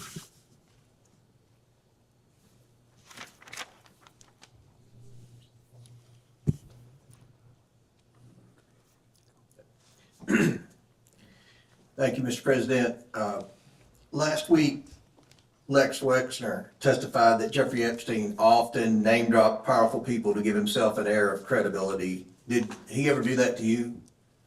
Brag about people he knew in high places, kings, princes? Yeah, he did a little bit.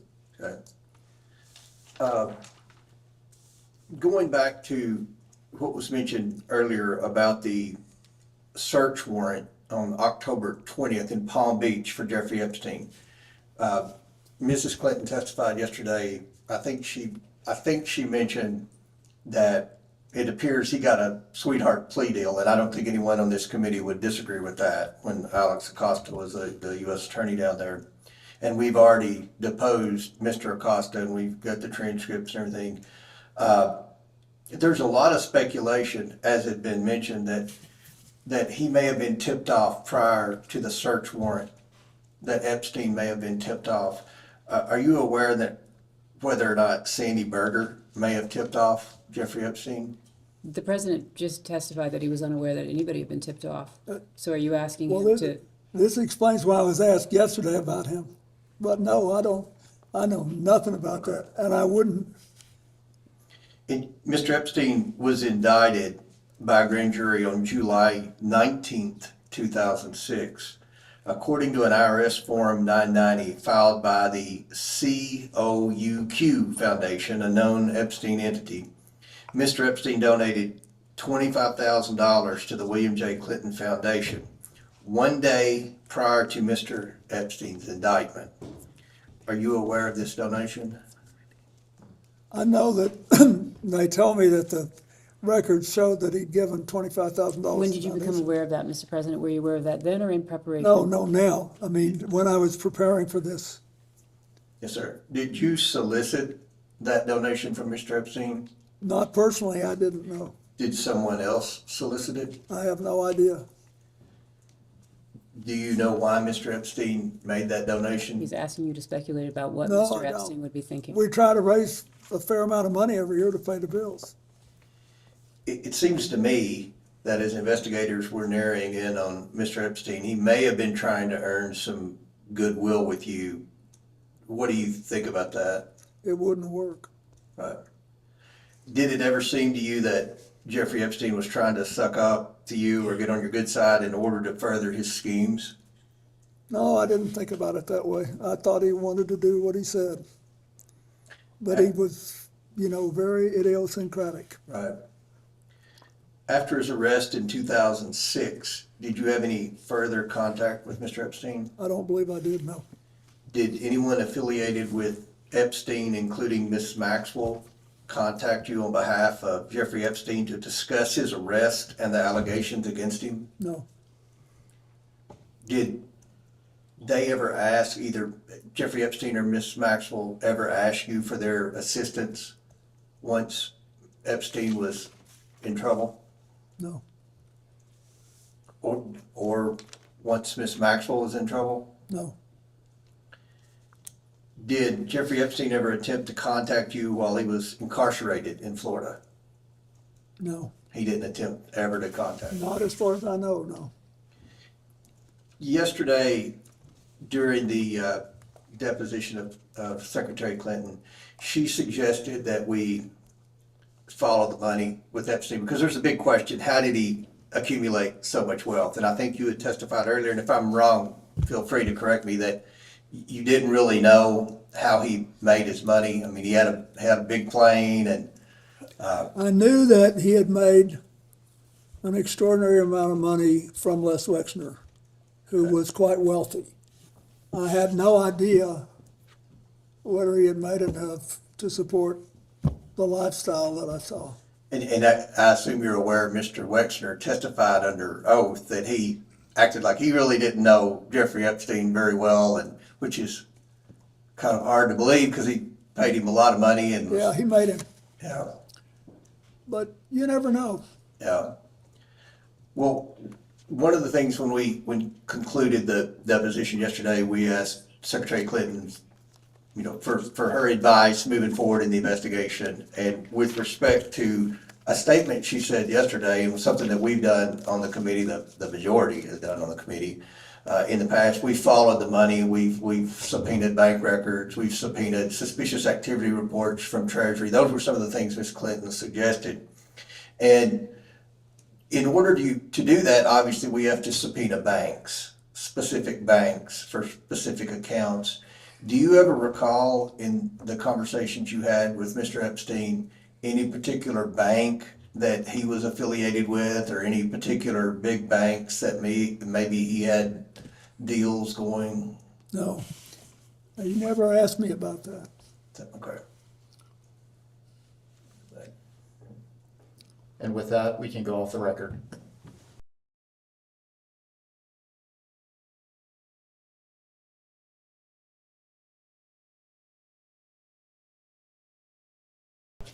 We can go back on the record.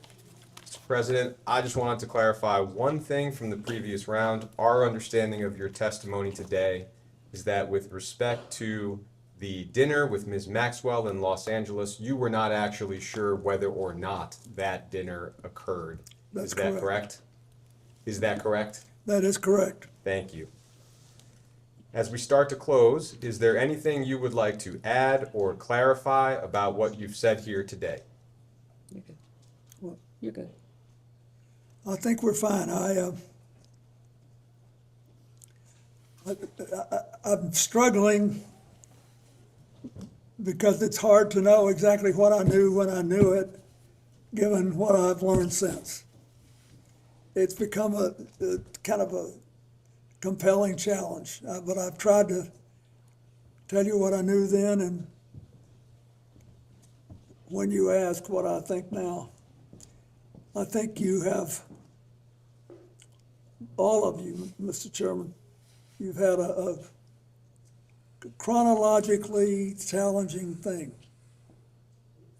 You've got all the stuff that happened with Jeffrey Epstein, some of it as regards to President Trump going back to the late 90s. And that's a long time ago. And then what we learned later, it's been difficult. But I have enjoyed it. You've been very respectful to me and given me a chance to talk to you. Well, we thank you for your time. And I wish you well. I still will say, if you can think of some things to do that will reduce the incidence of trafficking in America, and it should be possible for us to virtually eliminate underage abuse. It should be. We just got to figure out what kind of technology we need and what kind of policies. So thank you. And the answers that you've provided today are to the best of your recollection. Is that correct? Yeah, the answers I provided today are what I believed at the time and what I think was in my heart,